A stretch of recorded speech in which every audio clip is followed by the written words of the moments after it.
Let me test my microphone real quick. Sure. Let me test my microphone real quick. Okay, we're good. Alright, let me get... Okay. Alrighty, my lovelies. I know we need some time to get in here, so we'll spend some time letting everybody filter in. Okay. It's that time. It is that time. We waited, we were patient, we have been rewarded. Oh, what am I supposed to... Computer, don't do this. Computer, don't do it. No, what are you doing? No! Oh my god, my PC is trying to die.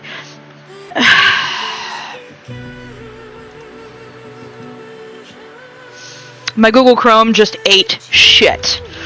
Good fucking god. Holy shit. It just completely...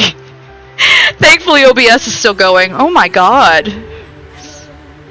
Okay, let's try this again. Okay.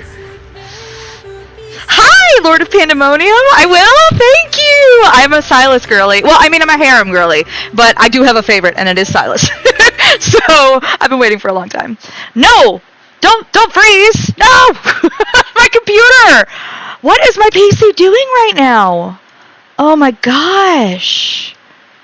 My Chrome just died, and now this just... Oh my god, we're gonna have only problems today. Great. Well, I am a problem. I do identify as a problem, so this is fine. Hi, Ruka. I like the little dude. We're working on getting me emotes, too.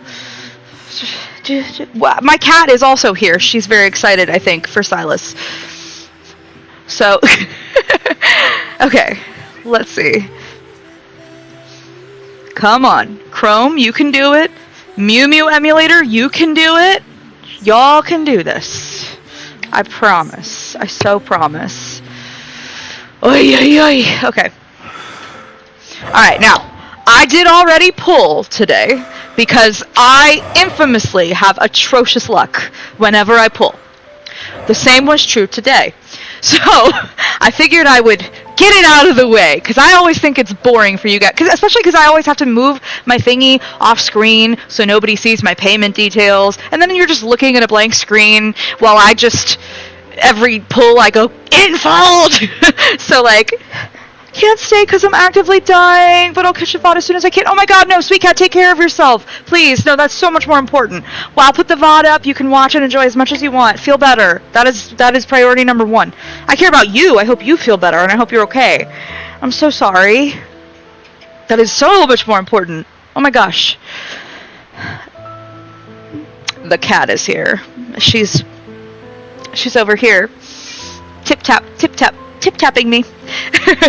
So I did already pull. Y'all forgive me, please. I got a 5-star on my 22nd pull. It was a 1 pull, and it was Zane. So then it took me. We can laugh together. We can laugh. It's fine. How many wishes have I made? Hold on, it tells you somewhere, but I never remember where. Where does it tell me? Here. I made 95 wishes to get my second 50/50, which was just the first of his 2 myth cards. I still haven't gotten the second myth card, and that's before trying to R1 or R2 or R3. So this is what I'm talking about. I have atrocious luck, and I figured I would save everybody. I will try to, if you guys want to see me try to pull for the other ones, I can do it, but getting at least the first one lets us play the whole myth. So I know we want to see the whole myth, so I did that first. I did not open the event yet either, so we could experience the event, little story, whatever, together for the first time. For the first time in forever. I'm so sorry. Frozen. That's like the second time I've sang that in like a week, which like I haven't sang that in forever, so that's funny. Okay, so I saved the event. I just want to make sure. Okay. I know I'm still working on trying to set up my Twitch stuff.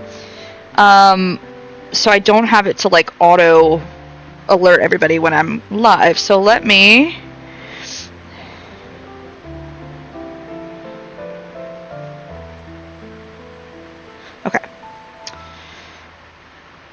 if that works. Also, we're going to have an ad in about 30 seconds, so I will wait to get this myth started until that is done.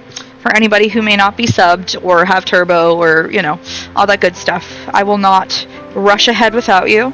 We'll go hang out in the shop for a little bit. I did all my dailies too. Nobody has to watch me do that. I figured we were all going to want to get this show on the road. Lord of Pandemonium is already like, you'll love it! Thank you so much. I'm very excited. Oh, you know what? It would help if I changed the title of this. And the game, wouldn't it? I got so excited that I just...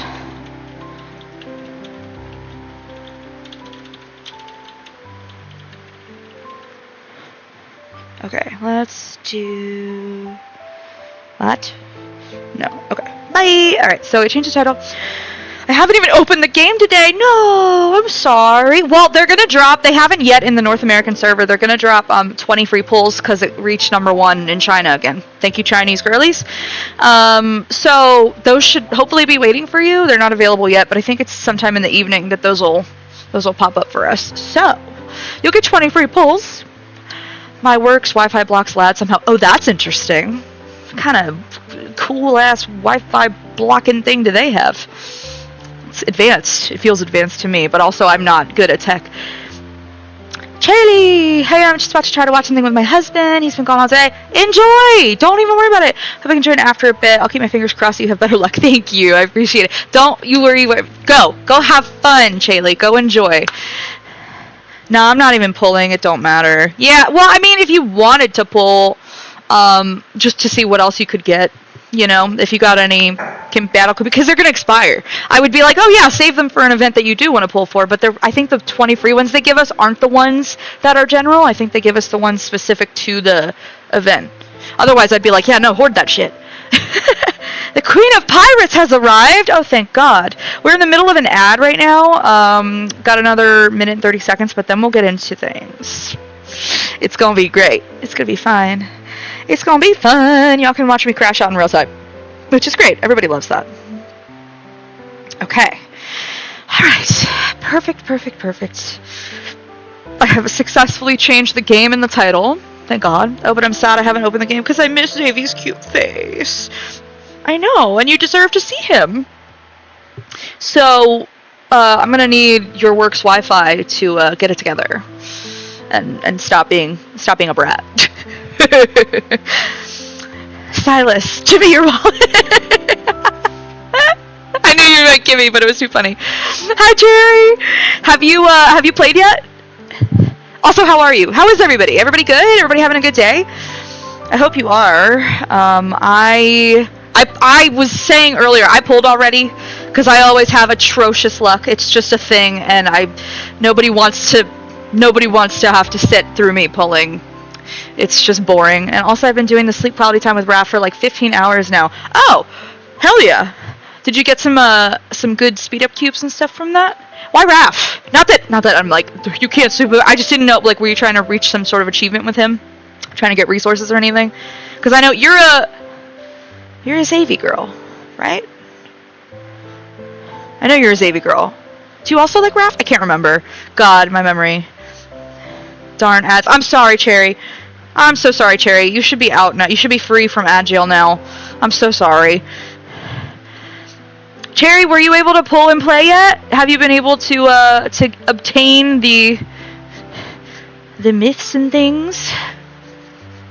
I'm gonna be cooking lunch, so I'll be low-key lurking. No problem, Evie. We're gonna play this shit.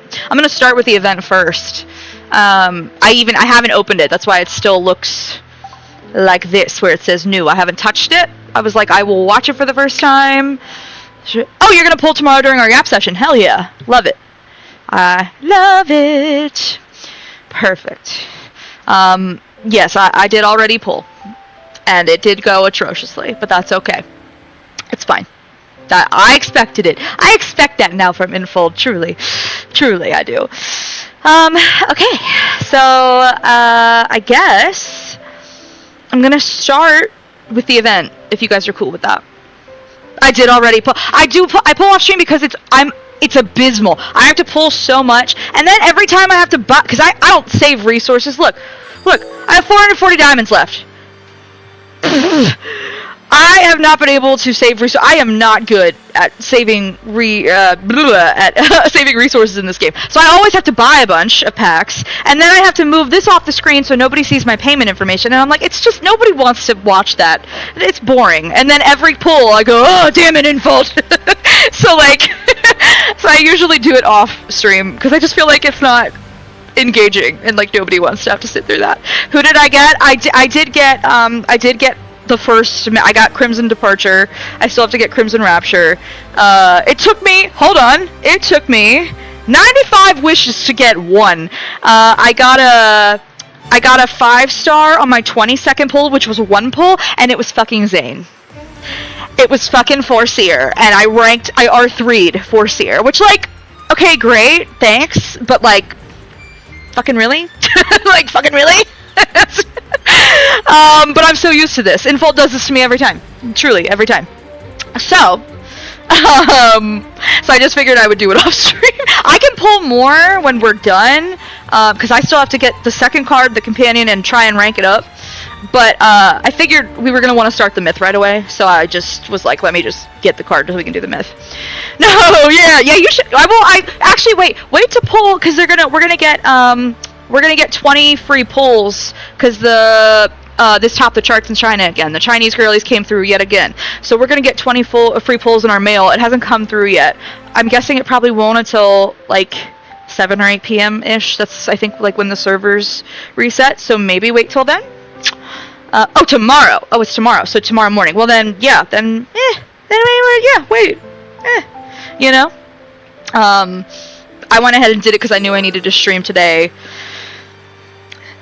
So here we go, because tomorrow's our Lori app session, and yeah, I gotta get back to Dispatch. I might also be doing a BG3 gaming campaign with some friends, and I have 50 pulls right now, plus the 10 in-game, so 60. That's better than where I started. Hell yeah, we love that. It's queen shit. So, yeah, that's where we're at. It's gonna be great. It's gonna be super fun. The first comment in here was, I'll love it. So I'm like, freaking out a little, low-key freaking out a little bit. If you guys are cool with it, I will start the event, because I haven't even touched it yet. So I don't even know what the event story is. So I might lose my shit a little. I apologize in advance. Forgive me. Alright. I'm gonna do it, I think. Let's go. I found the person whom I want to spend the rest of my life with. Yet, I'm afraid our life together has started too late. Oh no. Oh no. No. Silas, no. What do we have? Oh, yeah. We have all these. Let's see. Misty Pursuit, event tasks. Let's see. Oh, here we go. This is how we start the event story. That's right. His voice is like butter. I'm obsessed. Oh, okay. For days, Velmur has been shrouded in a blood-red mist. Well, the Vestrayan also did the same thing in God of Annihilation, I'm just saying. Its citizens have been plagued by the same nightmare, a rose-covered path that leads them into the mist's depths. People can't confirm the source of the nightmare, so they can only turn to magics. They gather to perform rituals as a means to ward off evil. The mages, however, believe this dream is a prophecy of the Sacred Core's imminent arrival. They're desperately hunting for a trace of this relic's manifestation. I'm a mage, and I yearn to enter the Sacred Core to rewrite my cursed fate. Okay, why are we cursed? As a result, I've forced Sylus's to accompany me in my investigation. Is his name Sylus's right now? Because we gave that to him in the Dragon Myth, so this would put this after the Dragon Myth. I'm just saying. I'm unwilling to miss a possible clue. I am unwilling to miss a possible clue. There's another one. Oh, this is so pretty! Look at Ladies and gentlemen, pay attention. This is a long-lost prophecy glyph. Okay. Sylus's and I attend Madame Floreda's party. We're posing as a newlywed noble couple in Velmur. Sylus's stays 11 to cosplay as a newlywed. Guests surround the mage, who is paid generously. Demonstrating his skills, he performs elaborate gestures for quite some time before conjuring a distinct shape from black smoke. It rises into the air. Half a month ago, my glyph prophesied that we would face the Rose Dream Plague. Do humans believe in magic? Or do they believe in lies? Yes. The answer is yes. Jesus fucking Christ. Gonna need a cardio vert before this is over. Okay. The black smoke captivates many nobles' gazes. Intimately holding Sylus's arm, I stand to the side. Oh, that is a fine-looking man. I'm so... Sometimes the two are hardly any different. Then why did you bring me here to waste my time? Just to look at you. In the sunlight. You're in the sunlight. Does it not bother you? Great. Perfect. Didn't I make myself clear when your obsession with finding the sacred core is involved? I don't know. What did you say? You're so pretty. Hi. Don't look at me like that. His head tilts down and whispers in my ear. It's boring. You're boring. Please bear with it. Many mages are present at this party. Surely there must be clues about the sacred core. Are you referring to that? The mage Sylus is mocking is now making a prediction for a noblewoman. He's telling her that she'll experience an instance of good fortune. Soon after, she receives word that a racehorse she purchased has won her a substantial amount of money. It's a fortune glyph that trades her happiness for luck. I suppose she's been in a good mood as of late. Only sudden disasters cause people to panic. Slowly creeping misfortunes merely make people accustomed to them. Ah, the frog in the pot who's boiling, you do it slowly, and they don't realize. Yeah. When he finishes speaking, the charlatan mage approaches us. You're a wonderful couple. Thank you. Your souls are a perfect match, and Well. I can sense your passion is as deep and rich as blood itself. Well, you know not of what you speak, charlatan, sir. The prophecy reveals to me that your fates will be intertwined forevermore. Yet I see a danger lurking in the dark. Fiends are looking for you. That one? You want that? You want me that one? Whoa! Hi! Oh my god, hey! What's up? How are you? Thank you for the raid! Get corked! Fuck yeah. Hey, Brony. Hi, Meeps. Hey, guys. How was the end of the episode? Was it good? Hopefully it was good. I love that game. I'm obsessed with that game. I've done several plays, but not in a long time. Yo, Yeet Yeet, what's good? Love it. Love it. I love the dancing cats. I'm a fan. I'm playing a game called Love in Deep Space right now. It is a mobile Otome gacha game, but with like very in-depth combat and an insane story and lore and world building. So it's actually really, really good. And a whole new... I haven't gotten to the... Oh, cool. Right on. So I was going to say, wow, that feels fast. I feel like you did that fast. Okay, cool. Dope. Hell yeah. OMG, it's silver-haired twink baby. I love him. You are wise. He is the best. He is kind of cute. Oh, y'all don't even know. This is the love of my life. He's my favorite out of everybody.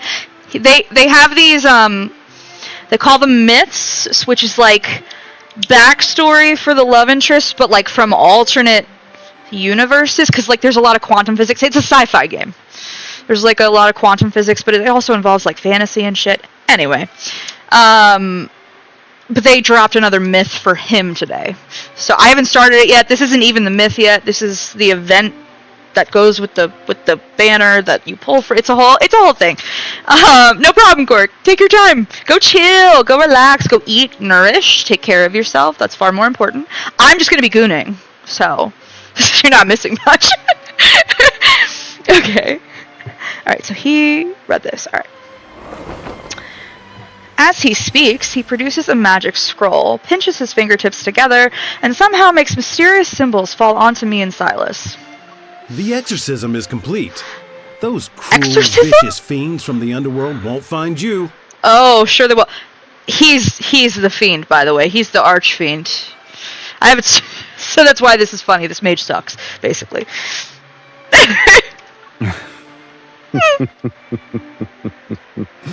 My wife and I do share a passion as deep and rich as blood itself. You have a good eye. Oh man, Jesus Christ. Sylus's takes out some gold coins and sends away the mage who just hunted fiends for the fiend himself. But Madame Floreda quickly approaches us. Oh, Madame That Floreda. archmage is very persuasive. Well, I also yes. think you two are a perfect couple. Thank you. You're a match made in heaven. You're too kind. My lady, you and the Count are affectionate toward each other. I mean, Your families didn't set an arranged marriage? oh, would you imagine? No, I summoned him with a blood ritual. I look at Sylus's. Since he's not interested in answering, I start to make up our story. He fell in love with me at first sight, and he refused to give up in his pursuit. It's unfortunate my wife kept insisting we were from different worlds at first. That's extra funny, because they quite literally are. Remember I said quantum physics? Anyway, it's a whole thing. It's a whole thing. I used our family businesses as a connection to maintain contact with her. Sylus, So long as it remains unbroken, make up your own I'll lore always team. find reasons to meet. We're like trying to infiltrate this little like fancy party thing to try and get information about a relic we're trying to hunt down. So it's a whole thing. And then she became my wife. Well. Although he's speaking to Madame Floreda, his gaze remains on me the entire time. I can see the amusement and challenge in his eyes. Is he talking about our linkage? Madame Floreda keeps exclaiming about how romantic our story is. It isn't until she leaves that I glare at Sylus. You certainly know how to spin a tale. You're a good reference point. Well, shucks. I drew inspiration from you. However, it's still our love story. You shouldn't mind. Yeah. Of course I don't. In the story, the Count got what he wanted. I'm certain I'll also find success. You believe your dedication shall be rewarded with miracles? That's not something anyone would see in Velmir. I mean, if I just can look at him, I'm good, really. Nearby, the mage pulls out another spellbook. Although the prophecy's glyph is powerful, fate's calamities cannot be predicted by this alone. I will warn everybody who's new here, I'm a lore slut, so I pause a lot to dissect, like, symbols and, like, make theories and shit. I know, it's super... Some people like that, some people don't. I'm just warning you. According to my great-great-great-grandfather, Velmir conceals a magic lantern that can illuminate the fate's path and help people change their destined demise. Many people in the audience stir with excitement. Wow, you and Quirk are one brain cell. Literally though, we're both writing a high fantasy world. We're writing our own fantasy world, and I was like, you are too. It's crazy. Thankfully, he gave me the brain cell back so I could stream. Kind of spooky because he's a lore slut. Also, spooky shit is my favorite shit. I'm obsessed. The vibes for this are like Victorian Gothic. Oh my god, I'm so obsessed. I can't wait. We haven't even started the myth, like I said. So I'm really excited. His world is fun. We played D&D in it. That's so fucking cool. I can't wait. I think he's gonna send me the document that like talks about the world. I have one for mine too, but his is probably way more organized than mine. Mine is, oh god, mine's a mess. I've never played D&D in mine. I would love to sometime. It would be super fun. Okay. I take back what I said earlier. It seems your sincere dedication is showing results. Well, there are countless magic lanterns in this city. Who knows which one is connected to the sacred core? Yet the Countess happens to enjoy a good challenge. Well, he's not wrong. Sylus knows what I'm thinking, even his tone seemingly implies that he understands me. I tighten my grip on his arm. I love this. The detailing right here where it's like the blood red on the ruffles. Sorry.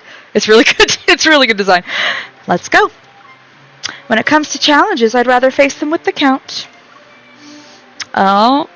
Look at her being all flirty. Okay. That's just the event story, which we haven't even... Okay. Alright. Dope. Explore all locations. Obtain... Oh my god! Woo! Bark for Silas in the chat. Damn. Jesus fucking Christ. Holy. I think that got me pregnant. Oh my god. Okay. Anyway. Alright. This is what he normally... Here, come here. Come here. Like a dog. Come! This is him in like the... I'm not asleep. Go on, speak. He's nocturnal. So like in the main story is like actually... Like, I would say now, but it's actually like 2048, I think, so it's a little sci-fi future-y. That's like what he normally looks like. But he's literally nocturnal, which is why he's tired right now, because it's 4:56 p.m. in my world, in this whatever. Right now, in my world? In my time zone, maybe? Is that better? I don't know. Anyway, okay. Cool. Well, thank you, Raiders, for being here. If you need to go take care of yourselves after a long stream, or you have other things to do, don't feel pressured to stay. But I'm gonna... Yo, Cork, what's good? I was just showing everybody Silas what he normally looks like. This is him, like, When in the Mr. present Beanie main uses story. its gold to attack. Some people can't That's a help whole but battle follow mechanic. the It's a whole shiny thing. stuff. If you guys want to see, A hunter since the got Raiders are turned into a new, money lover. I have battle. I can show you battle at some point. But we're gonna get started on the myth. I haven't started yet. I'm so excited. He's the love of my life. It's true. Look at him. Look at him. Look at this guy. I'm obsessed with him. Look at him. I mean, that's just obscene. And real men want me to give them attention? Really? Really? Alright, let me find the myth card. We're gonna start the myth, guys. I'm so excited. I've been waiting for this for so long. Alright, wait. Yeah, there it is. Okay. Dope. Alright. Real men, nah. Virtual men, yeah. That's what I'm saying. Okay, let's see. PC, don't you be struggling on me. You got this. Alright. Okay, we're gonna start. Let's go. This is like its own self-contained story. It's almost like a movie. The most fanatical blindness is born from the darkest depths of ignorance. In an era in death's shadow engorges itself in magical fantasies. Mages represent the mortal world's hope and faith. Fiends rendered in verse whisper their way through the aristocrats' banquets. Masses worship magic's radiance, and mages yearn for the sacred core's mercy. In a world of imminent decay, entering the sacred core is the only method one can use to rewrite fate. This is the only path. Doomsday's Realization, Chapter 1. Throwing us right in. Oh! What are these noises? Okay. We know what this book can summon. A mere mage shouldn't use it. I point my staff at a book's parchment as it peeks out from beneath his brown robe, its ancient silver markings revealing its authentic origin. I'm not after that. What I want is Sylus's. That would be the... yeah. Are you aware of what happens to those who dare to summon the Archfiend Sovereign? Divine backshots? I don't care. No matter the cost, I must have him. I mean, girl after my own heart. The gem at the tip of my staff, giggity, emits a faint red glow, and the book rises into the air. Backshots is crazy. We actually got that in the last myth for another love interest, which is why I said it. It's quite funny, actually. It's a whole thing. It's a whole thing. Excruciating pain, akin to flesh being torn apart, devours every part of my being. My curse is revealing itself once more. I don't know what she's cursed with, but I did go into this knowing that she has some kind of curse. That would technically be infernal backshots. Fuck yeah, I'll take infernal backshots. Fuck yeah. Sounds odd. Why must it happen now? I don't know what this curse is. I'll let myself out. I'll see myself out. The Fire Mage notices the falter in my step. A magical glyph appears under his palm, and a creature made from soul fire leaps forth. Fiendish flames! Curse mine enemies! Burn their spirit and bones! The creature spews out black flames and thick serpentine smoke slithers toward me. I summon a defensive glyph under my feet. However, the pain slows me and the burning claws tear into my shoulder. Incinerate their body and obliterate their essence! Not my essence! Oh, wait. Okay. He conceals himself in the thick smoke and attacks with his familiar. The black flames engulf me. Who are you? Who are you? Red crystals rise from the glyph and pierce the creature. They also impale the Fire Mage's limbs. Ugh. Take no prisoners! I emerge from the black flames, the blood from my shoulder dripping onto the scorched hem of my clothes. A body that cannot die. A monster such as yourself wishes to summon a fiend to enter the sacred core. I do. Bow, bitches. I stay silent, merely pointing my staff at the book he holds. The blood-stained tome flies into my hand. You're already immortal. Why would you rewrite your fate? Maybe I don't want to be, bitch. Maybe this is my curse. When the intense pain first struck, the agony and suffocation made me believe I would die. But I quickly discovered that I was immortal. What did I say? What did I say? Thank you. Thank you so much. Thank you. I appreciate it. Immortality only means being repeatedly tortured while on death's doorstep, but none of it will truly kill me. I want to save myself. Thus, for hundreds of years, I ceaselessly searched for something to end my torment. I submitted to being studied, willingly became a test subject, and traveled from one dynasty to the next. Nobles, political leaders, religious figures, and arcane houses who once viewed my immortality as a miracle, branded me as a heretic and evil spirit when they failed to unlock the secret of my condition. People yearn for immortality, and yet those fools fear it. I never trusted humans ever again. I could only rely on myself. I hid my identity and wandered the world as I studied the most ancient and profound magic. All my efforts were directed to finding the source of my suffering. Time could overthrow dynasties and erase the memories of generations, yet it couldn't change my pain. Then, the woman who taught me forbidden magic told me my torment stemmed from an ancient curse. Furthermore, no magic in this world was capable of removing it. Only by entering the sacred core and beginning anew could the curse be lifted. That was my only path.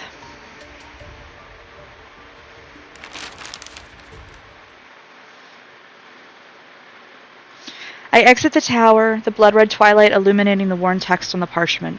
The Fallen's Pact. The Fallen? Oh, come on! Fallen Angel, let's go! Oh, fuck. Okay, so, I'm sorry, I talk about lore a lot. So, people were talking about, when they saw this trailer, they were like, oh, he's a vampire. But then he's called the Archfiend. I think that this is what is called... Wait, so rough overview. What is lore of this universe? Okay. I need to pause for this. Rough overview of the lore of this universe, okay? We live on Earth in the year 2048. In the year 2034, a giant wormhole opened up over the city that we live in, which is called Lincoln City. That's made up. Which is they call it the Deep Space Tunnel. Essentially, a shit ton of like interdimensional creatures came through it and like laid waste to the city and then like Earth and stuff. Humanity fought back. They were able to survive, but it changed everything. These interdimensional creatures possess what are called protocores, which are basically like pockets of quantum energy. Like, they can literally distort dimensions and, like, create entire... Thank you so much, whatever that was. I'm sorry, my alerts take forever to show up. They lag. I'm sorry, I just heard the noise. Give me a second. Thank you so much for following, Jizzy. I appreciate it. Welcome in. So... Where was I? Oh my god, not the brain cell. The brain cell is struggling, Cork. Okay, so... Humans fought back. They survived. these creatures have protocores. And by the way, this deep space tunnel is still there. It's still open. Nobody's figured out how to close it. They created, like, humans created, like, a few different, basically naval programs, if you want to say, but like air, like flying. Anyway, to like travel and explore it. But anyway, so these creatures can still come through and manifest, and they have what are called these protocores. These protocores basically can create like alternate dimensions and shit, like just manifest them like wherever. These protocores contain so much energy that humanity has been able to harness them to like create all kinds of advanced technology and shit. I, the main character, have a particularly strong kind of a protocore. It's called an ether core in my heart. What? So originally, you're told it happened from the Chrono Rift catastrophe in 2034 when you were attacked by a wanderer. That's what those interdimensional things are called. But then you find out you were actually an experiment in childhood, and essentially the ether core in your heart keeps you from dying. You can die over and over and over and over, and you will always revive. And if your physical body somehow gets destroyed, you will reincarnate. So she can. They try to use her almost as an infinite energy resource, pretty much. So it gives her... People in this world have abilities called evols. Remember I mentioned there's combat in this game? There's a lot of good combat in this game. Gale from BG. Yes, except instead of a black hole type of thing, it's like a nuclear reactor type of thing, I guess, is what I would... Maybe? I don't know. Maybe that's not the best comparison. So... What was I saying? So in this world, not all people, but certain people have what are called evols. They say that people literally developed an evol gene, which is like different abilities, basically. Mine, with my ether core, gives me the ability to quote-unquote resonate.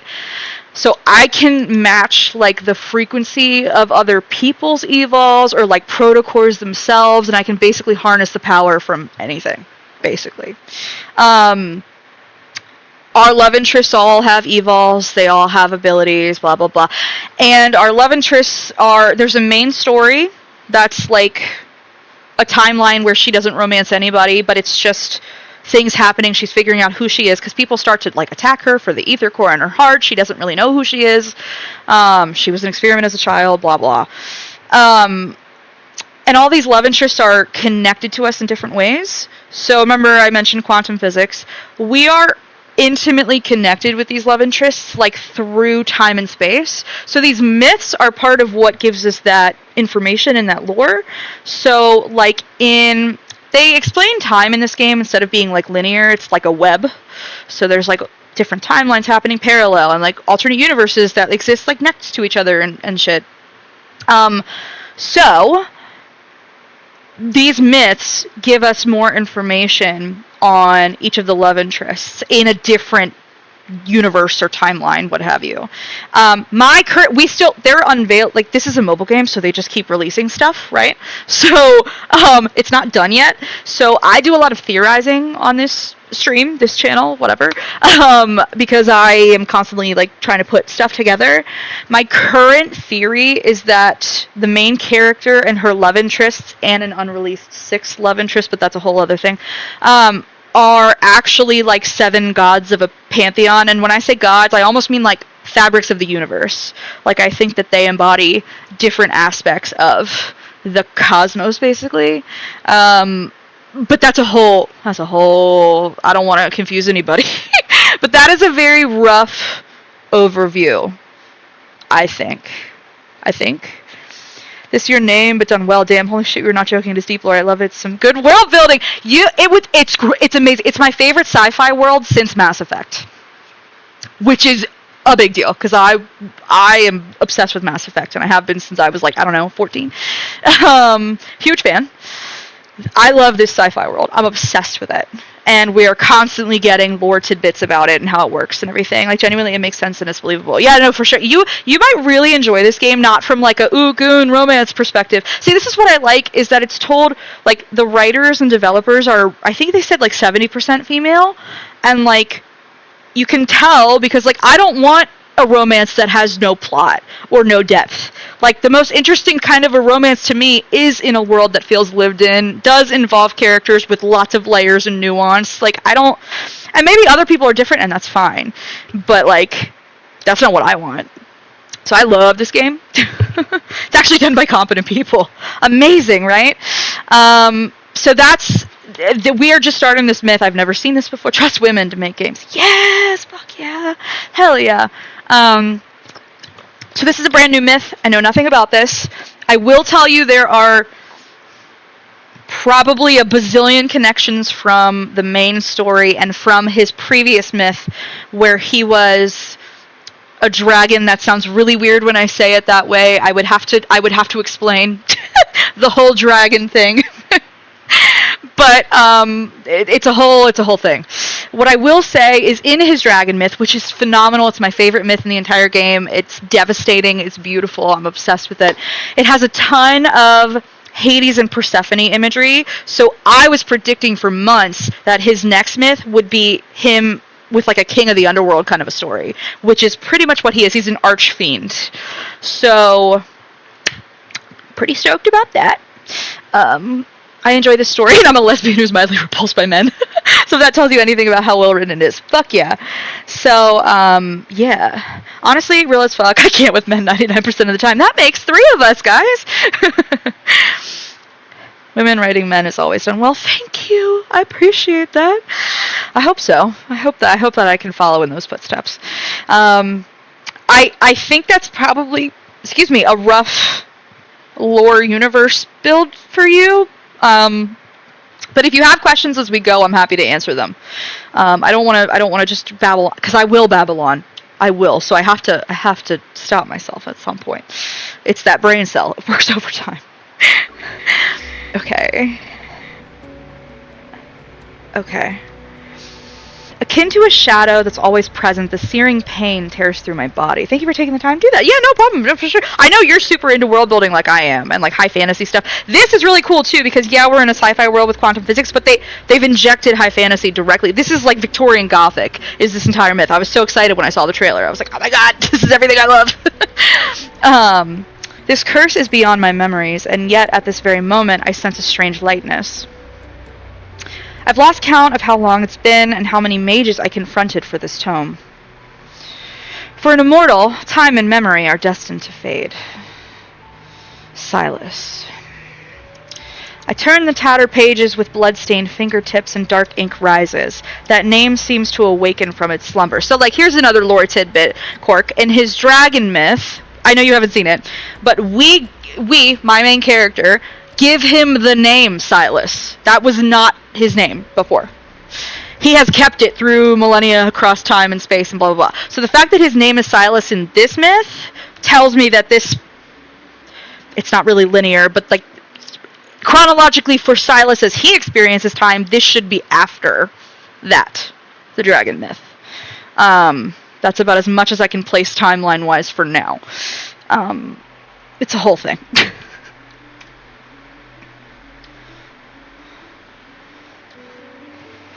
Ooh, his name is ancient and no different from night itself. Yet it's neither a divine whisper nor a simple inscription on stone. Depraved, he descended into 7 shadows. Sorry, I'm freaking out because 7 comes up in this fucking game all the time. This is why I have the theory about 7 gods, like 7 fabrics of the universe. 7 is all over this fucking game. Depraved, he descended into 7 shadows. 7! I'm so sorry. I sound like Monica and Friends. 7! If nobody knows that meme, I'm so sorry. Okay, that's significant. In that realm, light has never bowed its head. A lonely city stands as his coffin, and only the purest of blood serves as his sustenance. Light has never bowed its head. A lonely city... Don't you 6-7 me! Stands as his coffin, and only the purest of blood serves as his sustenance to summon an underworld's fiend. So this is King of the Underworld! Thank you so much. I held back making that joke. I love it. I would kill to be in this writer's room. I'm not even joking. Like, I wish they would hire me. I would lose my mind. I would go so fucking close to the wall. with this shit. The ritual's glyph must use blood as its chain. Sure, makes sense. Draw the spiral and connect the shadows.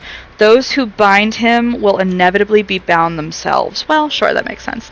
We're gonna have an ad in about 30 seconds to be a fly on the wall while they develop this OMG. No, for real. And like it's still ongoing and we're still getting lore constantly. So I'm like, oh, I would kill. I think this is so freaking well written. I'm obsessed. So, okay. We're going to have an ad in about 20-ish seconds. So, I don't want to... Well, I'll go a little... Because it's usually, like, delayed by 2 minutes. So let me go a little. And, oh, hopefully a Kindle isn't about to start. A Kindle is like an animated cutscene, basically. Alright, let's see. Oh, hold on. The underworld is where fiends exist, and it's a place humans cannot enter. However, powerful mages can summon fiends to serve them. Okay. And Sylus'S, a name whispered amongst mages for centuries, is the underworld's uncrowned sovereign. Interesting. Okay. I'm keeping an eye on the ads, that's all, guys. Not yet. The pain inside my body temporarily subsides. Before the searing agony tears through me again, I must summon Sylus'S. I can only enter the sacred core with his immense power. So I'm assuming you guys have been watching this myth with me, so this isn't confirmed yet, but my educated guess is the sacred core is a protocore. Remember I said they can create like whole dimensions and stuff? It's got core at the end of it, so I'm assuming the sacred core is a protocore, just by a different name. That's my assumption. Because I've also been talking about for a while. Oh, we're in an ad, so I will wait to keep going. I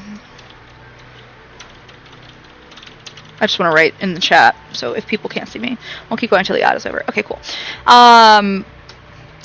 What was I gonna say? Good question. Oh, so like there's a lot of people talk about how like protocores are a very like future-ish kind of thing because they came through the deep space tunnel, like when that happened. But I actually think that protocores are a pretty ancient technology. I think that they've been around as long as the cosmos has been around. You know who else is on an ad? My mom.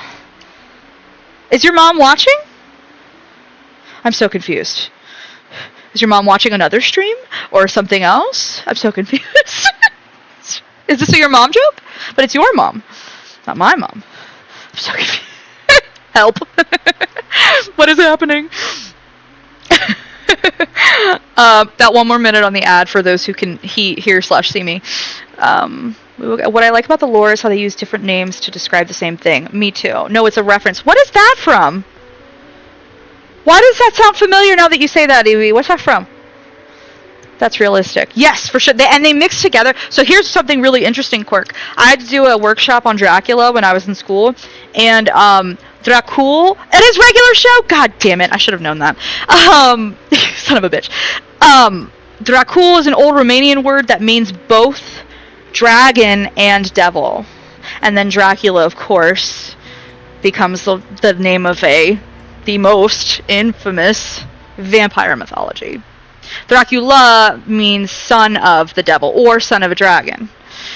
So I read a historical fiction novel that sort of like, it was historical fiction, but it also touched on how a lot of like vampire and dragon mythology kind of gets interspersed throughout history and culture, which is really interesting. So it made sense. It also made sense to me when he was a dragon. I was like, okay, vampire or demon, like I see all of this, like it makes total sense to me. That, you know who else should have known that? Oh my god, yeah, Jesus Christ, I can't believe I forgot. He says that shit all the time. Dragon devil is a succinct way to describe a vampire. Yeah, probably. His dragon myth is so good, Cork. It's so chef's kiss. I was actually working on a video essay about it. I haven't worked on that a bit. I should really get back to it. But I got really intimidated because I don't shut up, and I recorded myself speaking for like an hour and a half, and I was like, oh my god, I have to edit all of this. And then I stopped.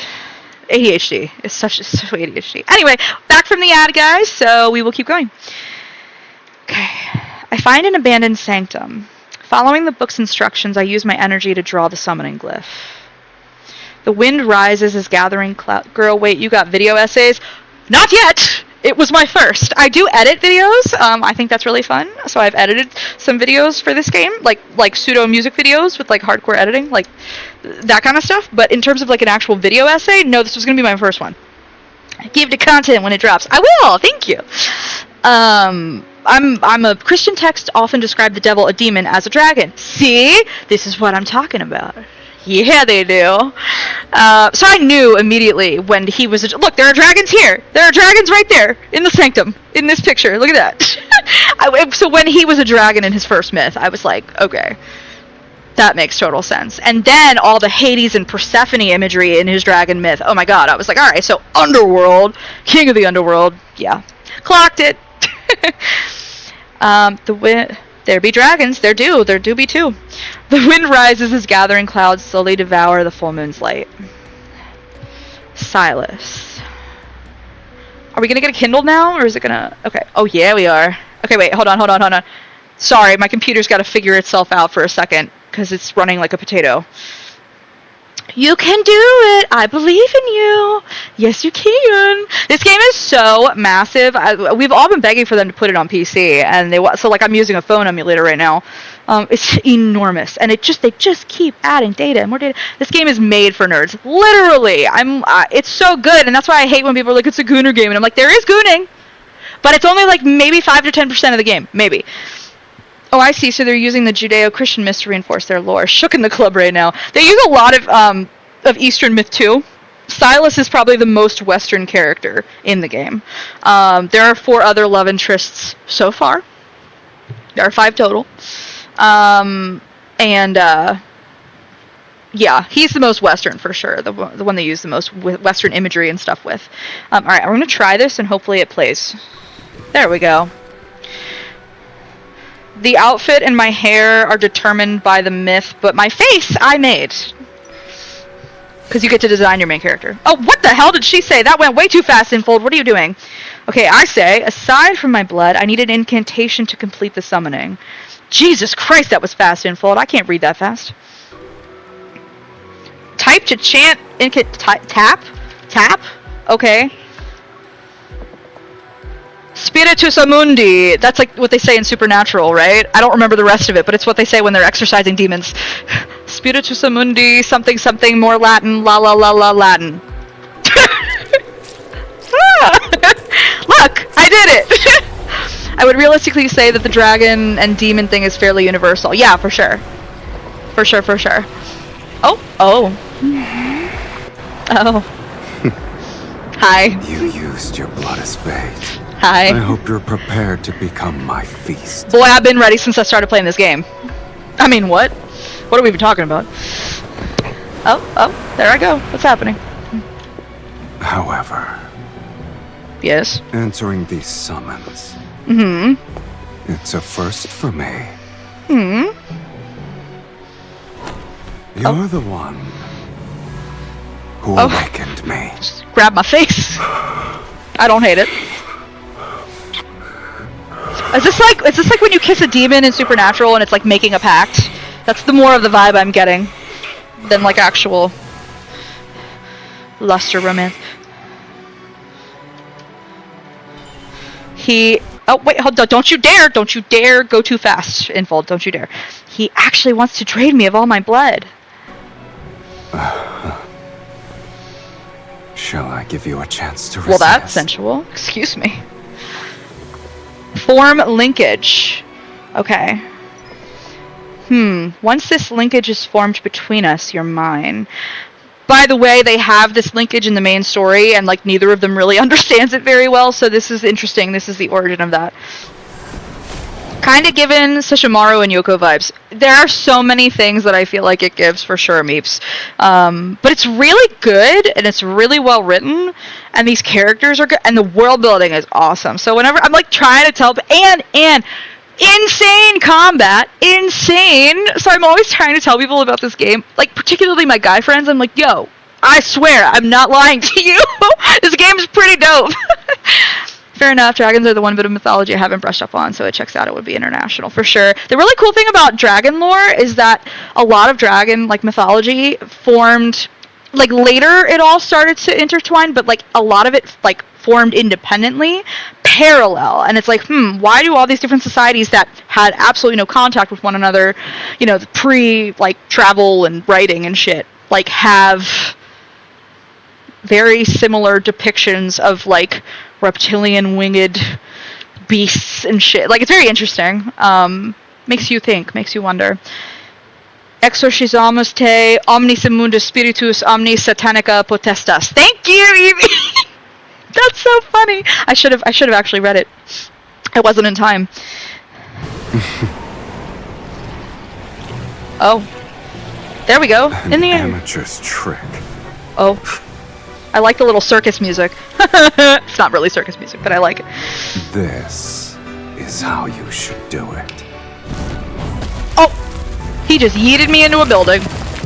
He just yeeted me into the cathedral. By the way, his entrance is on top of a cathedral the very first time in the game, so like so much symbolism happening. Did I stab you? Did we stab each other? An immortal. You have some worth. We are both immortal, so I guess... Okay. Oh, roses. Of course there are roses. But this ends now. Kinky. Look at his wings. They're so boss, dude. Control him. The linkage has been formed. You'll have to listen to me now.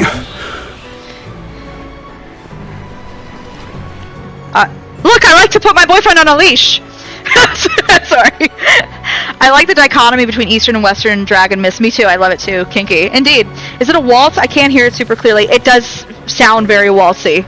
Yes. Sharing stabbies with daddy? My favorite pastime. Come here. Come here. Pull.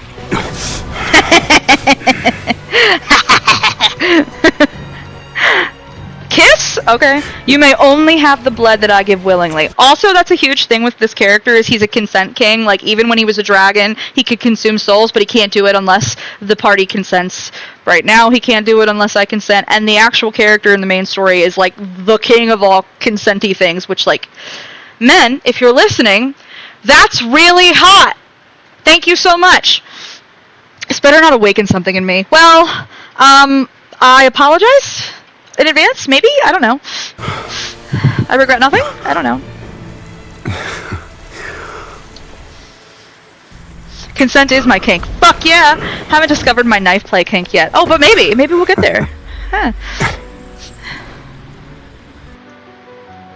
Check linkage. Okay. I'm the victor here. God, that makes so fast. How are you supposed to read that? Oh, look at my play. Oh. Your blood. You need more poison kinks.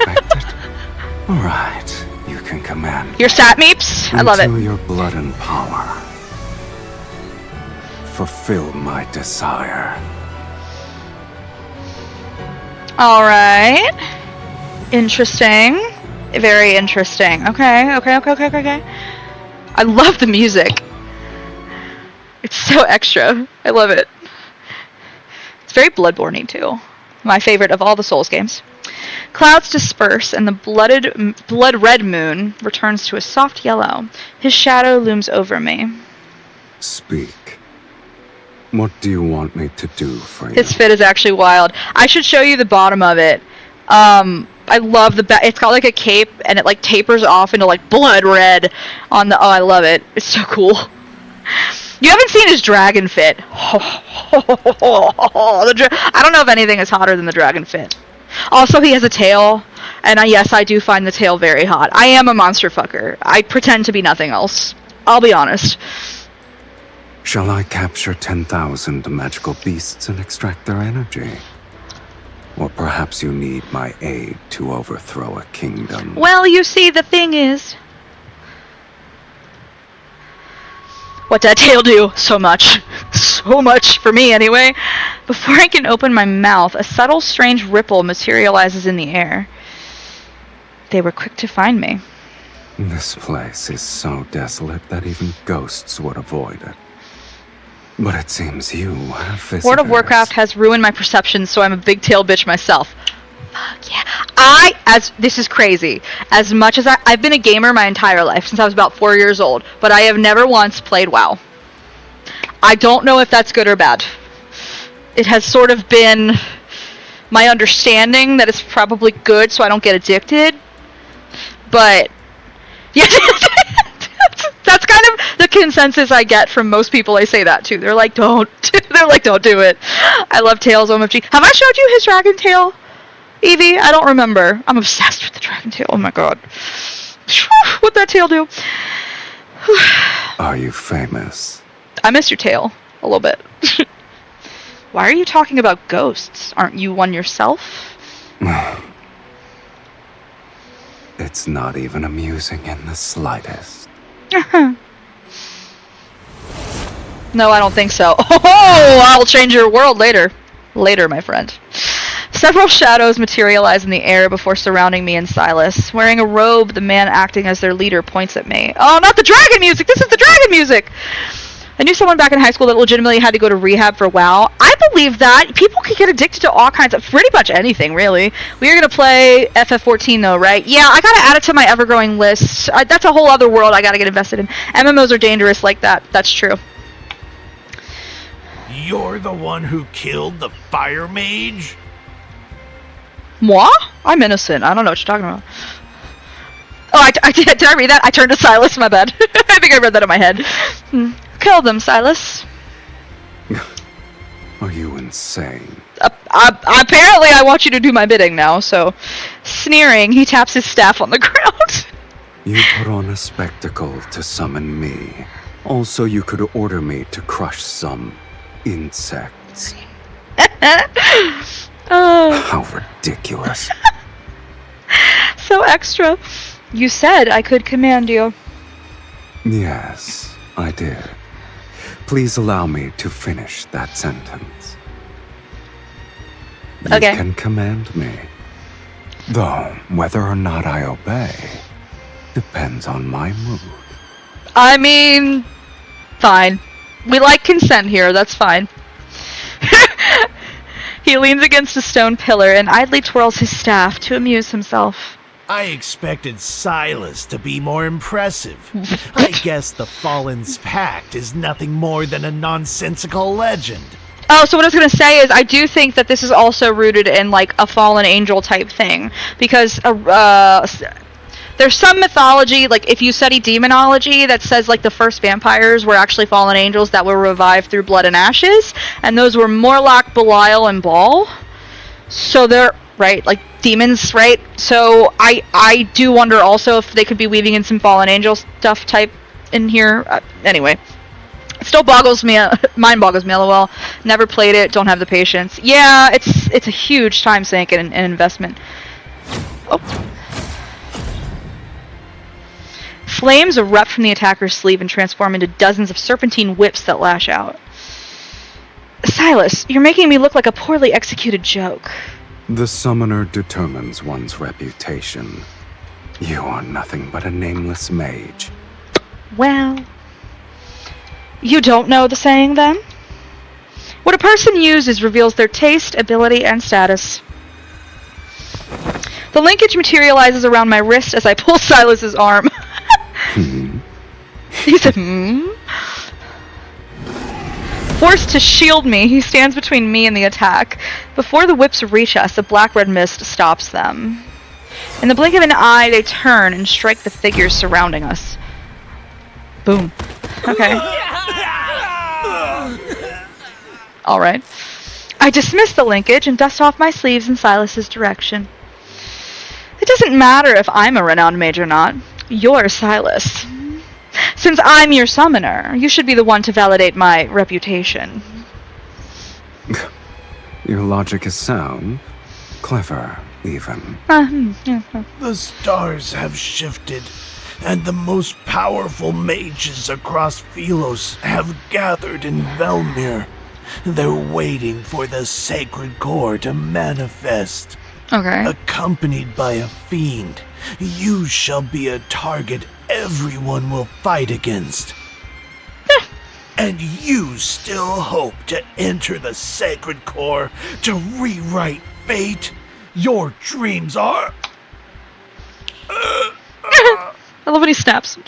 Sylus's snaps his fingers. The assailant is interrupted. He clutches his throat in silent agony as if struggling against an invisible hand. Not the force choke! Not the force choke, Silas! But Silas's gaze remains fixed on me. You summoned me to enter the sacred core. Now that's more like it. Don't tell me you actually believe mages would summon you to overthrow kingdoms. You're no different from those other mages, rewriting fate. I think I cut off his laugh, my bad. Yeah, how boring, blah, blah, blah.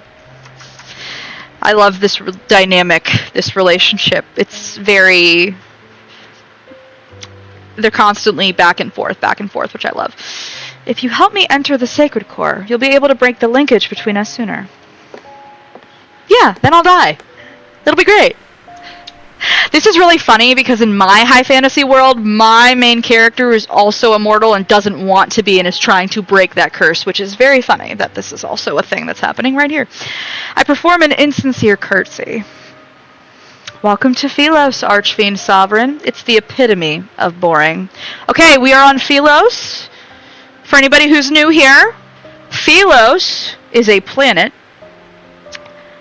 where a lot of these myths happen, but it's also future Earth. We learn that in one of the very first myths that we ever see.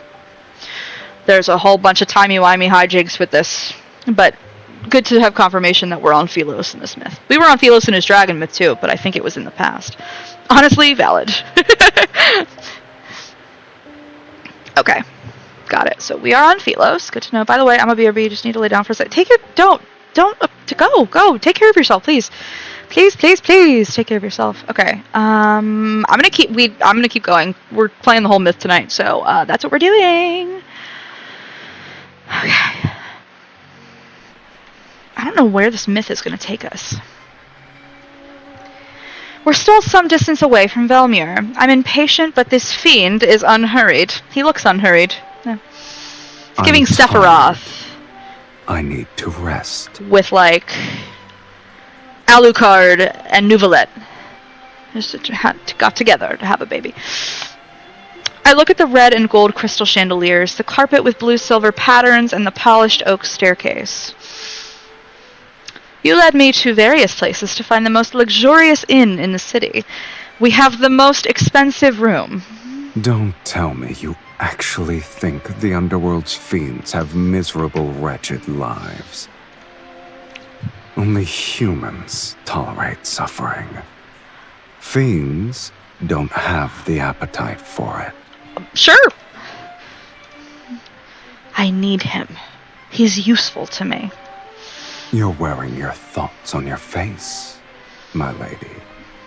No wonder you lost to Still other think mages. Alucard is the dumbest name in history? In game history, or specifically in history? Why do you think it's the dumbest? Because I don't know, Dispatch Robert Robertson, that was pretty fucking dumb. To be honest, that was pretty fucking dumb. This is how I'm proving my faith in you. Then I hope you'll treat me well. Silas turns to look at the attendant by the door. Bring us your most expensive wines and dishes. All of them. All of them. All of them, Yes, he sir. says. Okay. Well, he does indulge. That is his thing. His fit is... It's fire, though. Shit. The enormous table is filled with exquisite dishes. Separated by a dazzling array of silver platters and candelabras, Silas and I sit at opposite ends. Oh, is it one of those where it's like we're across the... Hey! How are you down there? Probably. I viciously hack at the steak on my plate while staring at him from across the table. He swirls his wine glass. Books say fiends feed on blood. I didn't expect your appetite to be enormous and diverse. Your tomes are correct about the blood part. Well, then why did you order so much food? I have to make it special. This is our first dinner. Yeah, that tracks. He is this extra. Yeah, it tracks. He raises his wine glass in a toast. To you. Miss Mage. Well, I mean... And to our last dinner. Oh! Did you poison me? What'd you do? The crimson wine moistens his lips. It gleams like fresh blood in the candlelight. Is there still a reason to give up? I told you. To command me, you need sufficient power and desires to satisfy my appetite. Your power and talent exceed those of ordinary humans. Yet your desire is as banal as the other mages. A crimson light flashes across his right eye. Then he narrows his eyes and hides his gleaming pupils beneath the shadows of his eyelashes. For anybody who's new here and doesn't play this game, I talked about ether cores earlier, how I have one in my heart. This character has one in his right eye. That's why it glows and stuff. That's funny, dumb. You're supposed to make fun of it. True. Capcom literally wants you to take Alucard seriously, knowing that it's just backwards Dracula. Like, the King of the Night was so uncreative that he looked at his son and said, just flip it backwards and that should be good enough. And okay, but here's the thing. Here's the thing, though. And you're not wrong, right? But if it sounded dumb, then I'd be like, oh, God. But it, like, doesn't actually sound dumb. Like, it actually sounds like a very pompous, bougie kind of name. So, like, is the etymology still dumb? Yeah. But does it, like, kind of work? Yeah. Imagine if it sounded dumb. Imagine if you had to spell, like, something really, okay, my name is Fallon. Imagine if they had to spell no laugh. Literally no laugh in the name. Like, that's really fucking dumb. That's dumber. That is dumber. Yeah, that's dumber. The desire to enter the sacred core can't even provide a modicum to satisfy me. Well... The underworld has plenty of fiends you could summon. I've defeated those weaklings. Oh, I like the little, like, they almost But look they're like blood sufficient drops for on it, dealing but they're with gems mages. on his cuff. Shall I create a list for you? No, only you will suffice. That might be a subjective thing because it does sound dumb to me, but no laugh is begging to be laughed at. Literally, though. Tell me. Tell me. Yeah, no, but that probably is a... See, Alucard to me...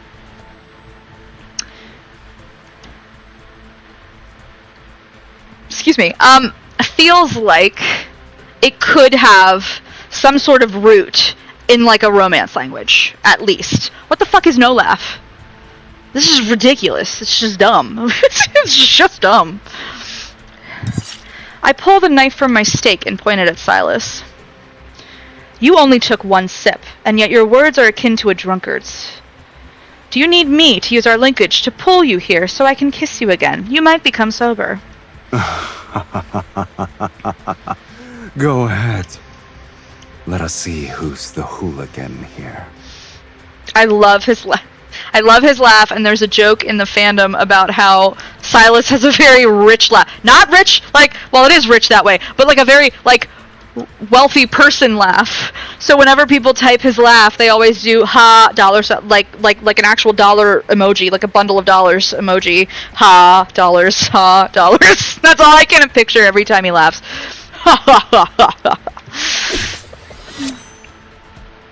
The linkage at my wrist flies across the table along with the knife I throw. Ooh, I throw a knife, okay. Sylus's tilts his head. The knife grazes his hair before it's embedded in the chair behind him.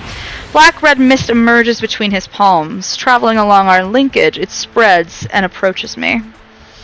I concentrate my energy and pull, yet the black-red mist drags me across the table toward him.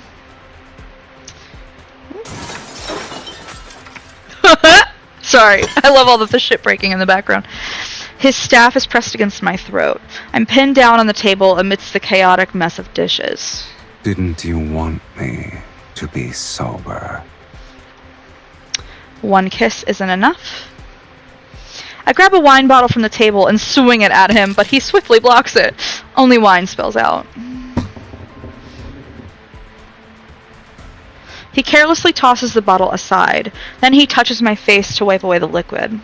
Since I still have some patience, you have one last chance to make a rational choice. Do I look like a rational character? I mean, let's be for real.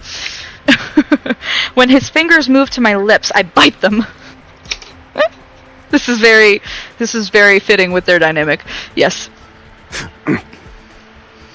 Gotcha. My teeth sink into his fingers as I meet his gaze with defiance. Can I do it more, please? What else are you going to do? Kill me? If you wish to know of matters more absurd than death, Rationality? Never heard of her. your wish. Yeah, what the fuck are you talking about? What do you mean?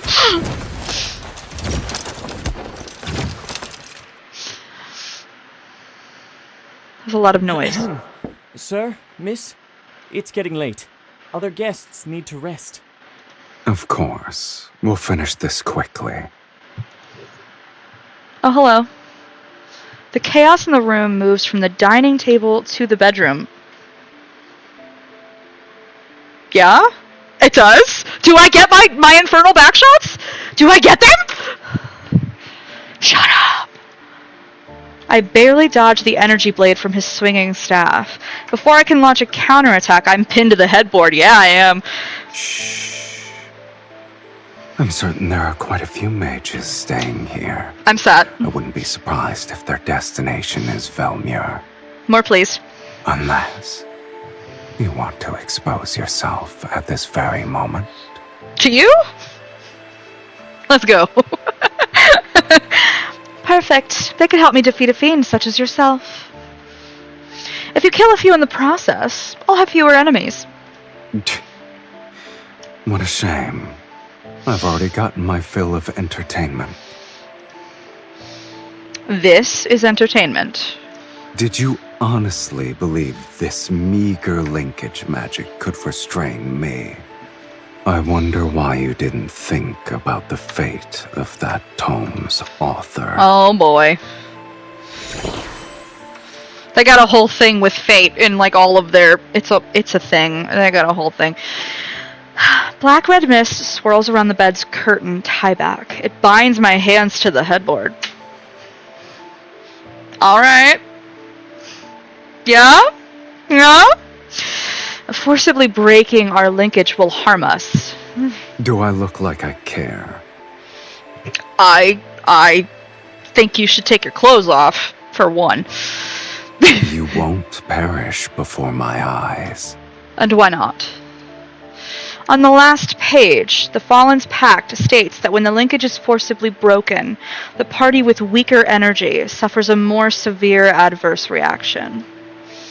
Sylus'S energy is greater than mine. This bastard. I love when he does that. It's one of my favorite things ever. He shakes the linkage on his wrist to taunt me. Then he turns and walks toward the door. As the distance between us increases, the linkage connecting our wrists grows increasingly taut, and the force surges up my arm. It overwhelms my body. The linkage's light gradually dims as it tightens. It's slowly being extinguished. Sylus! Farewell, Miss Mage. May we never meet again. As the door is about to open, I grit my teeth in defiance. Only the sacred core can free me from this curse and let me begin anew. Countless eons have passed before my eyes, and I missed my chance to enter the sacred core every time. Summoning Sylus is my last desperate attempt, for everything to end so pathetically. I refuse to give up. I'll find another way to summon you.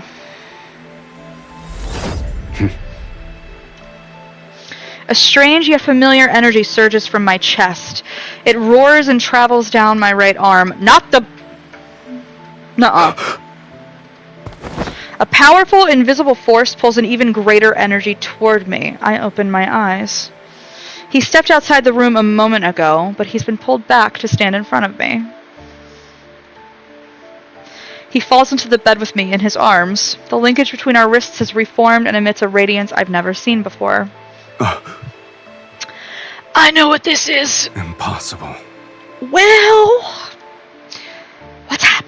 Isn't the linkage broken? Before I can process these events, Sylus's other hand is already at my throat. It's not a normal connection. Where did you learn this forbidden spell?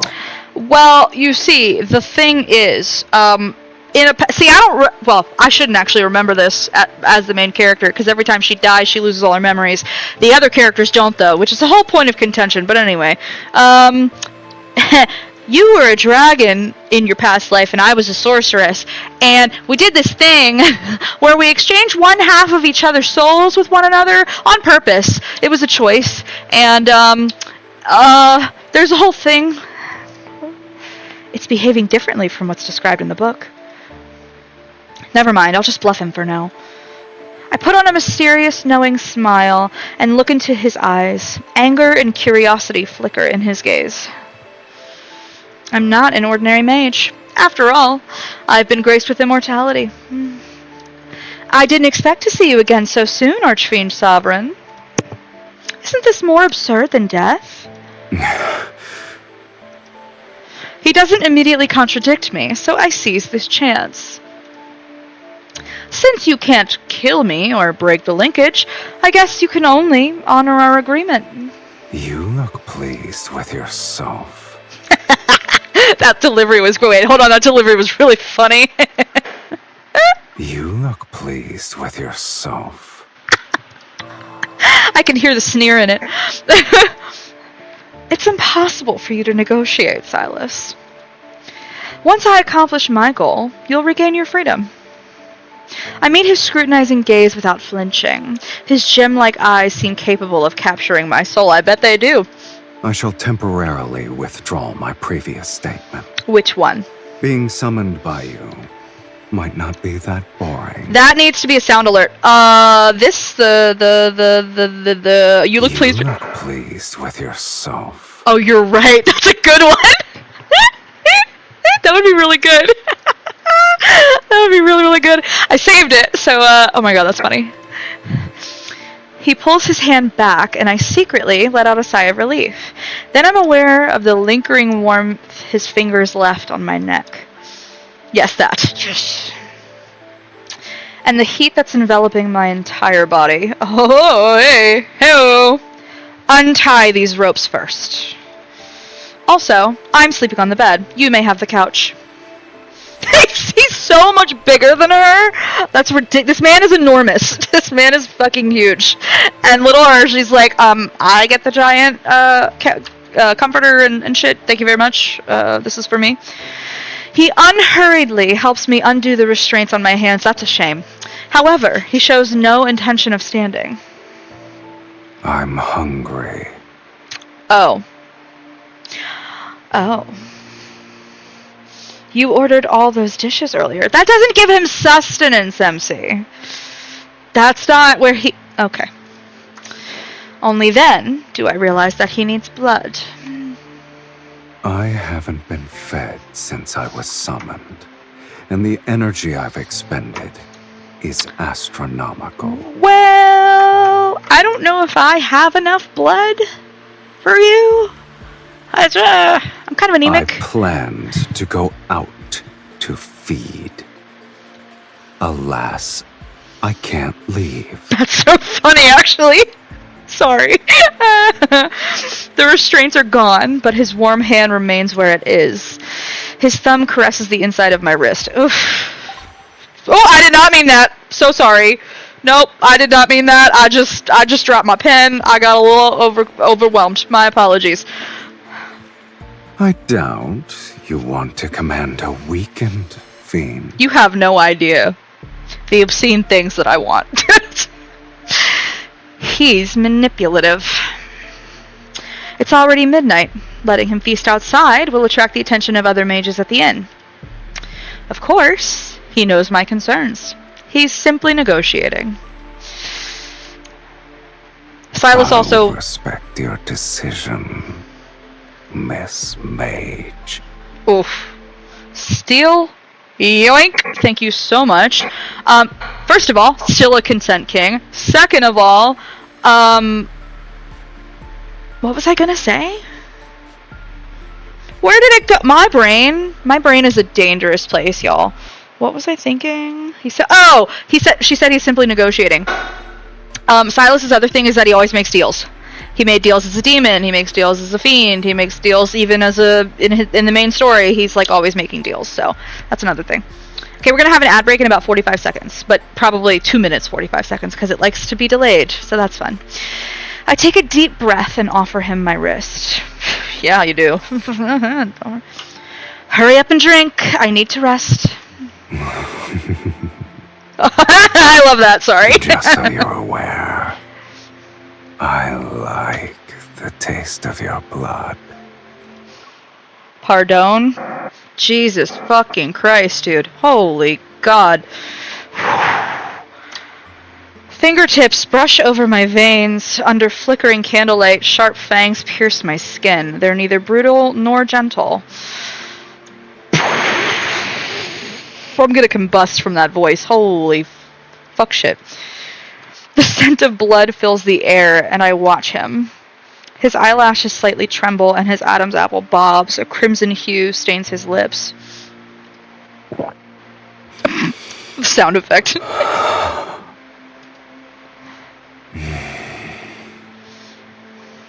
It's been so long since I've tasted blood that satisfied me this much. Thank you for your generous hospitality. I mean, you want more? I'll give you more. I'll give you more hospitality. I'm good at it.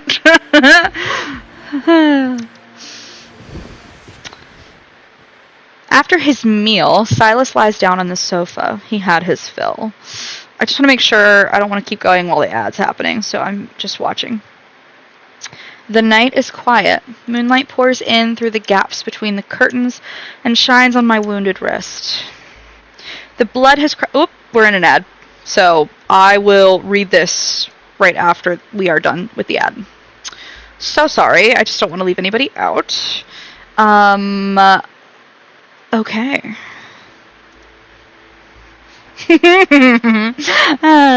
Not me being a monster fucker. What? What do you mean? Me? No. Yes. Help. Help me. Okay. Wunderbar. Just checking. Okay, cool. Also, just want to check. Nobody's blowing up my phone. Fantastic.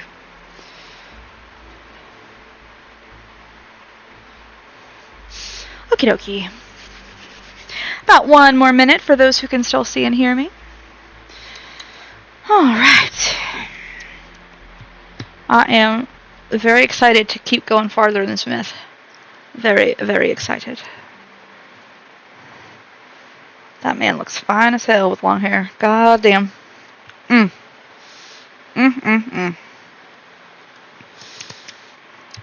have to remember to make that a sound alert, Evie. I'm gonna forget, but I need to remember, because that's good. That is good. That is good eating, let me tell you.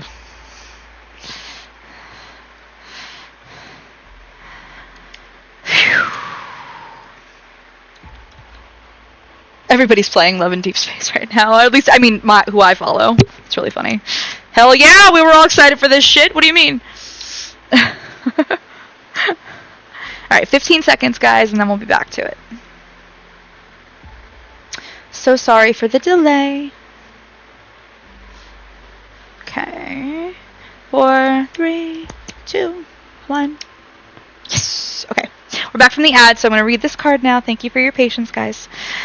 The blood is crusted over, and my injury shall heal. Soon, nothing will remain but a faint streak of dried blood. This is the immortal body everyone yearns for. Once Sylus's helps me enter the sacred core to rewrite my fate, I'll become an ordinary human, one that dies after their blood is drunk. In this era, death often descends without warning. Age, health, wealth, status, nothing can stop death's sudden arrival. What's good, Cork? What's good? We did not get that much farther, honestly. I'm only in the second chapter of 9, so We are hanging out. We're chilling. He just drank from me for the first time though, which was hot. It was really fun. This is a world living in death's shadow. So this is Sylus's before humans are immortal, but Sylus's future Earth when humans become immortal. So what I wonder is if Sylus's future Earth could the process of maybe it's post humans having immortality and the fallout. No, because Sylus's is destroyed. Sorry, I'm doing a lot of lore jumping in my head right now. I'm gonna have to think about this more. I'm gonna have to think about it more. I'll get back to everything. Yet I wish to exchange my endless torment that has lasted hundreds of years for death's inevitability. I'm an anomaly in this world, in body and soul. The new Frankenstein movie deals with this.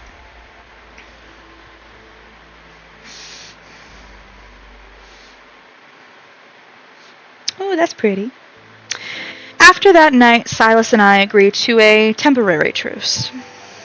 Our long journey ends and we arrive at Velmir. Worn and weary, I lead him to an estate perched on the city's highlands.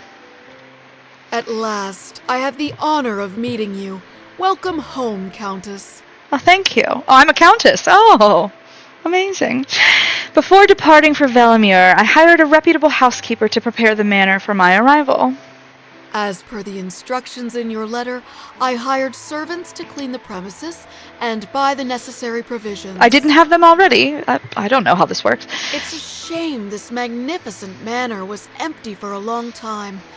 It's wonderful that you've decided to claim your inheritance, my lady. Sure. Portraits displaying generations of refined women hang along one side of the wall. I'm going to assume they're all me, since I'm immortal, and that I've probably just pretended to be a bunch of different people. The housekeeper gazes at them with an expression that reveals reverent admiration. This is my great-grandmother. Here's my grandmother, and this is my mother, except they're all me, I'm assuming? I point to each portrait as I introduce them to the housekeeper. Your lineage is unmistakable, my lady. You're the spitting image of your mother and grandmother. Aren't I, though? Aren't I just? Shut up, Sylus! Shh. I would never tell him to shut up. Actually, I might. I like the playful banter. Sylus, who's been standing behind me, lets out a soft chuckle. He leans down to whisper in my ear. You're pretending to be your entire lineage by yourself? You've outdone yourself. I do that frequently, thank you. Thank you so much. I resist the urge to turn around and glare at him. Instead, I maintain the proper decorum that's expected of nobility. Please forgive my negligence. May I ask who this gentleman is? My dragon. No, he's my fiancé. I'm her husband. Oh. Yes, we're married.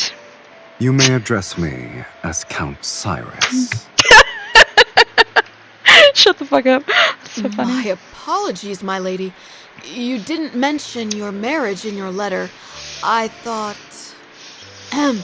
I shall prepare the necessities for the Count at once. Uh-huh. Yep, this is great. Yep, going to plan. Everything's going according to plan. Taking advantage of the housekeeper's departure, I pull Sylus into the bedroom. Yeah, I do. Ooh, that's pretty. What are you planning? I only said one sentence. You're supposed to follow my orders. Who gave you permission to define our relationship?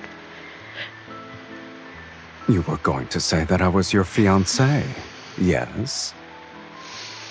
He raises his staff to point at the bedroom door. Then he lifts his left wrist. What sort of noblewoman allows her fiancé to stay in her bedroom from sunrise to moonset? I mean... Velmir won't stop speaking of your name before sundown. But if that's what you want, then it's not too late to change our story. No, he has a point. I've been traveling for so long, I almost forgot the etiquette established by Philosian nobility. Have you decided? Should I be your fiancé or your husband? You should be on my bed with your clothes off. Though that is a great fit. It matters not. It's settled then, my dearest wife. Well, we're saving that too. Thank you so much. May this voice actor always have the cold side of his pillow. May he never lose one of a pair of his socks. May he always know joy and peace. I suppress my annoyance and point to the couch on one side of the bedroom. In this room, your place will always be there. As you wish, my lovely wife. These are so funny, I have to take them.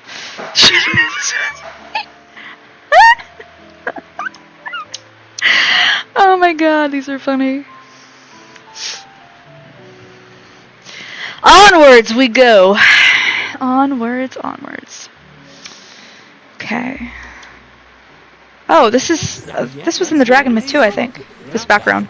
This setting, I The should next say. item in our collection has been salvaged from shipwreck relics. Huh? Here is a tortoiseshell incense box with relief carvings. Based on the engravings at the bottom of the box, this appears to be a precious treasure used by a previous dynasty's empress. Remarkably, it still retains traces of its original fragrance. He sounds like a snake oil salesman. Ladies and gentlemen, which one of you would like to acquire this? The starting price is 8,000 silver. Please place your bids. Do you know how much I don't care? Don't forget, It's amazing. the distinguished guest who acquires an item may invite their partner to lead the next dance. Oh. Well, that means I'm gonna get it, obviously.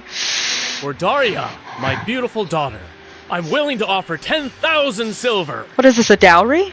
15,000 silver! It's for my beloved Miss Ariella. I yawned listlessly from my corner of the banquet hall. When will they reveal that fragment of Night's Whispers? I didn't expect there to be this many mages present at a ball. We all have the same goal. Of course. The nobles only consider Night's Whispers to be a poetry collection left behind by Sir Saren. Excuse me? Mass Effect call out? Pardon? One more time? They forgot that he was the greatest archmage in No, he's a Sylus'S Turian. history. He was the last one who... Shh. Lower your voice. Mages are already competitive enough as it is. We don't need nobles to increase the price because of their obsession with being refined, cultured individuals.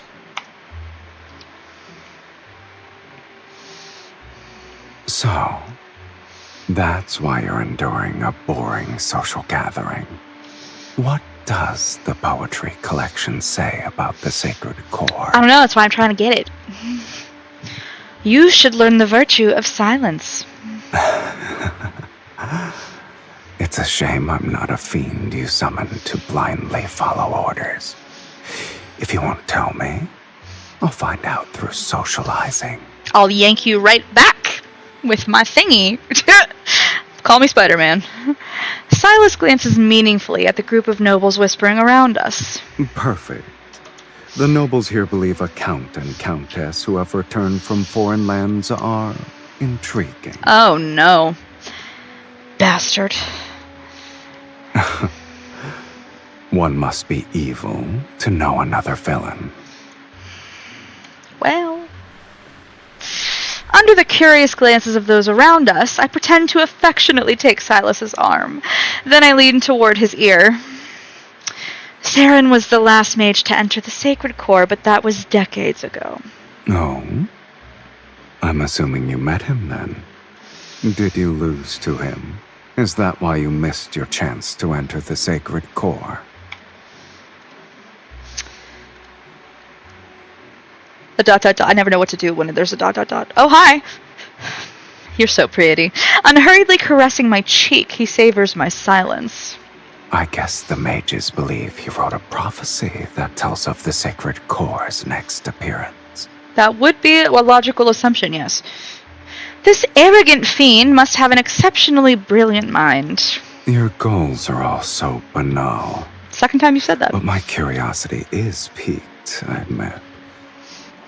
How do you plan to outbid these mages? I will offer you.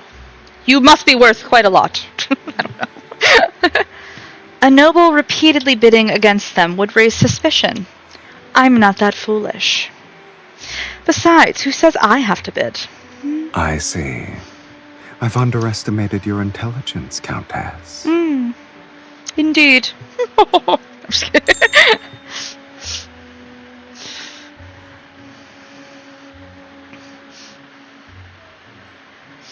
An attendant carrying a silver case steps onto the platform, and the Marquess speaks again. The next item is a fragment from a poetry collection written by Sir Saron. Bingo. It's called Night's Whispers. The nobles show little interest, which makes it easy to identify the mages as they reveal eager gazes. He was more famous as a mage. Okay. Several of his poems circulated in a royal court. So what you're saying is he was a shitty poet. Is that what you're saying? Here's my chance. Holding a wine glass, I stand up with my back to the crowd. With the slightest movement of my fingers, the barely perceptible traces of a spell form a tiny glyph in the air. The starting price is 1,000 silver. Please place your bids. In a spot that no one has bothered to glance in, an invisible rift appears. It leads directly to the silver case. 5,000 silver. 10,000 silver. I am willing to offer 20,000 silver. Okay. I channel my energy into the folded space woven by the glyph. I'm ready to silently extract the poetry collection. I wonder which poor soul will end up paying for this empty case. Just as the text is about to pass through the rift, the spatial boundary suddenly falters. This isn't my spell. Is someone tracing my magics?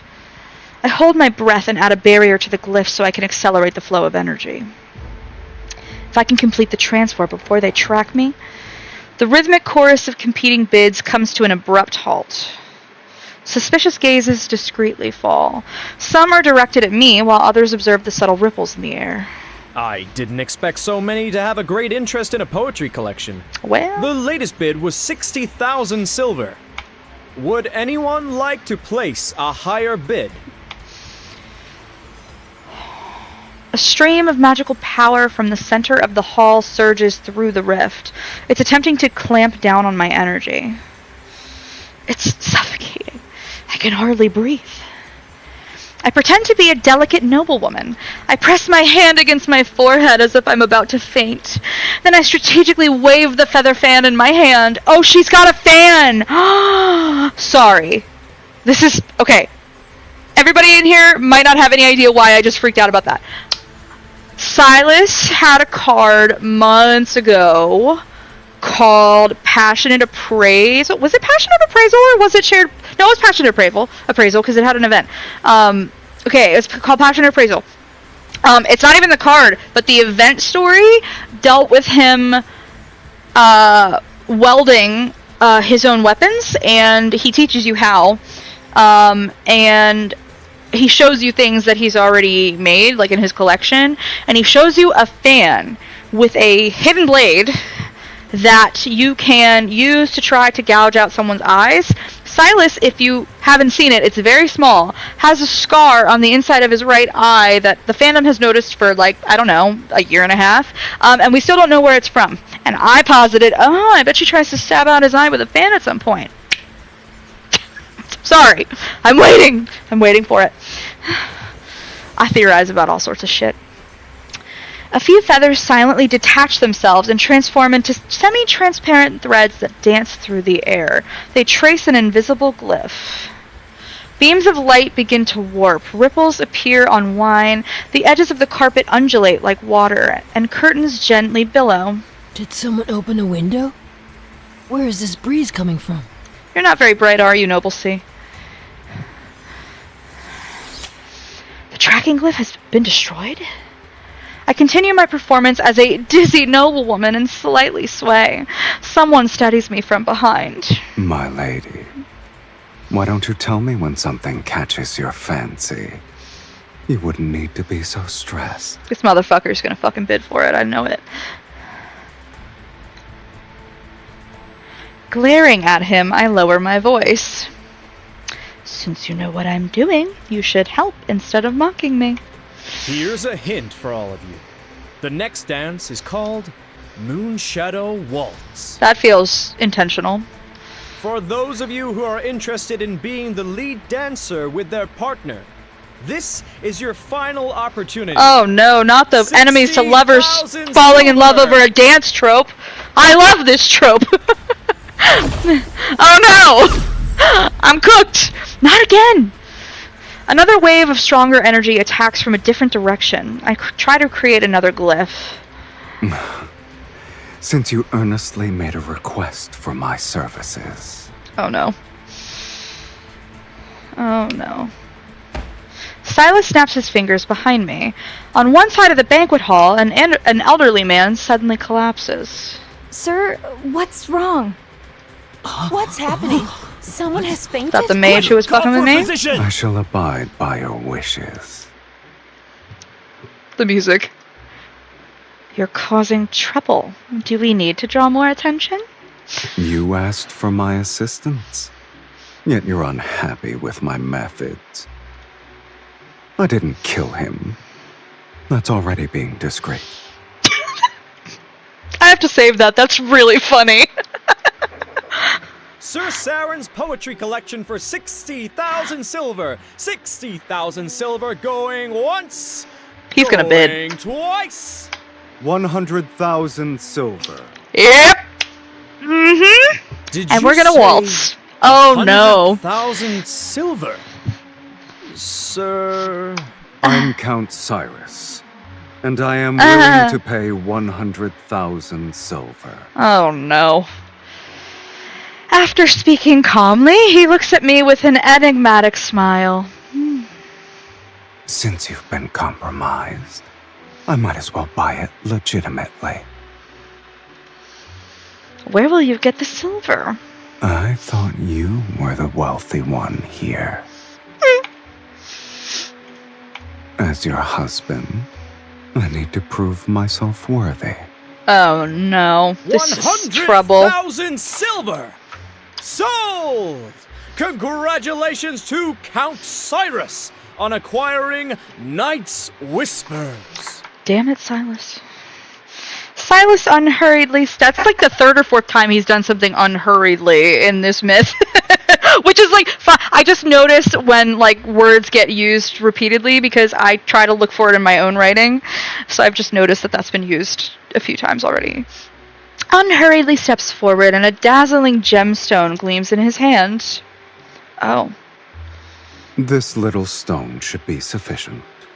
What is that? Jadeite. Protocore? What are you giving him? That gemstone is worth at least 200,000 silver. Where did he get it from? Velmir hasn't seen a noble spend so lavishly in quite some time. Uh-huh. I heard only mages have an interest in this poetry collection. Could you be one as well? Well? I'm sorry. I'm unaware of their strange curiosities. The story is what caught my eye. Uh-huh. He takes the silver case from the attendant's hands, opens it, and removes a worn, unremarkable book.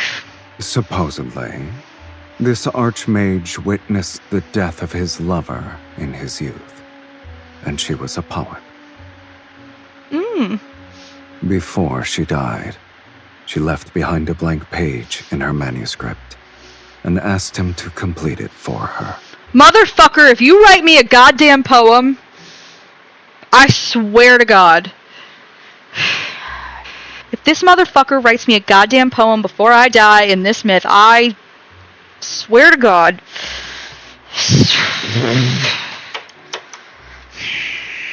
Thus, on that same night every year, he used forbidden magic to send a newly written page of poetry to his lover.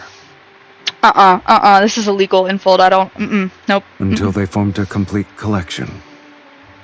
These pages are his lover's epitaph. If you write me a fucking poem.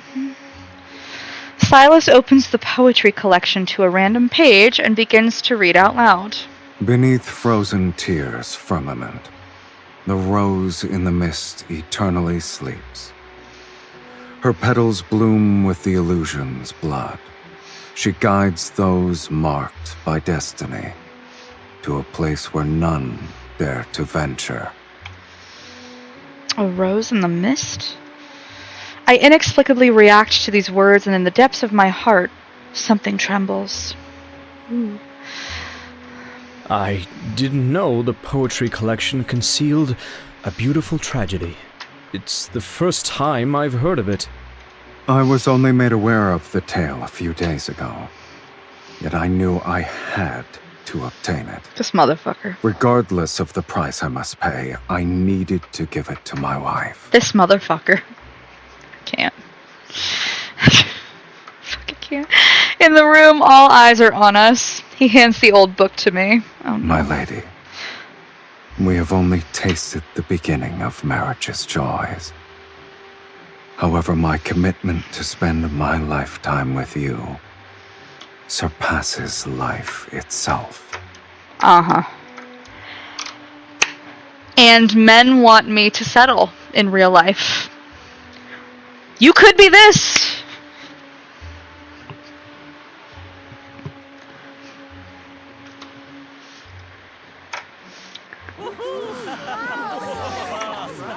I believe the Count wishes to extend an invitation to his wife for the next dance. Yeah. My dearest wife, would you be so kind as to dance with me? Everyone is watching our every move. I have no choice but to put on a blissful smile and place my hand in his. That enemies to lovers waltz, man, every time. Sylus gracefully leads me to the dance floor, and he guides me into a gentle spin. My dress sweeps in an arc as every movement flows with practiced grace. When we finish the first part of our dance, the other guests join us. Their silk garments ripple outward like waves. Where did you hear that story from? Did the previous mages who summoned you reveal it? You made it up. Yeah, I was gonna say, he made it up. Obviously, he made it up. It happened decades ago. No one remembers it anymore. People will believe anything Sylus. you tell them. Yeah. Our dance elegantly continues as we move to a corner of the banquet hall. A decorative mirror with a golden frame catches my eye. He holds me with one arm as I follow his lead. I lean back and turn my head. I'm startled to see only myself in the mirror. Not the vampire trope! My dress twirls, and I raise my arms. I feel his grip on my waist, yet the mirror only shows me dancing alone. Mirrors in this world cannot reflect beings from the underworld. For some reason, his nonchalant tone stirs a certain emotion. I hesitate before using our dance to lead him elsewhere. Are you afraid they'll discover my existence? To these people, I shouldn't exist. To them, neither of us should exist. So, we're the same. Oh. Curious. A mage compared herself to a fiend. Weirder things have happened, let me tell you. Ooh, I didn't mean to hit my headset. Our dance concludes. Since today's objective has been achieved, I take Sylus's arm and make an excuse to leave the ballroom. I'm still perplexed. If that person didn't trace my spell in the beginning, none of the other mages would have noticed me. That ripple was quick and precise. I have no idea how they managed to detect me.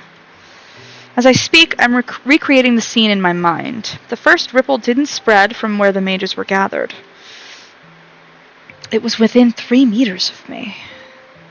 My heart almost jumps out of my chest as I look at him. Was it you? Don't let your mood be so easily affected. Remember, we're still in someone else's mansion. Our actions at this ball will become the gossip passed between guests. Is fighting your husband who gave you a precious item a wise choice? Oh no, that's funny. I grip my teeth before forcing myself to smile for Marquess Swain as he comes to bid us farewell. By tomorrow morning, Ah. the tale of your loving devotion will be known throughout Velmure. It will. Today's ball was truly memorable. Once we're home, we'll savor it for a long time. Wouldn't you agree, my beloved? Oh, I need that. I just need that for reasons, just personal reasons. Thank you for your hospitality, Marquess. This evening has been delightful. I'm gonna stab him. I'm just kidding. We shall take our leave. I hope you'll rest well. Oh, thank you so much. As soon as we returned to our residence, I ordered the servants to retire to the East Annex. Only Silas and I remain in the building. Go on. Reveal the reasons for your betrayal. Me? A traitor? I wouldn't refer to it as a betrayal, let alone insubordination. He'll be like, I'm making you stronger. I can hear it. I can hear it. I suggest you call it. Oh, there it is. What right do you have to test your summoner? He slowly unbuttons his collar? Okay. Shit. You must endure these sorts of trials if you want me to stay. And to serve you, I must confirm your true capabilities. Excuse me? I scoff. With my hand behind my back, I begin to draw a glyph. Why don't we fight, then? You're the one who should be tested.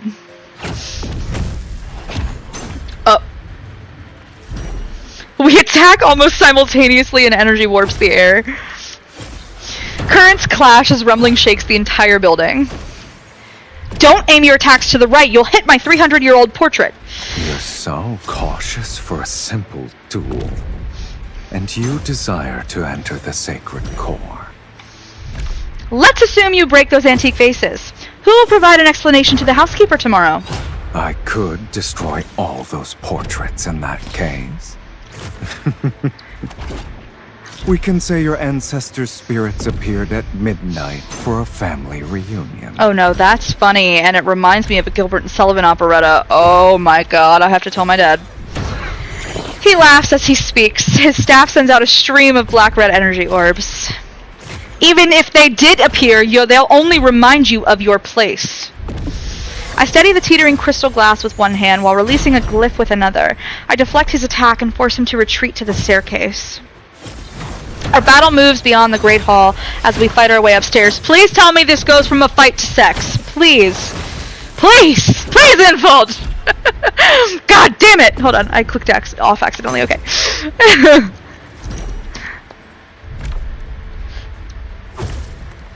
Where are we? What's happening? Oh, still lots of noises. Okay. When the door to the bedroom is kicked open, we're already disheveled. Our battle has drained our energy. Ooh, I'm sad. Look at the listen to the music. This is weird music, actually. Having used too many spells, I sit on the edge of the bed to catch my breath. Silas rests on the carpet and tilts his head. Neither of us are dead. Sex fighting? I'm in! I suppose we'll continue this at another time. I'm trying, man. I don't respond, collapsing onto the bed as drowsiness overtakes me, but he stands up and pokes my shoulder repeatedly. Yes? I'm hungry. Let me drink from you. If I can ride you. Is that allowed? Can we do that? How about your face? Anything? I'll take anything. No? I don't even have the strength to glare at him. I roll over instead. Hello? Leave me. Damn it. Yet Silas lies down next to me on the bed. He leisurely spreads out his limbs. You're not allowed to be here. I turn and try to kick him off, but he lies there with his eyes closed. He refuses to budge. I can't drink blood, and the couch isn't comfortable. You either let me dine, or allow me to rest well tonight. I'll give you both. Shit. Bastard. Furious, I gnash my teeth, but I'm too exhausted to keep fighting. All I can do is turn and bury my face in the pillow. The fatigue from using my energy washes over me. My consciousness quickly blurs into nothing.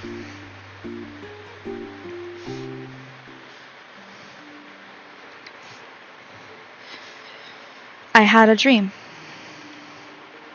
Endless rose bushes line a path enshrouded in mist. I walk forward as the mist grows thicker. Taking a breath makes me feel sluggish. A blurry silhouette appears and vanishes in the distance. I can't help but follow it.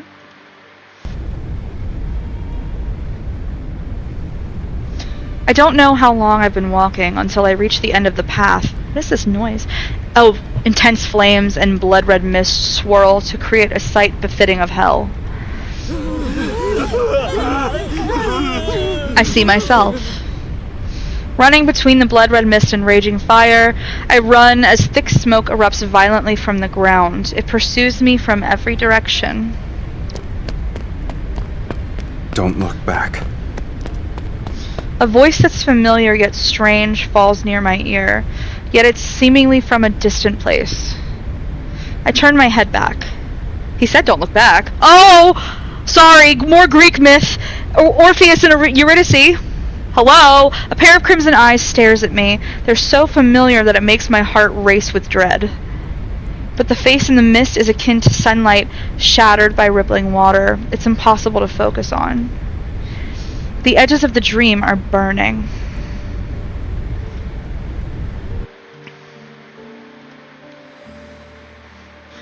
I need to know why we're referencing Orpheus and Eurydice, please. Please and thank you. I need answers. Again, Hades.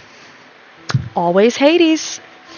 Last night's dream repeats in my mind, especially that familiar yet strange voice and those eyes. But I don't want to be preoccupied with such matters unless it concerns clues related to the sacred core. A rose in the mist? The poetry in Night's Whispers and my dream direct me to the same image. I don't believe this is a coincidence. When dawn's light begins to touch the world, I'm already at my desk. I carefully examine the fragments of ancient poetry. The spaces between verses are hiding. Incantations? My fingers trace the faint magical residue hidden within the pages. I follow the patterns of verse, breaks, rhyme schemes, and the irregular arrangement of ancient grammar.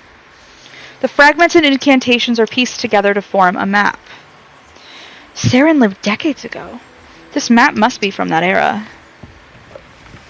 I stand, approach the bookshelf, and search through my collection of maps depicting the royal capital. I must identify the exact location. You're already awake.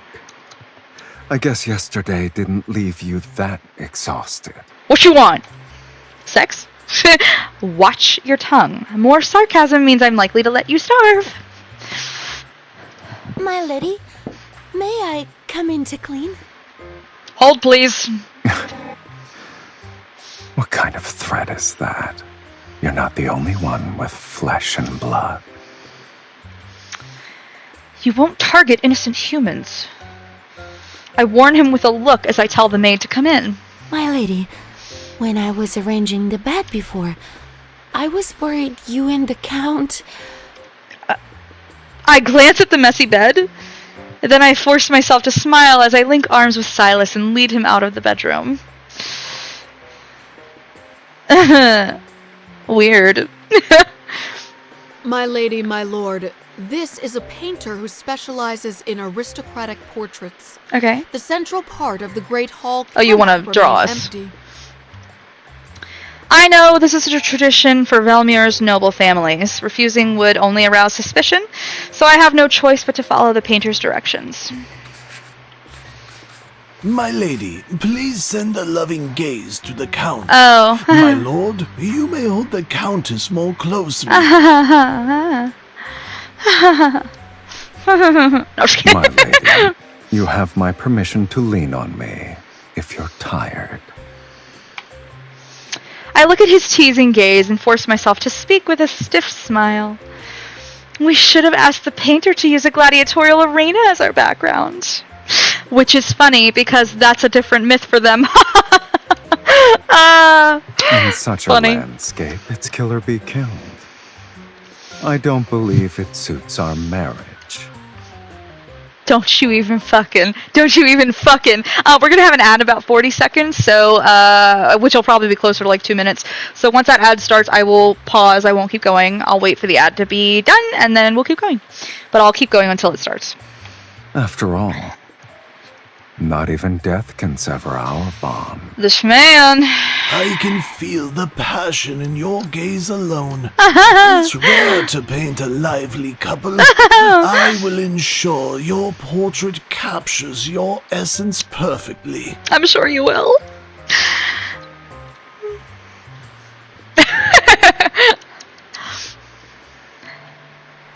I rub my sore shoulders as I copy the poetry collection's hidden map onto a thin piece of parchment. Then I compare each section to old maps. The convergence point is on the outskirts of the former dynasty's royal capital. This is an underground vault in the old royal capital.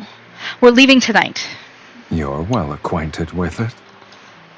Living a long life does have its perks, I see.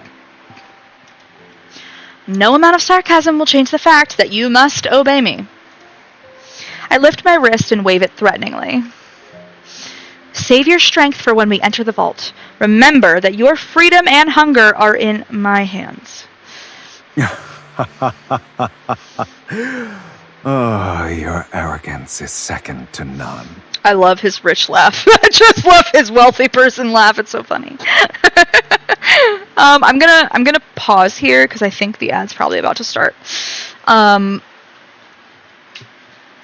So I will say that, yep, there's the ad. So 2 minutes. It's very common in these myths. Now, it's not a one-to-one, okay? But I've noticed in all these myths, across love interests, across whether it's the first, second, or third one, whatever, the romance starts to really peak around chapter 5. We're on chapter 4 right now. And then shit goes really south in chapter 6. So I'm anticipating something of that ilk again. We'll see. No, I don't want bots in here. Go away. Go away. Goodbye. Thank you so much. Bye-bye. There you will. Okay, thank you so much. I appreciate it. My ads are all sick tonight. My mods are all sick tonight, so I'm modding. Which is fine. I'm totally good. Everybody should get better. That's way more important than my stream.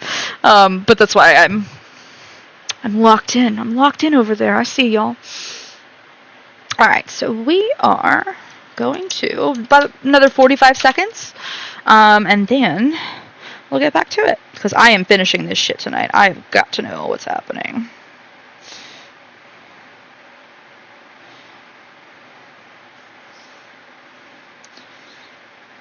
Okay, 30 seconds. I'm just texting a couple people back. Please forgive me for my rudeness. Okay. Cool. Also, apparently, the 20 free pulls are now available here in the North American server. Yes.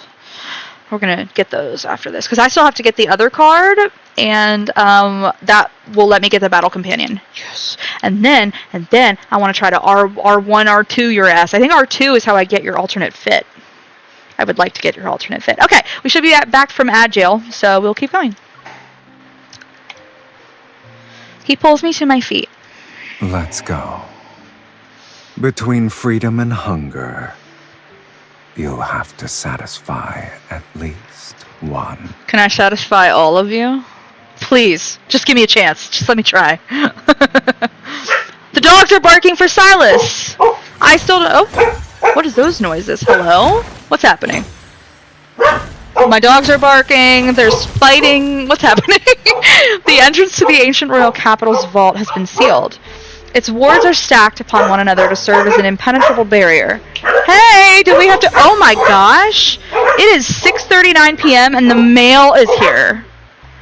Oh my gosh, go home, mailman! Please, go home to your family! Thank you so much for the follow, Lucky Blaze! They're barking for Sylus's, I give them credit for that. No, they're barking because of the mailman. I can't believe...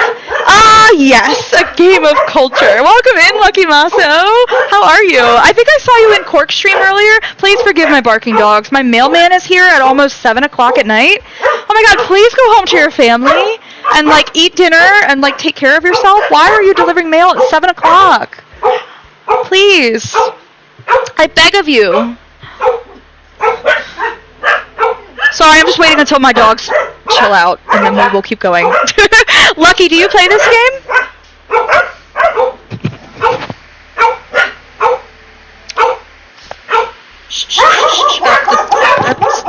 We're still going. Yep, I popped into Core Stream while I was at work. Oh, awesome! Hell yeah! So, if you play this game, do you have a main? Do you have a couple mains? Do you love everybody? No wrong answers here. There's no like judgment. There's no making fun of anybody. I'm a harem girl, but I do have a favorite. I have a hierarchy, really. I haven't, but I know a lot about it. Hell yeah, we love that shit. Cool. Fuck yeah. We are playing a new myth dropped today for Sylus's. So we are playing, and we're a little less than halfway through it. Hey. Shh. Woosa. Zen mode. Thank you, guys. Woo, okay. The dogs have stopped barking for Sylus's. There we go. Okay. Well, welcome in and thank you so much for the follow. I hope you enjoy. I don't know if you've seen this yet, if you knew this was dropping today. I played a few dating sims here and there. This game I heard is a lot deeper than that. A lot deeper than that. I'm obsessed with it because I've tried dating sims, like other dating sims, and I actually usually get pretty bored. Sorry to all the other dating sims out there. I am nowhere near bored with this. I'm obsessed with it. This is my favorite sci-fi world since Mass Effect, and Mass Effect was my hyperfixation since I was a teenager. It still is, but this is my new favorite sci-fi world, and I love all the world building and the lore. I am constantly dissecting the lore, so I apologize in advance if I'm stopping to talk about things. I theorize all the time. Actually, tomorrow, Mass Effect is goated. Hell yeah! Tomorrow, I'm gonna stream with another friend, and we're gonna do a Love and Deep Space lore yap session.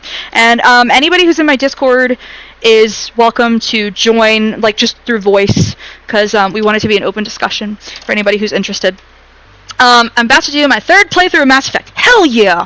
Fuck yeah! So, of the trilogy, the original trilogy, are you, like, also including Andromeda, or we don't talk about Andromeda, like Bruno, or, like, what's... Do you have a favorite out of them? Do you have like someone that you romance every time, or do you try to change it up? Do you have a favorite class? I have to know. I'm such a Mass Effect slut. I love Mass Effect. I love it. And this is my favorite sci-fi world since then. So I'm a big endorser of this game. I will say that. Who's Bruno? What? It's from Encanto. Right? That's what it's called. I think it's a song. We don't talk about Bruno. It went really, like, it got really famous? No? You don't know? My bad. There's a song called We Don't Talk About Bruno.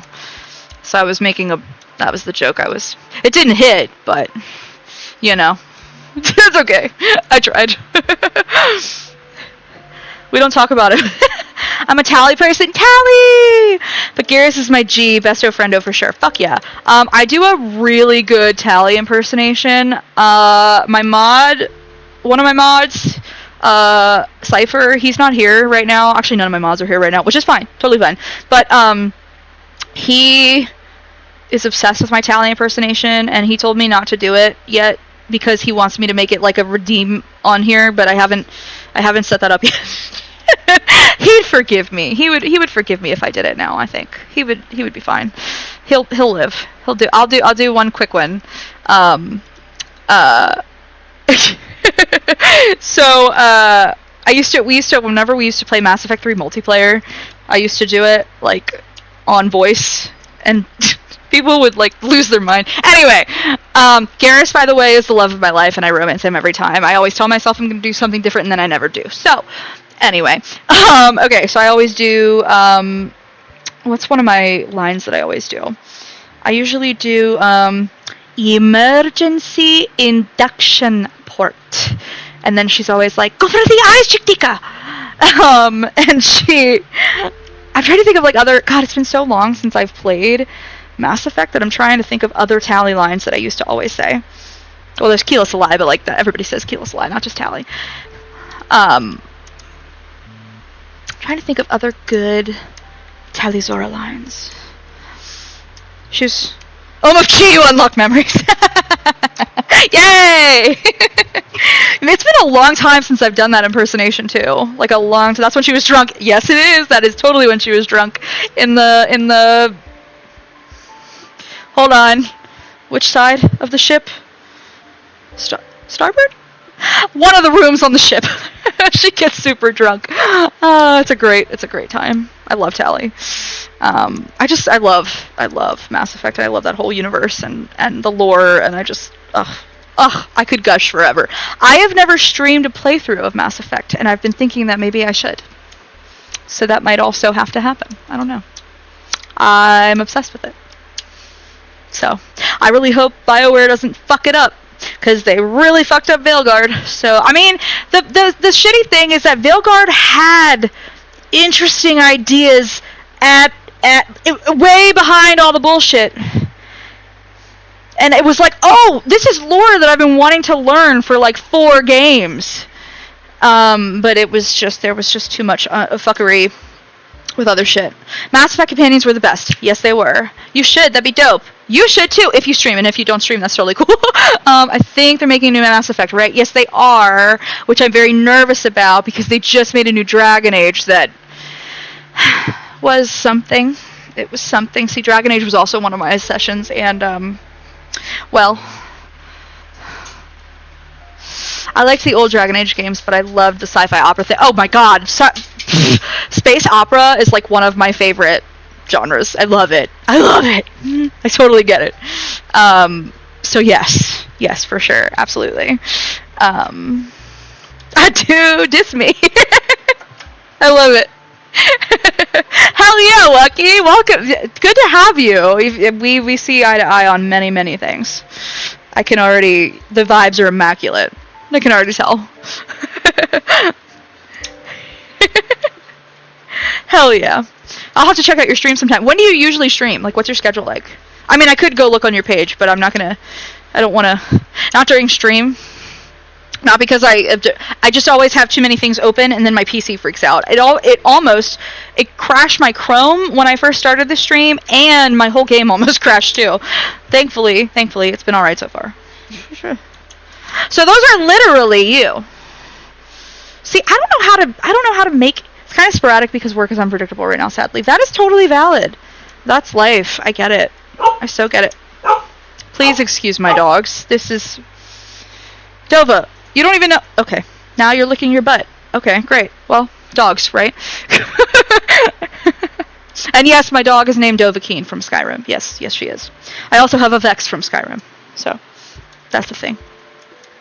What do you do for work? You don't have to answer that, by the way.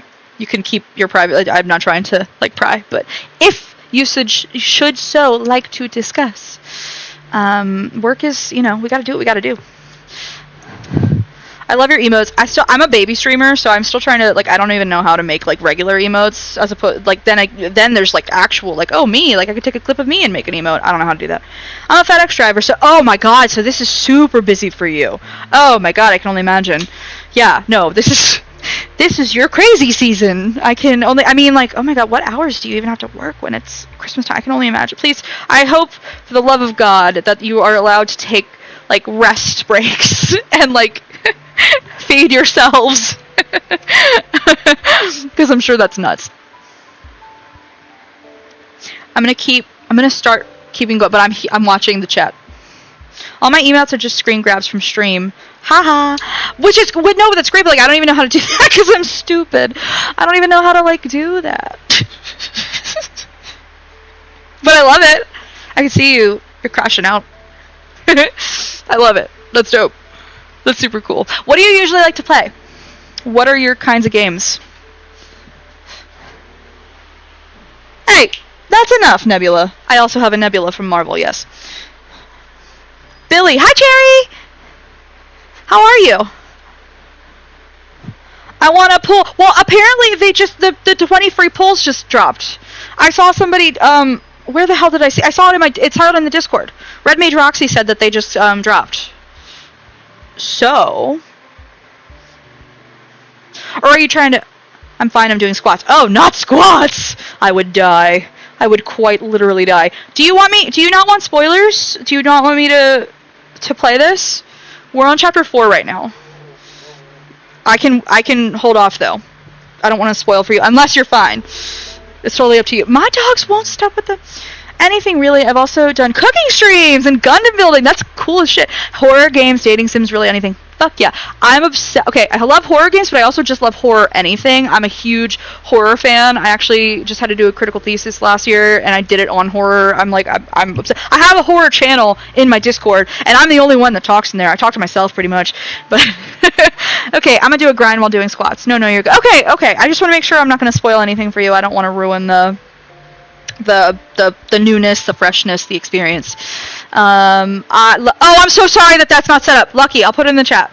Sorry, my mods are all sick today, so it's just me, which is fine. I want them to take care of themselves for sure. That's so much more important. But that's why it's just me. So give me 1 second. I'll put the link in the chat because I don't actually have that little exclamation point set up. I did set Nightbot up as my mod, but it hasn't really done much since I did that. So I don't know if I did it right. Give me 1 second. I'm a baby streamer, so I'm a baby. Here you go. Here is the Discord. Hop on in. Okay, give me 1 second. Nightbot's good. I just don't, like, it hasn't done a lot since I made it a mod, but, like, maybe I fucked up. Or maybe I just didn't put on that many alerts, so it hasn't really had much to do. I don't know. I just show up, man. The reason I started streaming was because I wanted to talk about my hyperfixations. That's really why I'm here. Oh, thank you. I appreciate it. Thank you so much. I'll have to check you out sometime when you get a chance to stream. I know this is your busy season. I'm sure you have VODs and stuff I can watch. I use the incantation I decode. I'm gonna keep going forward, guys, but I'm here and I'm watching chat. I used the incantation I decoded from the poetry collection to break through several layers. Sylus impatiently waves his staff and tears through the final seal. Let's go, husband. A hidden stone door slowly opens. Behind it is a painting lying on the ground. Ooh, very Dorian Gray. This is so Victorian Gothic. See, this myth is so cool, Lucky, because it's so Victorian Gothic horror coded, which is my favorite thing. At its center is a small path entwined with wild grass and overgrown with roses. Not roses. We've seen roses as like a very ominous symbol so far throughout this myth. It's been very like heralding doomsday type shit. In the depths of the mist, a lone figure walks into the distance. Uh-oh. It matches my dream. I did just dream that exact thing. Last chapter. The painting and images from my dream come to life. It's as if flames wrapped in thick smoke might erupt from the ground at any moment. Also there was Orpheus and Eurydice imagery in that dream. Don't let it affect you. What you want, husband? Talk to me, goose. Sylus taps the canvas with his staff. It's been infused with energy and appears to contain a seal. A seal?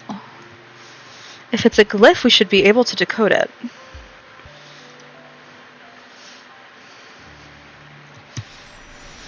One end of his staff begins to glow with a crimson light, and it reveals the faint outline of a glyph under the painting. Layer by layer, the glyphs appear in sequence, but just as they're about to connect, they stop. It won't open. We'll need to utilize a specific method. Was that blood? Everything else seems to be blood in this myth. Why do you sound like you already know the answer? 'Cause he does. Exclamation point. Fluctuating energy in a place like this? Subtle ripples put me on alert as several figures burst in through the stone doorway. I can sense their murderous intent before they cast their spells. You won't escape this time. Oh no. Oh no. Several lightning bolts fall. The cracks on the ground are reminiscent of a spider web, and dust fills the underground vault. Strange. I made sure to cover my trail. How did they find me so quickly? What amazing hair! I need his routine. He doesn't. So, like in the main story, he usually has short hair. Well, you're familiar with this game, but in his new myth, yeah, he get all these new myths that the guys have gotten. They get glorious long hair, and I'm jealous. I need their routine. He's giving Sephiroth, right? With Alucard, with Nuvolette. That's what I've been saying. Mash those three together. I thought you'd be more secretive after succeeding at the auction. I didn't think you'd be so proud that you couldn't hide yourself properly. Oh? I recall the tracking spell Sylus'S secretly cast at the auction. You again?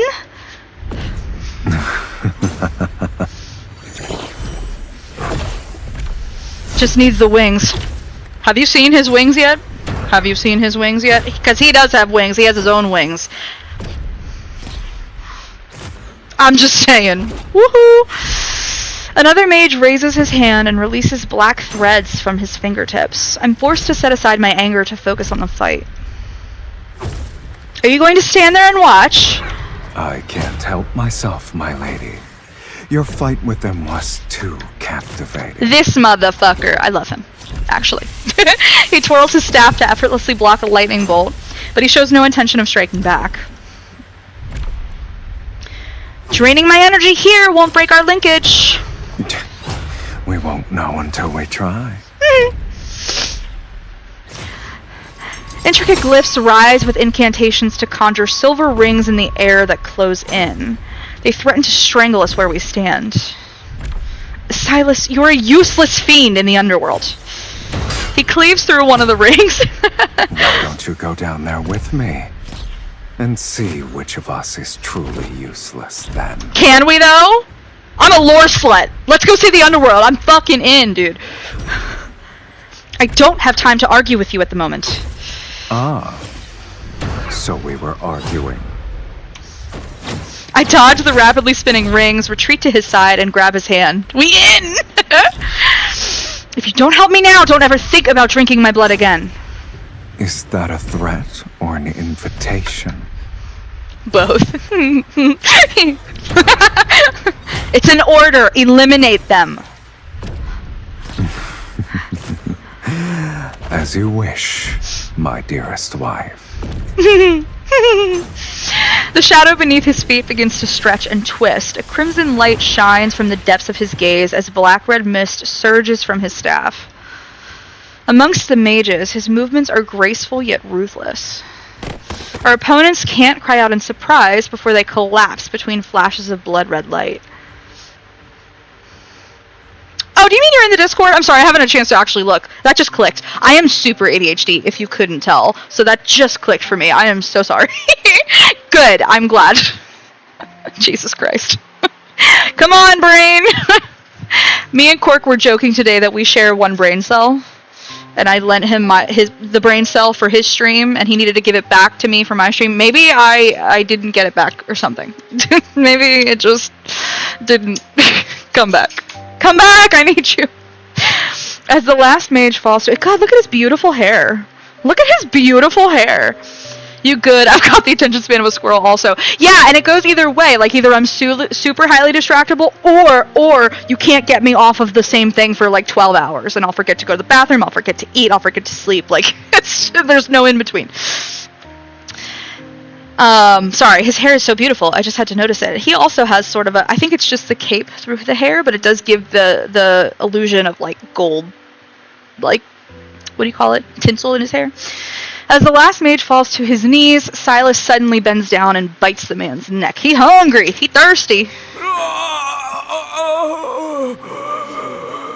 Okay. Excuse me? I'm taking that for personal reasons. Y'all don't need to know why. Y'all don't need to know. Blood overflows from the wound. The man doesn't even have time to struggle before dying. Well, he had a lot of time to make a lot of noise because it was a very drawn out death gargle. Noticing my frown, he wipes the blood from the corner of his mouth with a silk handkerchief and calmly walks next to the mage. Your furrowed brow reminds me of an intricate glyph. Try and make a really furrowed. Can you blame me, though? I haven't eaten in days. If this continued, the Archfiend's sovereign would have become the sovereign of hunger. His extravagance is also giving me Raphael from, not this game, because there is a Raphael in this game, but from Baldur's Gate 3. He picks up another unconscious mage. Your blood is special. One sip is worth half their lives. But since you're unwilling, I'll have to make do. This man stays a consent king even when he's the devil. I don't know what to... How do you... men in real life, you don't... I'm sorry. That's your competition. Pixels. And he's winning. I'm so sorry. You lured in these mages for that?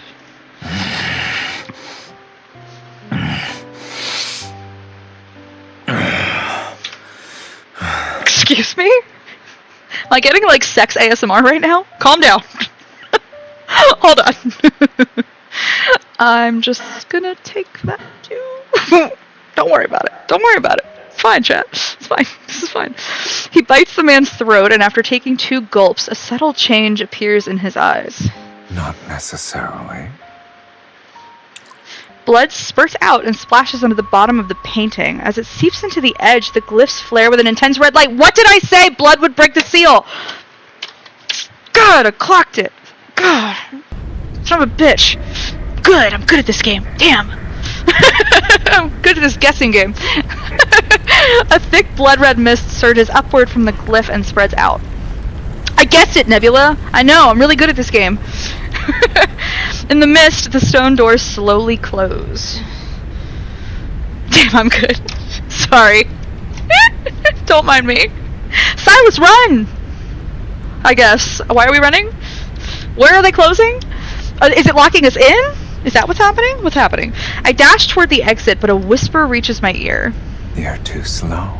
Are you trapping me in here? Wait. That line was kind of hot, though. Hold on. So sorry. No, I love it. Oh, thank you. Embracing me from behind, he unfurls his silver wings and flies away. He breaks through the ceiling to reach the night sky. Okay, you just helped me? You just helped me. Okay. Okay. What are we doing? Oh, show me the wings! Show me the wings! It's giving the you are about to say this vibes. Fuck yeah. Thank you so much. I appreciate it.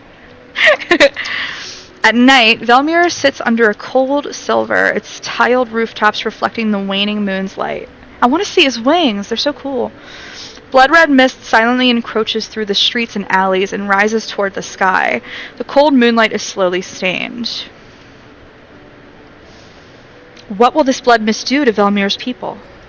Weren't you willing to do whatever it takes to enter the sacred core? Yet you worry about strangers. This is interesting. Okay. What did I say? Shit starts to really pop off in chapters 4 and 5, and then shit goes to shit in chapter 6, usually. That's usually how these myths go. Usually. We'll see. Despite his sarcasm, he holds me more tightly. Yeah, he does. Sylus's... Excuse me. Hello, throat. Come on, throat. Let's go, throat goat. What? Me and Donald. Hey. Sylus's, you never actually asked me why I want to enter the Sacred Core. Countless people wish to rewrite their lives. You're not the first. Nor will you be the last. Yeah, but my reason's pretty good. It's pretty good. It's a pretty good reason. What about you? Do you wish to do the same? The The blood mist churns in the wind. No longer a mere shadow encompassing the streets, it's an omen unfurling across the sky. Yet within me rises a tranquility I haven't felt in ages. It's as if in some distant past, I had looked upon an ebony city like this. If this is not referencing his dragon myth, I will eat this pen.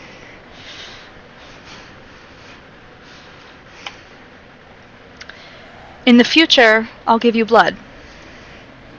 Are you trying to say we'll compromise? Yeah. So long as you stop giving me these trials. Your offer for a truce is more sincere than I expected. I'm a delight. You'll accept it? Let the pen eating commence. This important. Needs a proper I'm definitely right, though. I'm definitely right. An agreement this important needs a proper acknowledgement? Hold on tight. Spider monkey. Sorry. I'm so sorry. I can't. It lives in my brain, rent-free. Sylus's lands on our residence's rooftop with me in his arms. The wind lifts his cloak in the hem of my clothes. I try to jump down, but he doesn't let go. Instead, he sits on the roof with me still in his embrace. I don't mind. He lowers his head to take in my scent. Has anyone ever told you that after you cast spells, you radiate a unique warmth? It corresponds to your energy. Not in this timeline, but I got that vibe in the main story. Aside from you, who else would notice? If I'm the only one, that's even better. Don't you sweet talk me. Or do. On a humid night under cold moonlight, he slowly licks my cheek. Stop. Ridiculous. Oh, do I get my infernal backshots? The spell's embers on your skin is enchanting. Chat, I'm gonna get my infernal backshots. I've been asking for this for like 4 chapters. This is the music. This be the music. This is the Misty Invasion music. I know it. I clocked it. His moist breath travels down my cheek and neck. His lips brush against my wrist and a smile forms on his face. Didn't you already... I flew across half the city while carrying you. Even fiends know what exhaustion is. As we've discussed before, formal agreements require a proper acknowledgement to be finalized. So you're telling me we have to solidify this by fucking? Is that what you're telling me?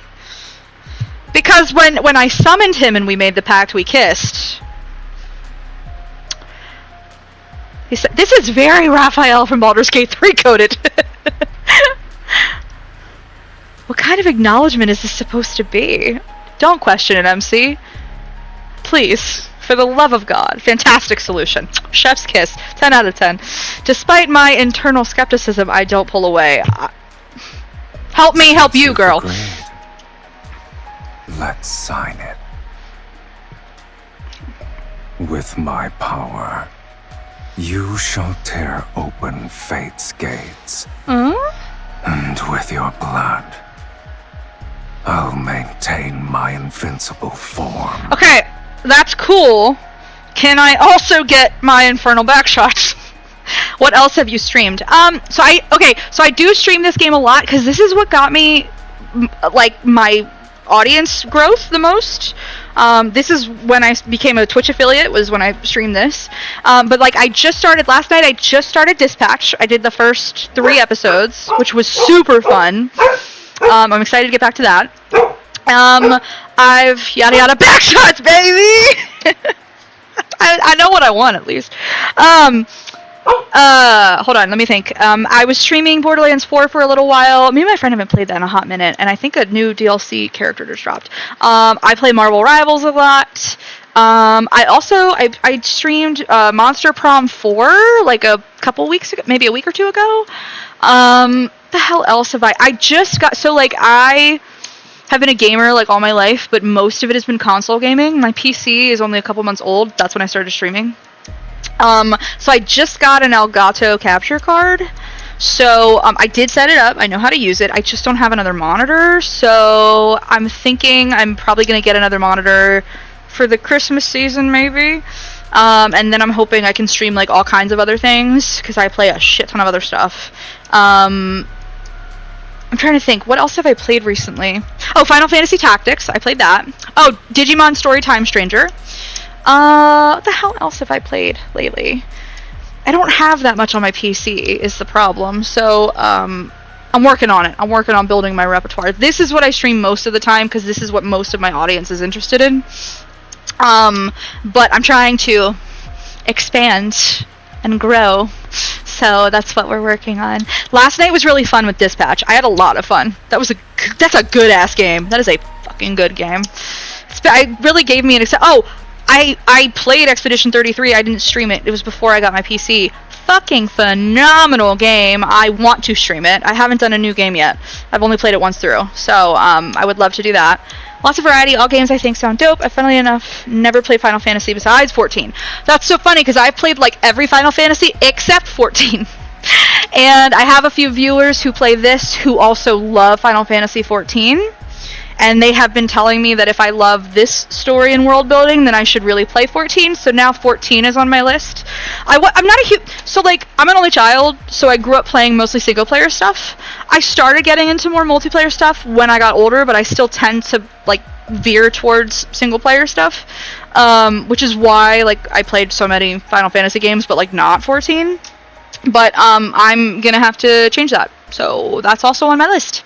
I have a big list. To be truth be told, I have a big list. I have a lot of things to play. I was also in grad school for the last 2 years. I'm done now, but oh my god, during those 2 years, I didn't watch anything. I didn't play anything. It was just work and school. That was like my whole life. So I'm super behind on like movies and shows and games, and I'm like, I have so much to do and catch up on.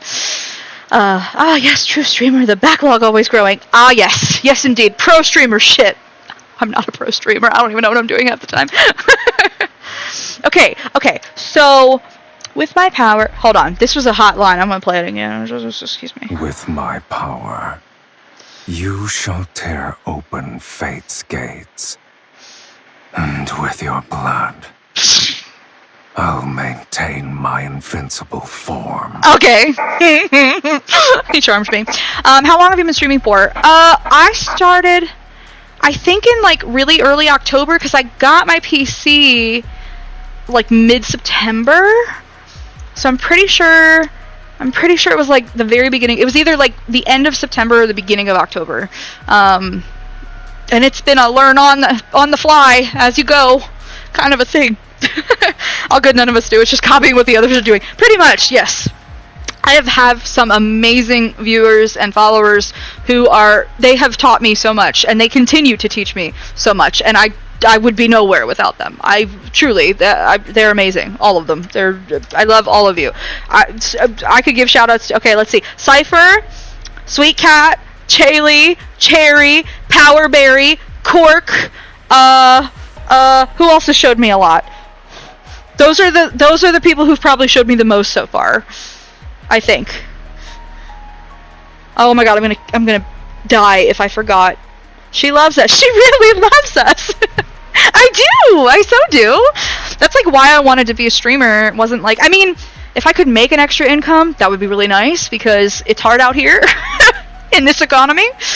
But no, I started this just because I wanted to have a community to talk about all my nerdy hyperfixations with. Okay. So you're gonna drink my blood? Is that, am I not gonna get my back shots? His warm lips gently press against my wrist. That is arguably even more sensual, though. I will say, that's a very sensual, because it's, you know. The moonlight will be our witness on this night. At this hour. Everything this man says, it's just like butter. It's like butter. I don't know. Hello?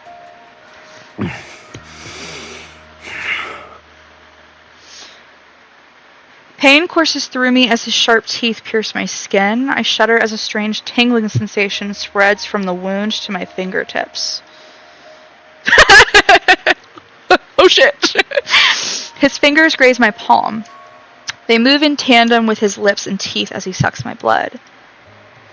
It's meticulous and slow, as if he's savoring a rich, exquisite elixir. It is very sensual, I'll give it that. I'm a monster fucker. But it's fine. This is fine. It lasts for a long time until the blood-red mist gradually envelops the silvery white moon. That's a great image. We're gonna have an ad in about a minute, guys. So, well, I always say that, and then it ends up being like 3 minutes. Like, it's always delayed. So, I will not play while the ad is going, because I don't want anybody to be left behind, but then we'll keep going. Oh, man, I'm only at chapter 5? Jesus. Will I finish tonight? How did I do the Dragon Myth so fast? I did the Dragon Myth in like a 3-hour stream. This is almost about to hit 3 hours, and I'm only halfway through. I once again find myself walking along that misty path of roses in my dream. The flowers on either side are no longer blooming. Their petals fade and curl one by one before transforming into silent ash at my feet. The mist clears to reveal a dead garden at the end of the path. Charred vines with roses ensnare broken colonnades. They're akin to memories that lost their life yet refuse to fade. Looking up, I see Velmir.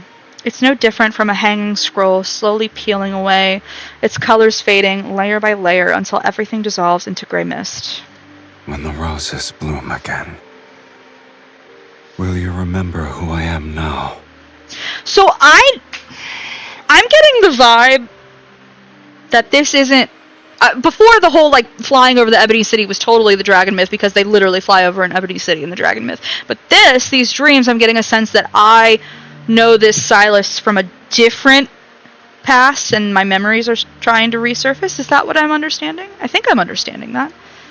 I hope I'm understanding that. I think. It's a whole thing. You know, I just show up, you know. Alright, this ad should start here in a second, and I don't want anybody to get left behind, so I'm gonna wait. Because I don't want anybody to get left behind. There goes the ad. Okay.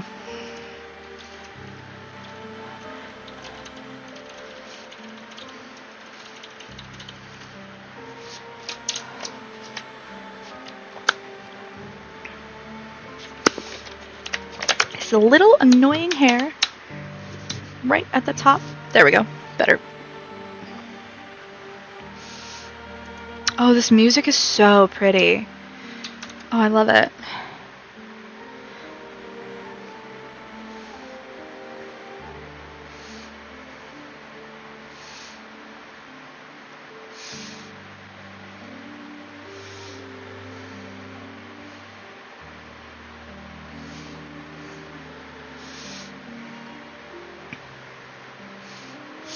Okay, one more minute. Oh, this music. I love it.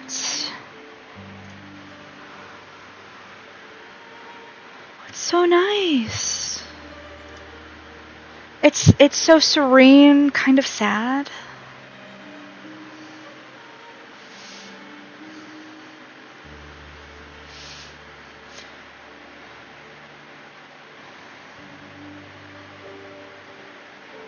So I know this Sylus's from somewhere else. Am I getting that right?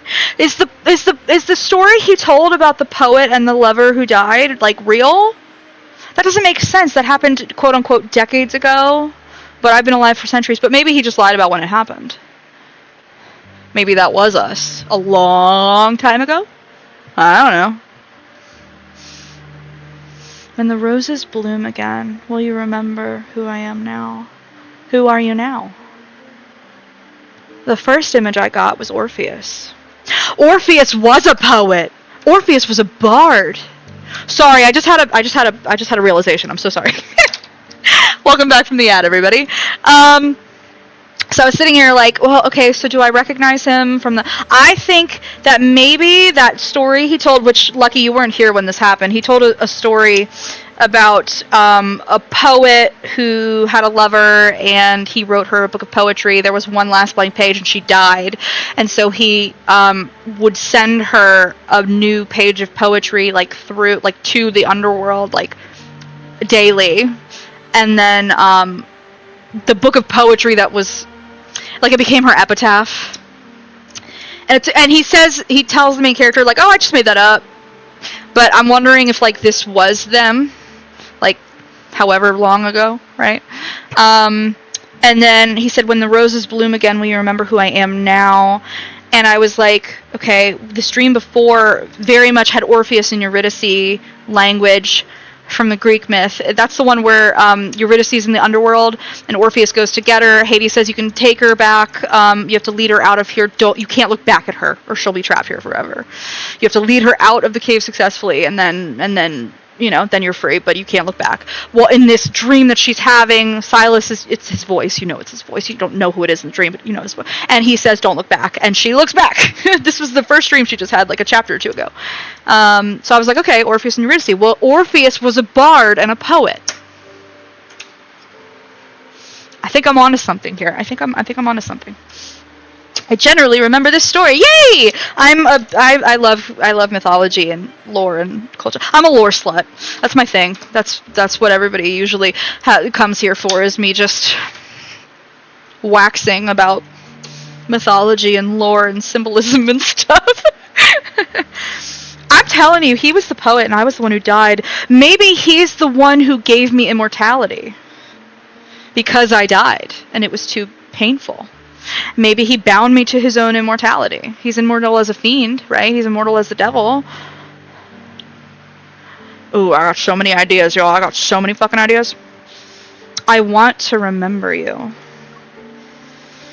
But will you still be the same when the time comes? Apparently he's a fiend now, but I guess we're reuniting. So long as our souls remain unchanged, we'll surely recognize.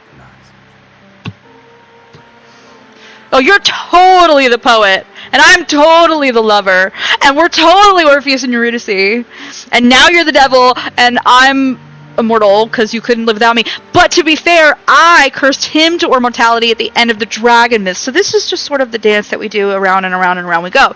I'll go down the same, haha, I'll listen to 12-hour videos of comics, true crime, anything interesting at work. Fuck yeah, that's so cool, I love that. I love listening to anything, really. I love true crime, I love comics. I love super in-depth worlds, so everybody's gonna say Dark Souls here, and I know that this is like blasphemy, but my favorite Souls game is Bloodborne. So Bloodborne is the one that's most interesting to me, and the one that I was obsessed with. The other ones just didn't grab me the same way. I don't know why. I wish I could. I don't know. My attention span is pea-sized. I don't know. It's terrible. But yeah, I'll listen to lots of things. Some friends have been trying to get me into like the 40k lore. Which again I tend to lose focus, but I think that's because it's just so much. It's just so big. And it's hard to.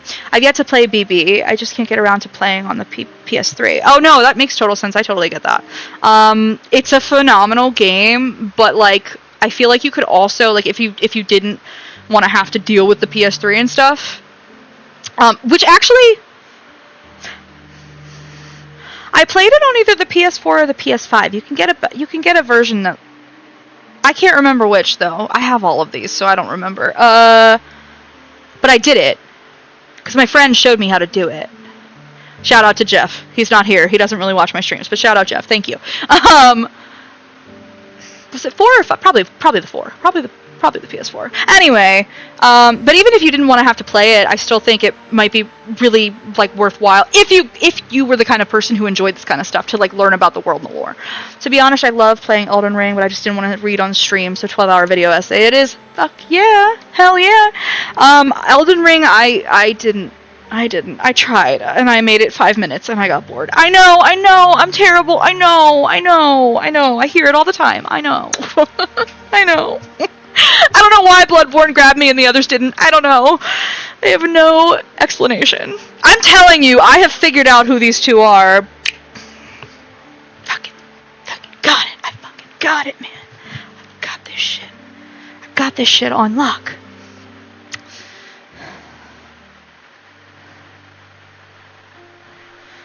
I know who you are. I know who you all are.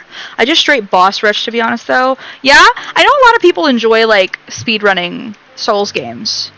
I'm such a lore person that, like, I would want to sit there and read all the things. BB for sure has the lore. You tried Lies of P. Might be more for you. No, Lies of P I have not tried yet, and I have heard. People have told me that I should try Lies of P. So that is also on my list. I've heard that I would, like, really love it. So, I need to get on that. There are just so many games. I have so little time. I just got, with this paycheck, I just got Dispatch and Date Everything. Those were some that were requested of me. And I also downloaded some free games just because, like, you can. Why not? Wuthering Waves? If anybody knows that. I haven't played it yet.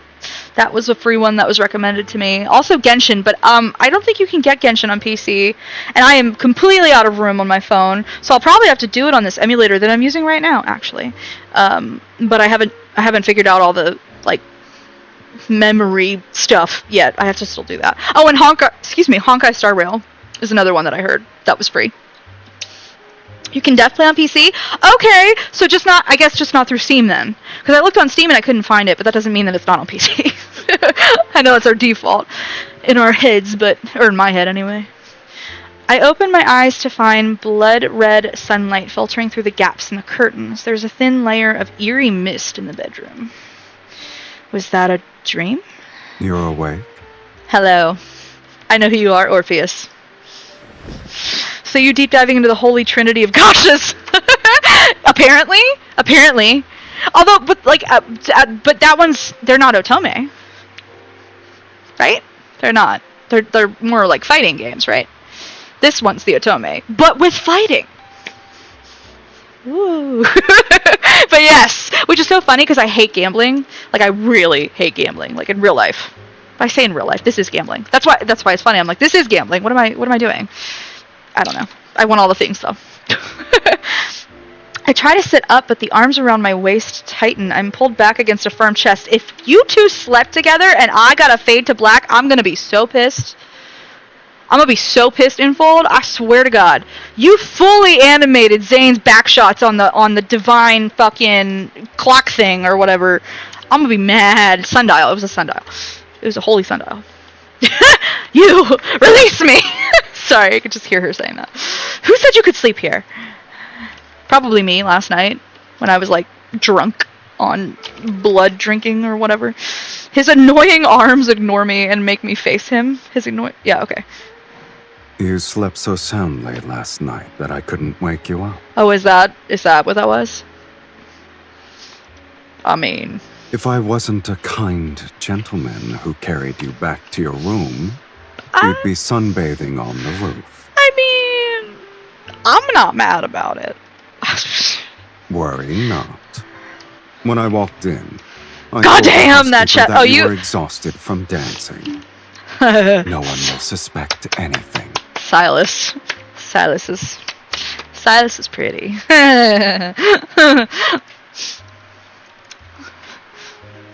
Are you saying I should be thanking you for thoughtfulness? I'm honored. It was so funny too because like Silas has like the reputation of like looking really good without a shirt on. And so like in his dragon myth, it was designed where like most of his chest was exposed. So then this myth trailer got released, and because it's Victorian Gothic, right? Like they're completely covered head to toe. That's the aesthetic, that's the dress, that's the style. But everybody was like, "What the fuck is this?" And it was like, "Give me Silas's chest. What are you doing?" Which is just very funny to me.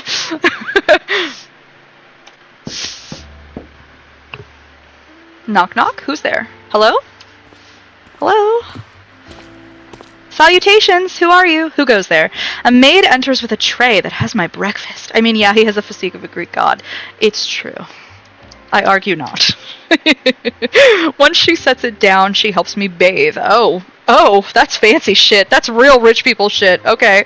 Did you have any strange dreams last night, my lady? Why do you know that? Who are you? I dreamed of a path covered in roses, and when I woke up, I held a rose petal in my hand. I mean, I know roses represent love, but like, what else am I missing with the rose symbolism here? Like, what? Why is it similar to my dream? I mean, I'm sure everybody's having these dreams because of the whole, like, gonna be cooking some dinner. We'll be like, sure, yeah, no. Enjoy dinner, take care of yourself. I hope it's yummy. What are you cooking? Because I'm curious. I'm always curious. PB's always posting in my food channel because I'm always like, yo, what's everybody eating? But no, enjoy. I'm gonna be here, gooning and thirsting. It's cool. What else did you see? I can't remember. The path was hidden in a heavy mist, and everything was blurry.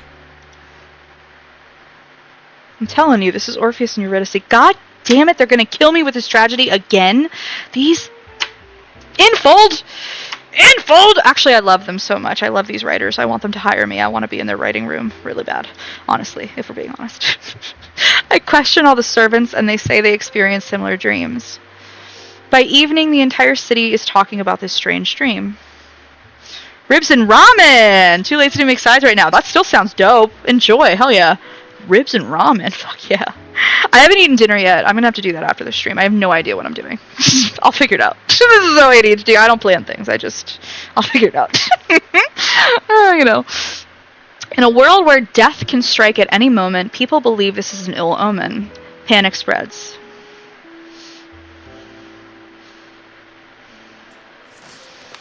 So much fucking symbolism. In the flickering candlelight, I once again open Night's Whispers and search the fragmented text for the blood mist. When the mist kisses the rose and its petals fall, the Supreme shall awaken from its eternal slumber. See, because I also was thinking about, so back in his dragon myth, they used datura flowers, still red, but datura flowers, which apparently, I didn't even know this, thank you Cypher for this information, are like super fucking toxic. Do not ingest those.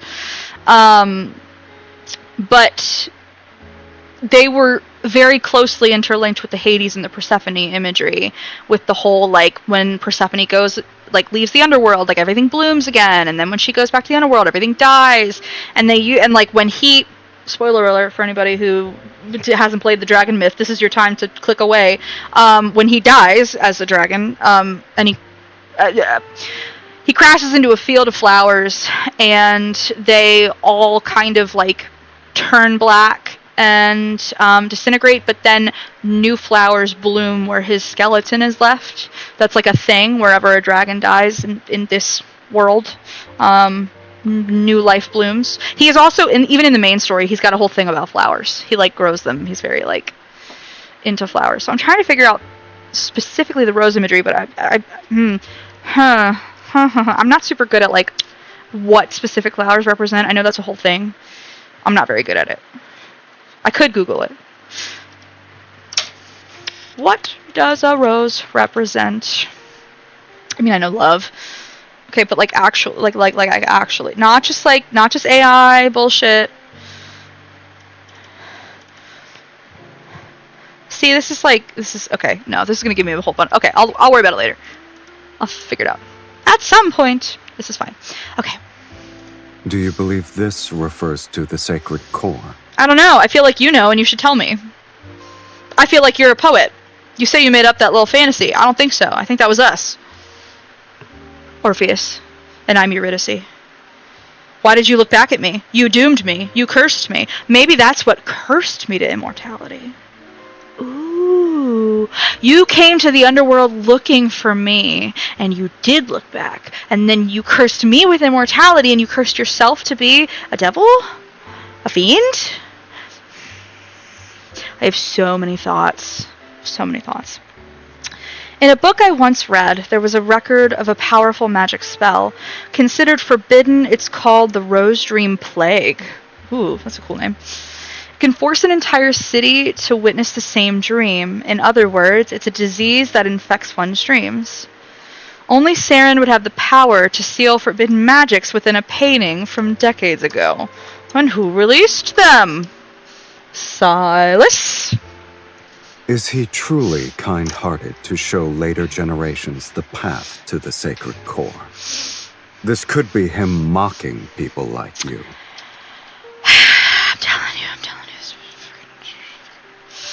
I'm onto something here, guys. I'm onto something.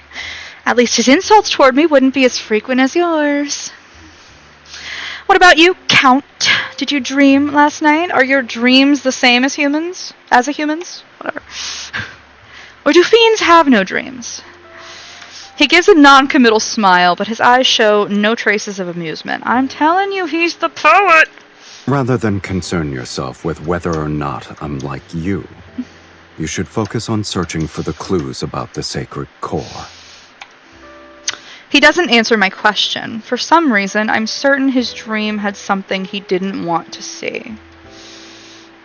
Me dying? Maybe?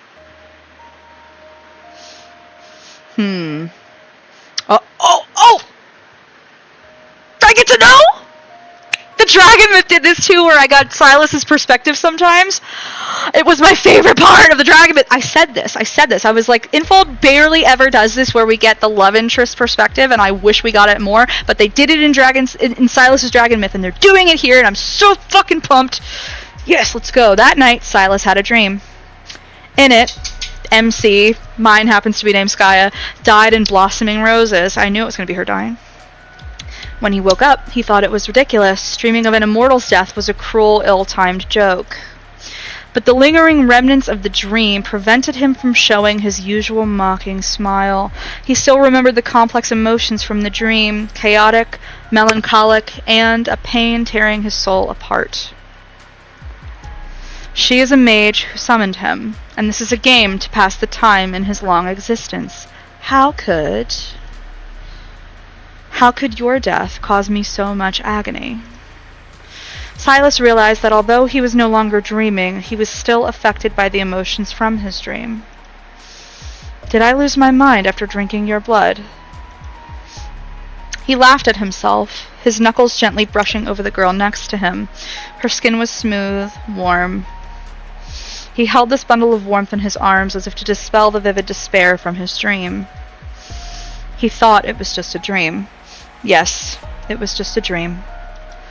They also have shared visions since the Dragon Myth, and literally continuing on and on and on in the main story. It happens all the time. So that, and I say shared vision like a shared dream. It's, to me in the Dragon Myth, it wasn't so much like, oh, we like had the same dream. It was more like almost like telepathic communication.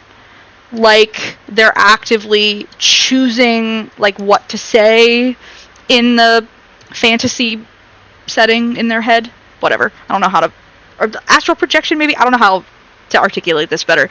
I'll figure it out eventually. Blood-red mist hangs over Velmure. Stubbornly refusing to disperse, it becomes a veil that enshrouds the city day and night. After the initial panic, people grew accustomed to the sky's disturbing color. That is just disturbing color, although with all our fires here, it happens sometimes. In this era, where death's shadow looms, no one... See, they're really obsessed with death looming, and this is Sylus's. And Sylus's itself is supposed to be immortal, and the Philosians are supposed to be immortal. Yet, death is looming here. Why? I have so many questions, dude. So many fucking theories and questions. Wait, I didn't read that yet. In this era where death's shadow looms, that's where I stopped, so sorry, no one can predict if they will be pushed into the abyss by fate's hand tomorrow. Abyss. Dragon Myth. Fate. Sylus is always talking about fate, man. He's always talking about fate and defying fate. And he does that at the end of the Dragon Myth. I'm Infold! Hire me! People continue to seek comfort in magic, and mages use any means necessary to enter the sacred core and rewrite fate. Sylus and I follow the trail of clues entwined with dreams, poetry, and the blood mist. Velmure is a painting, slowly corroded by time. Dorian Gray? Despite our extensive travels, useful information remains scarce. So time has passed. Me and Sylus probably know each other better now. I mean... Marquis Swain passed away from an illness several days ago. He seemed pretty young. Okay. My lady, my lord, you attended a ball he hosted when you first arrived in Velmure. Do you remember? I do. This is where he got me the poetry book, and this is where he first told the tale of the poet and his lover, and I'm telling you, Orpheus and Eurydice, At the dining table, Sylus and I exchange glances, but the housekeeper's expression remains as calm as ever. He looked hale back then. My thoughts exactly. They say his heart stopped beating. Such tragedies aren't uncommon, yet everyone believes it's connected to the ominous mist. You know what he needed was Dr. Zane, the cardiac specialist. That's who he needed. All the nobles are desperately inviting mages to divine their fate and extend their lifespans. If my lady and my lord wish it, I can arrange for one to visit you. Well, I don't think he and I really need it. I appreciate it, but my lord, we're good. Today's steak is selected from the healthiest calves, raised on farms outside the city. It's been seared at a low temperature with herb butter. Thank you. I'm good. Thank you so much. The elderly chef anxiously watches as the maid serves the dishes. He casts uneasy glances at Silas while his voice unconsciously drops to a whisper. If the Count doesn't find it beneath him, please, do try it. That's not why he's not eating it, my friend. I glance at the untouched dish in front of Silas and can't help but pity the dejected chef. I'm so sorry. I'm so sorry, chef. Please accept my apology, chef. Oh no, he's just a vampire. It's fine. I wish I could tell the chef that the Count is only interested in blood. I mean, there might be a little blood from that steak, maybe, you know, when it's pretty rare, you know. Maybe. To my surprise, Silas picks up his knife and fork, cuts a small piece of steak, and places it in his mouth to chew. I keep clicking off, sorry. It's not bad. Thank you for humoring this poor elderly chef. Thank you. Thank you. I'll go ahead and prepare the dessert. Thank you, Silas. I appreciate it. The housekeeper and maid also visibly relax, and the atmosphere in the dining room seems to improve by a considerable amount. I read a really good meme the other day about, like, literature in particular, but it was like, I love characters who aren't nice, but are kind. And I was like, yes, me too. They tend to be my favorite. Super nice ones you usually can't trust.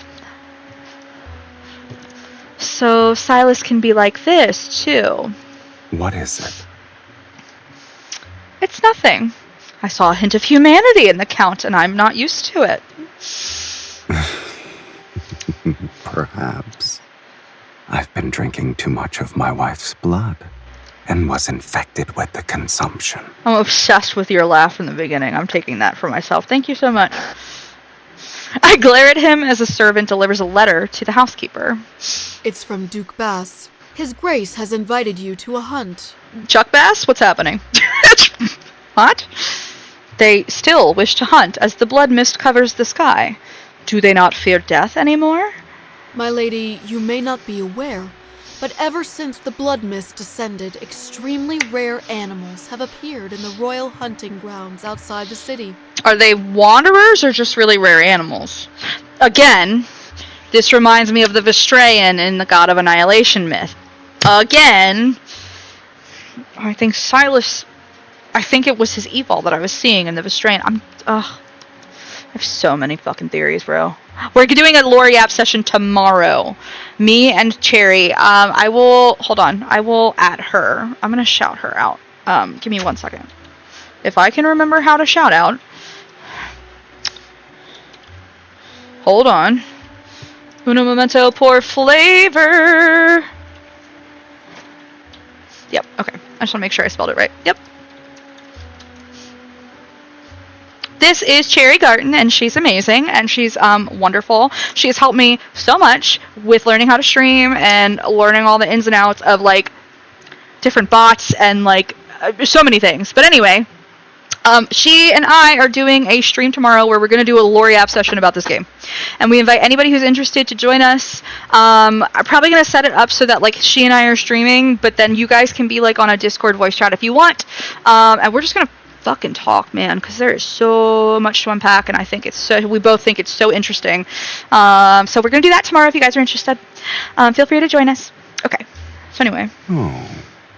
How rare are they exactly? They say deer with silver horns and pheasants exhibiting golden feathers were spotted.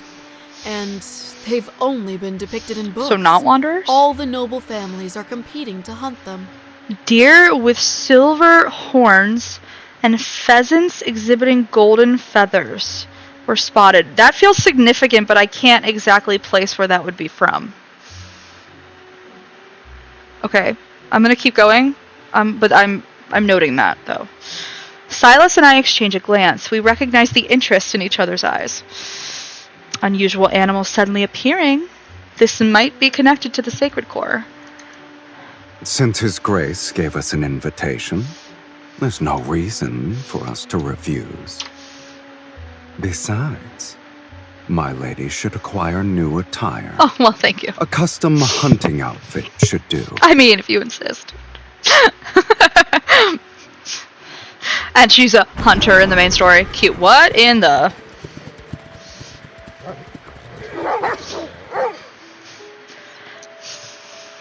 Sunlight pierces the crimson mist and cascades over the forest located in the royal hunting grounds. Every leaf is coated with a blood-red light. The horns sound, hounds bark wildly as they run, and dozens of magnificent horses gallop through the woods. They temporarily disperse the eerie atmosphere that looms over the forest. Look! There's a deer with white markings! In the distance, a herd of startled deer races into the forest depths. Their fur is adorned with vine-like white patterns. Is that a peacock? There are wild peacocks here? Are you looking at the same thing? I mean, if you're looking at something different, that's fine, but I'm looking at deer. I don't know what the fuck you're talking about with a peacock. The only peacock I've seen in this game is Silas wearing the blue version of his idol banner outfit. That's the only peacock I've seen. On the other side, okay, I stand corrected. A silver peacock stands on a large rock while displaying its tail. Its feathers shimmer with an almost surreal quality. So we've got deer, peacocks, and pheasants. Why? I'm trying to think of what they would represent. The nobles are frenzied over these supernatural sights. Their servants and horses divide the forest into chaotic, noisy sections. I guess none of these creatures are your actual targets. You telling me not every single guy in this game doesn't peacock a little bit? No, for sure. Like they do perform like a peacock, but in terms of actually looking like a peacock, the only outfit that really looks like a peacock is that outfit I was just talking about that Sylus's has, which is actually an alternate color of the base outfit, but I did get it because I wanted it. This man doesn't have enough blue in his closet, so I made sure to get it. And it's like a blue and green suit that's like very peacocky. But yes, I do think they all peacock, especially him. He definitely peacocks. He definitely is like, let me impress my woman kind of deal. But yes, I think they all do that. Yes, I agree with you. Have you been listening to me just like drone on and on this whole time? I have so many fucking theories, Evie. The lore is so deep. I'm losing it. Help. Sylus rides a tall, dark red hunter horse. What is that? His posture is impeccable, yet he possesses an ineffable ease. I could almost believe he's going for a casual stroll. According to the books I've read, when the sacred core is about to manifest, living creatures are transformed by powerful magic. They become incredibly beautiful. Okay, they were already incredibly beautiful? Hold up. Stop. Are there any tomes you haven't read? You're a walking sacred core encyclopedia. Thank you very much. I'm going to take that as a compliment. Encyclopedias are thick. And so am I. What can I say? Sorry. Thick with two C's. What do you mean? Those who can only make nasty remarks should be careful lest their skulls be crushed by one.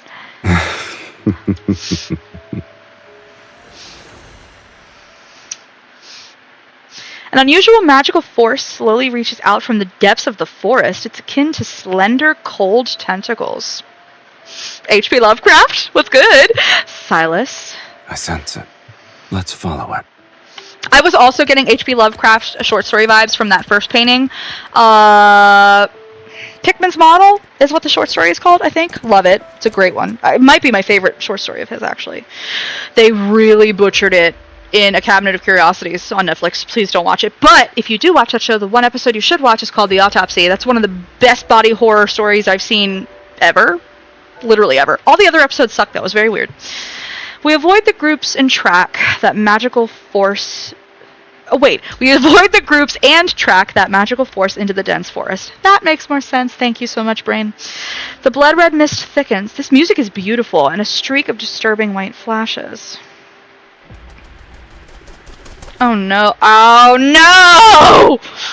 It's a white crow. Its feathers as pure as snow. A rose vine crawls out from its back. Not Mephi. Not albino Mephi. Oh no.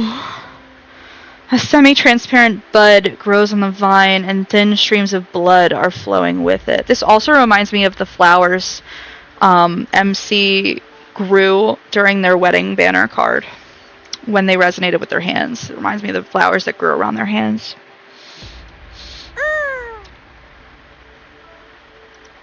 That was the saddest little call. It's a magical creature.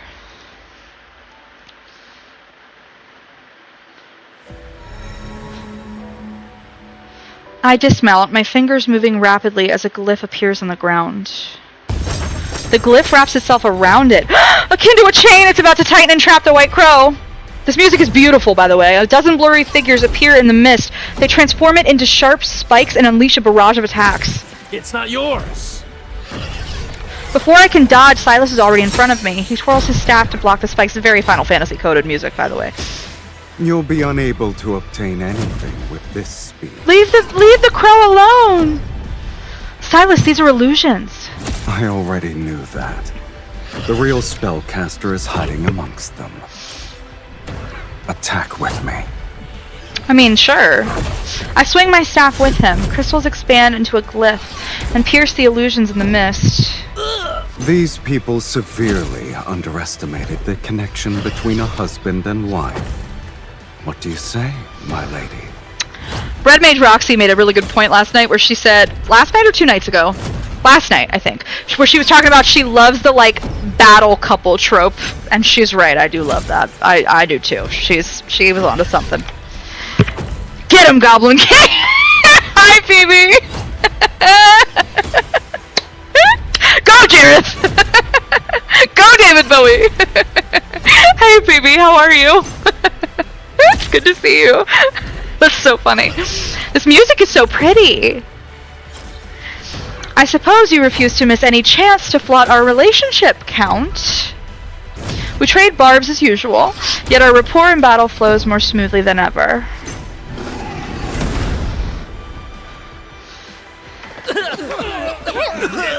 Is the crow alive? What happened to the crow? Was watching bits of DG and Fullbuster's run of this myth today. How was it? Did you see the whole thing, or did you just see, like, parts of it?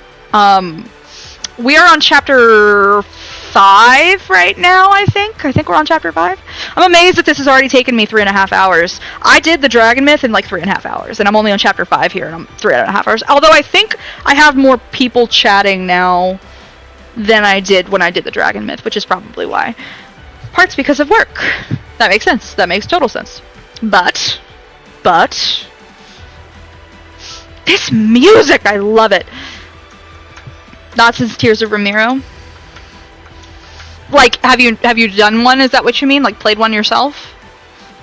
Oh, you're saying not since Tears of Ramiro did you have emotional damage like that? Oh, no. Well, I already have a whole theory about Sylus's and MC.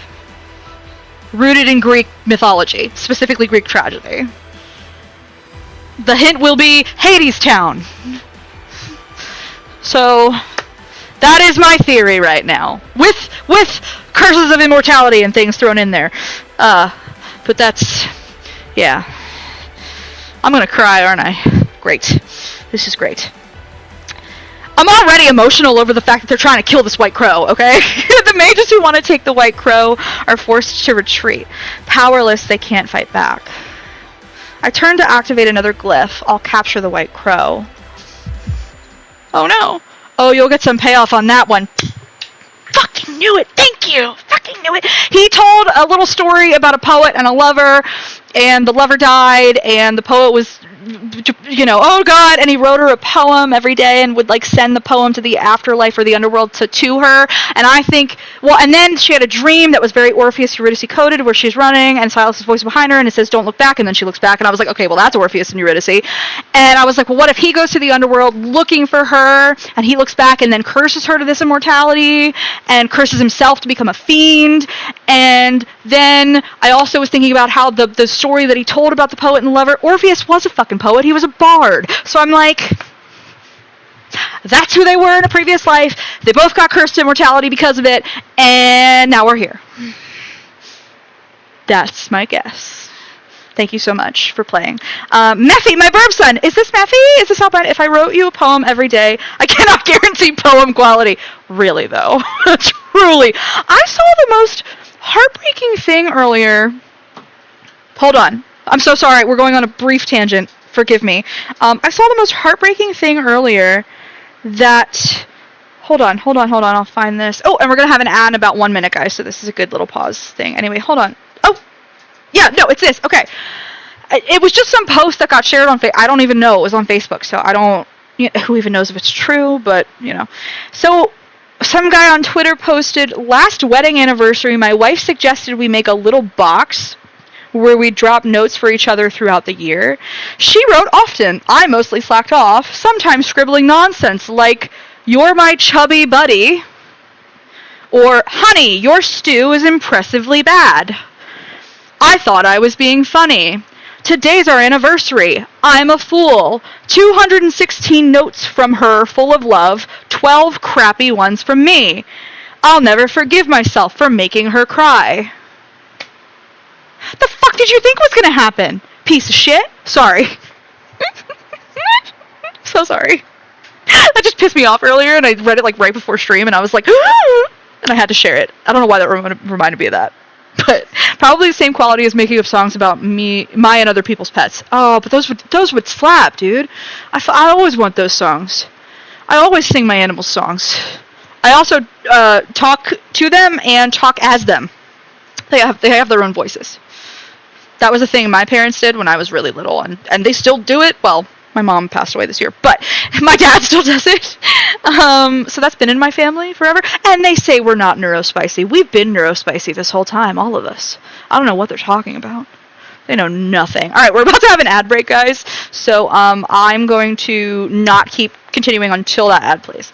I have that shoebox my spouse and I wrote to each other while we were on archaeology digs. That's so sweet. Now, see, that is so, like, sincere and sweet and genuine. I love that. I love that. Also, by the way, Silas being a poet, I've literally called him a poet. Many times. I always joke about how he waxes poetic. If you were an art piece, then whoever created you must have loved you dearly. Are you fucking kidding me? Of course he's a fucking poet. Sorry. So sorry. Little baby 20-year-old us. That's adorable. We are in the ad break for anybody who can see or hear me. 1 minute and 30 seconds to go, and then we'll keep going.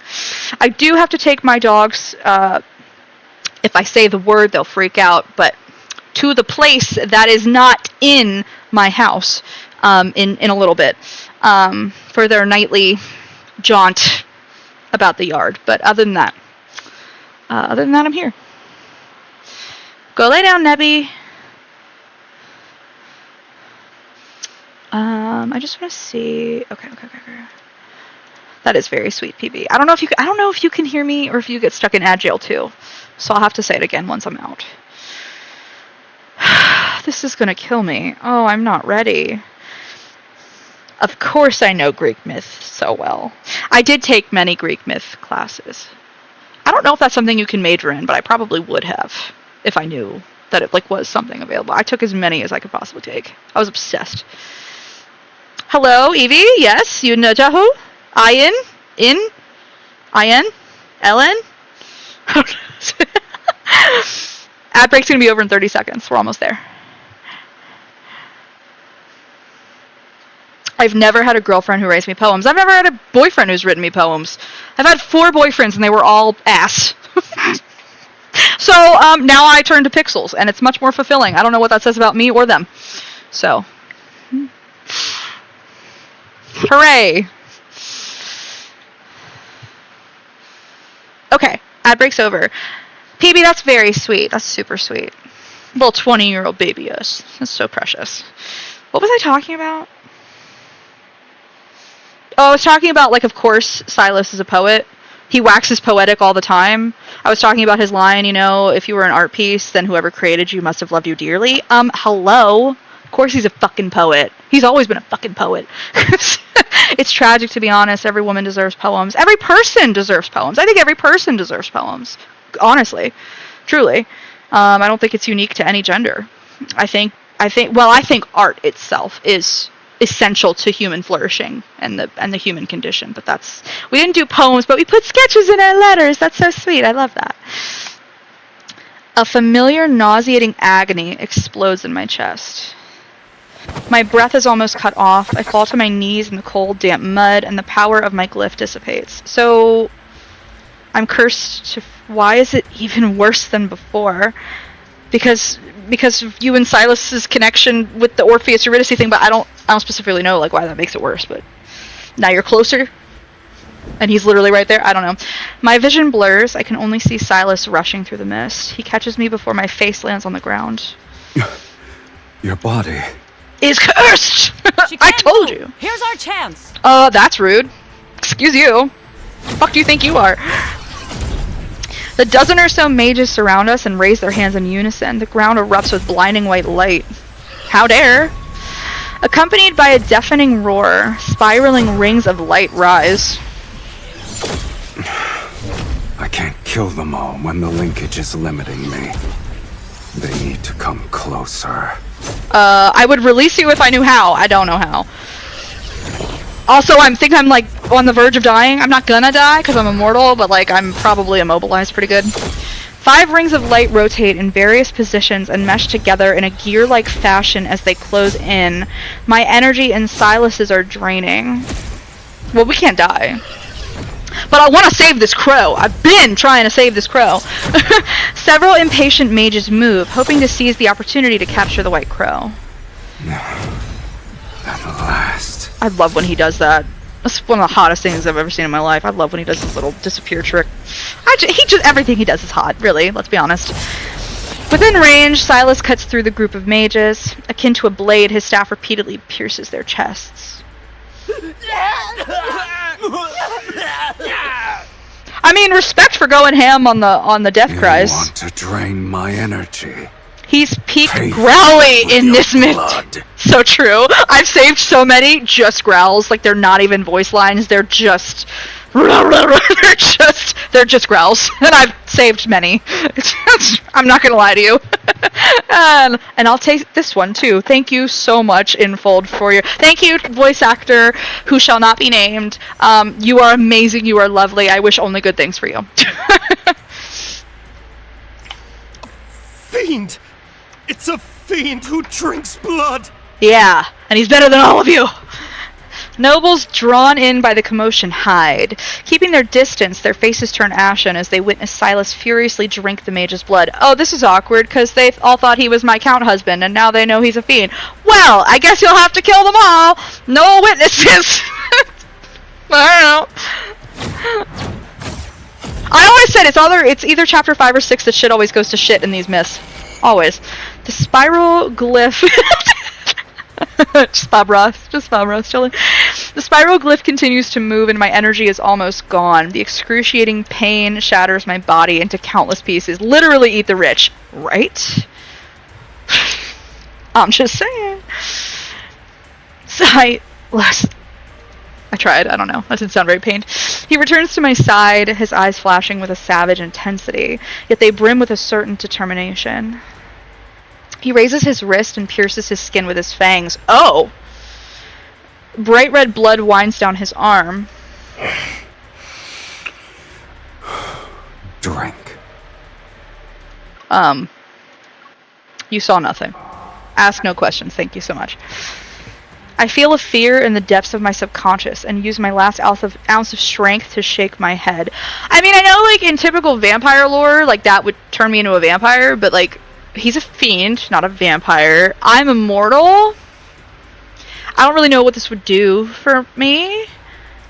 You don't have a choice. Consent King! That's not very Consent King of you! I don't like it. Or a thrall. Yeah, you're right, or a thrall. You're on it. He grabs my jaw and presses his wrist against my mouth. When my tongue touches his skin, his blood reminds me of burning embers. It explodes inside me and churns in my veins. Damn, can that be a euphemism for his dick? I'm so sorry! I saw the opportunity and I took it. I'm sorry. Anyway, my heartbeat is all I can hear as it's accompanied by a sharp burning pain, yet it's quickly dispelling the weakness and oppressive sensation in my body. The mist around us suddenly churns and Thank you, Evie. The mist around us suddenly churns and swirls as if countless hidden eyes are opening within it. The gear-like glyph is silent, its light dissolving into the mist. Lean on me. We'll leave this place. Lean on me when you're not strong. Sorry. Our figures vanish into the depths of the blood mist as Sylus's holds me. You whipping out the spicy tea, I'm asking you to shower first.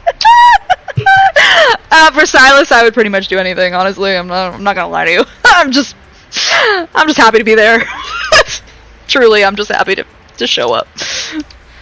I'm in the room where it happens. That's all I want.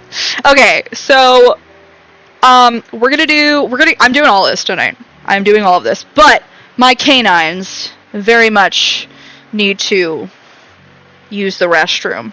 So we're gonna take a quick 10-ish minute break-ish, around there.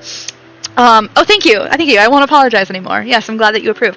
So we're gonna take a quick break while I take care of the Bark for Sylus's crew. And then we'll come back and keep going, and I will be depressed and devastated, because PB says this is peak emotional damage. I would expect nothing less from a Sylus's Smith. Thank you so much, Infold. Any hooser, I will be back in about 10, okay? I'm gonna put a message here saying I'll be right back, because I still don't have a message thingy to display that says I'll be right back, because I have to figure out how to do that, so... But I procrastinate everything I do. So, be right back. Love you guys.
Hello! I'm back. Sorry about that. PB, I love that reframe. That's wonderful. Also, I was doing a thought exercise while my dogs were outside. I apologize for what's about to come out of my mouth. So, earlier, I was talking about how I wanted Sylus'S divine backshots, and we were like, no, Zane has divine backshots.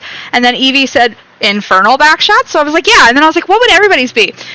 So Raph's would be Lemurian backshots. Xavier's would be stellar backshots, right? Stars, right? Huh? And then I was thinking about Caleb. I don't know. Supernova backshots? Gravitational backshot. I don't know. Someone help me with that one. I don't know. None of it feels right. We'll figure it out eventually. Okay. Where were we? Oh, yes. Pain and devastation. From horny to heartbreak. Look, I didn't get any fucking backshots. All I got was blood drinking, which is sensual. Very hot. But I'd like my backshots, please. I'm not gonna get any. That's okay. I'll live. It's fine. In my hazy consciousness, I can only feel a warm, thick, strange, yet intoxicating liquid between my lips. Or maybe. My throat tightens as I greedily drink it. I'm savoring the sweetest poison drawn from darkness itself. I volunteer as tribute. I volunteer. Gimme. Mechanical backshots. We assumed the arm was the only mechanical part. Cyborg backshots. Stop. Amazing. A mechanical backshot. Welcome to my stream. This is what we do here. A little more. I'll take that, thank you. Breathe. You're doing well. Raph is a god, so that's technically divine backshots, unless he's just a water elemental and it might be primordial backshots. No, he is a god. But he's specifically a Lemurian god, so that's why I was like Lemurian. I'll just call him Lemurian backshots. But I like the primordial. Maybe we'll give that to Caleb. Maybe we'll give him primordial backshots. I like that. I fuck with that. It's an interesting thought exercise, right? I slowly open my eyes, and my vision is only filled with a dark crimson hue. If it's in the water, it's a spray and pray! Not a slip and slide? Help! Which is it? Is it both? Can it be both? I don't know what Caleb's powers are yet. That's true. You don't know Caleb at all. So, excuse me. We'll get there. Don't worry. Gravity powers. That's true. And then also, like, mythy stuff. So, both. Yeah, definitely both. Spray and pray and slip and slide. Welcome in. Welcome in to my deviance. Blood? And some myth stuff. Yeah, I was gonna say, there's also, like, myth stuff, too. Yeah. You get me, PB. I realize my tongue is lapping Sylus's wrist, his blood slowly trickling down from the corner of my lips. This brings back the dragon myth, too. Exclamation point. I quickly move back and sit up. What the fuck are we? Only to discover that I'm lying in a stone coffin. It's adorned with intricate carvings. Where did Welcome home, Countess. Where am I? My home doesn't have anything like this. Sylus also counts as draconic backshots. Fuck yeah! Oh, you're so right! Yeah, demonic backshots? See, we are poets. I look around. This place resembles an underground vault with walls made of dark stone. Candlelight casts shadows that stretch into monstrous shapes. Are we in the underworld? Did you bring me to the underworld?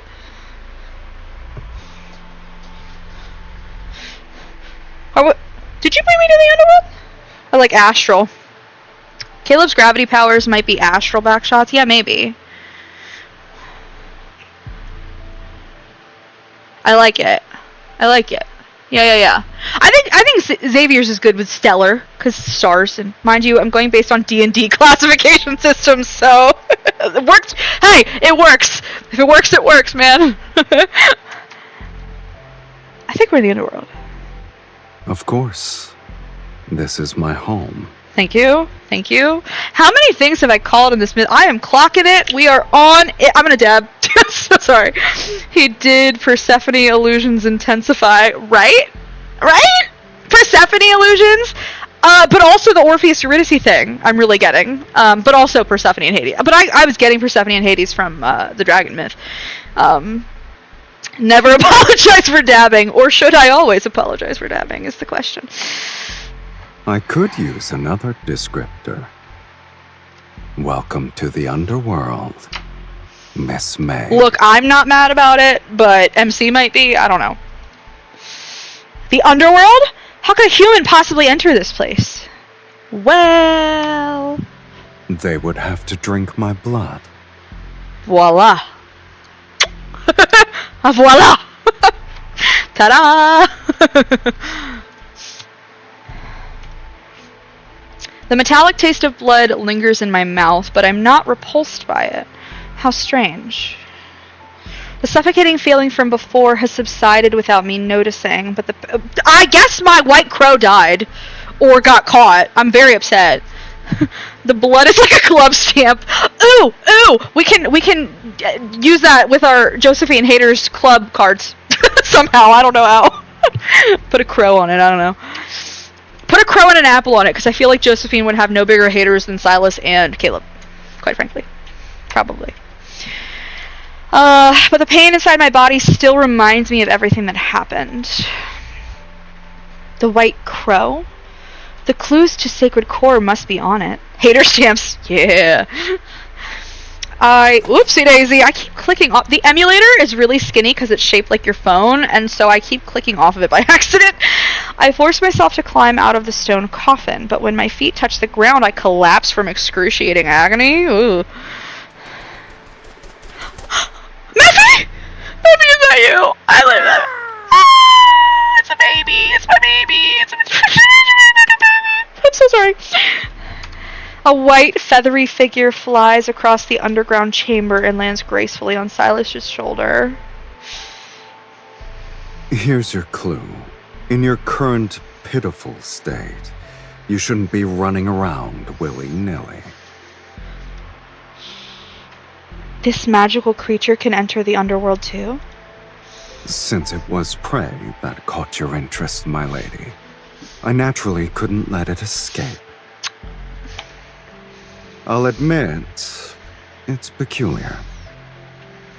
I've never seen a magical creature that can freely travel between the human world and the underworld before. Well, crows ferry people between the afterlife and the mortal plane. Thank you. The symbolism, sorry. I said that when I saw the crow in the fucking trailer. Yo. Silas helps me stand. The white crow shows no intention of flying away. Instead, it tilts its head as it watches me. The vine on its back. Oh girl, shake that rappy tappy. That rappy tappy. Shake that rappy tappy. I really gotta add more sound alerts. We decided that one of Silas's voice lines from this myth should be a sound alert. And I gotta figure that out at some point. I did save it. I did save the voice line. So I'm gonna have to do that at some point. Yeah. I'm quite excited. The vine on its back sways gently with each breath, its bud remaining tightly closed as if it's hiding secrets, so it's a Bulbasaur. The crow is a Bulbasaur. I solved the case. We can go home, guys. We're done. Pack it up. I wonder how long it will take for the flower to bloom. You know what this reminds me of, actually? This reminds me of Raph's Promise 4-star card, where they go to that like abandoned city, and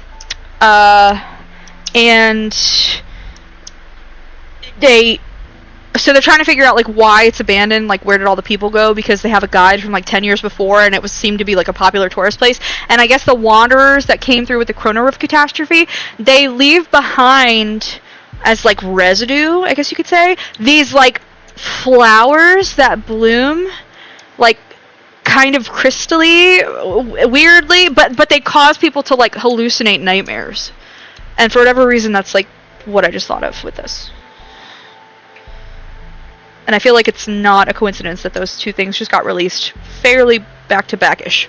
If the sound library updates with this myth, I'll let you know. Yes! Thank you so much! Technically, according to D&D, extraplanar beings can't be killed except in their home plane. In this case, if Mephi is from the underworld, he can't be truly killed unless he's in the underworld. Good to know. Thank you. I don't know where Mephi's from, actually. Specifically. I don't know where he's... He can freely travel between them. I don't know. Mephi, what are you? When it happens, what you're looking for might reveal itself. Oh? But your weakness has been exposed. Those mages won't give you a moment to breathe anymore. You mean the fact that I get these, like, really weird bouts of crippling pain? That I'm, like, reliving my death over and over, but I can't die? Is that what you mean? Is that my weakness? Are you my weakness? He's my son, my burp son. He is my burp son. He came from my womb. No, sorry, that's weird. No, he didn't. So sorry. Please forgive me. If you leave now, you'll be walking into death's sweet embrace. But, like, isn't that yours? I kind of look at you as death a little bit. I know you're a demon lord guy, but, like, if you rule the underworld, I kind of also, like, think you're kind of a reaper-y kind of deal. Oh shit, also I forgot to tell you I finished S14 of SPN, and I'm currently like 5 or 6 episodes into S15. How is S15 going so far? Inquiring minds want to know. I thought S15 was actually very good. I hate the last episode. I hate it.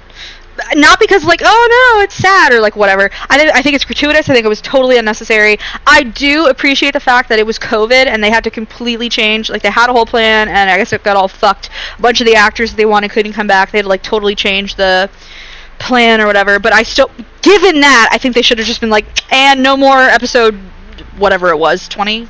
22? I don't even remember.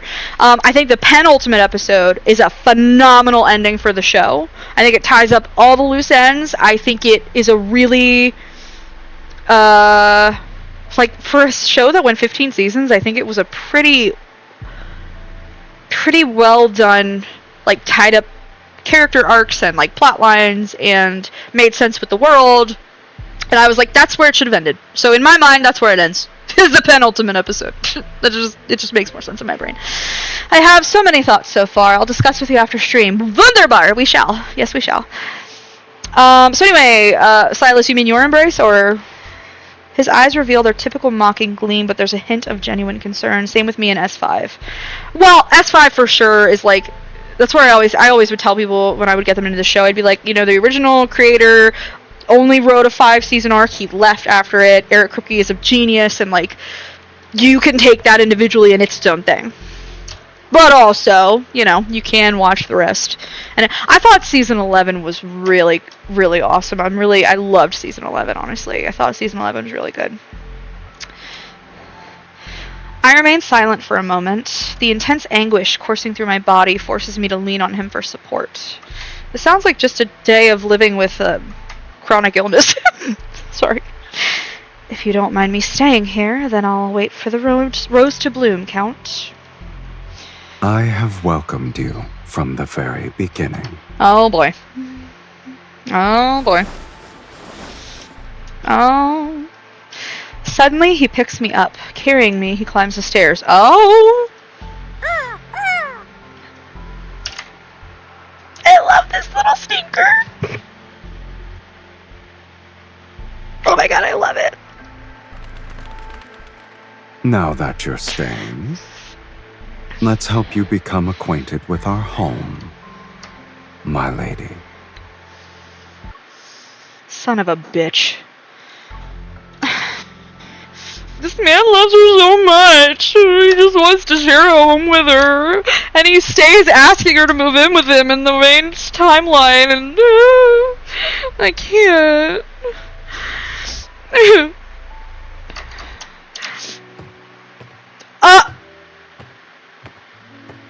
Infold, are you kidding me? Infold, are you fucking kidding me? Not the chapel.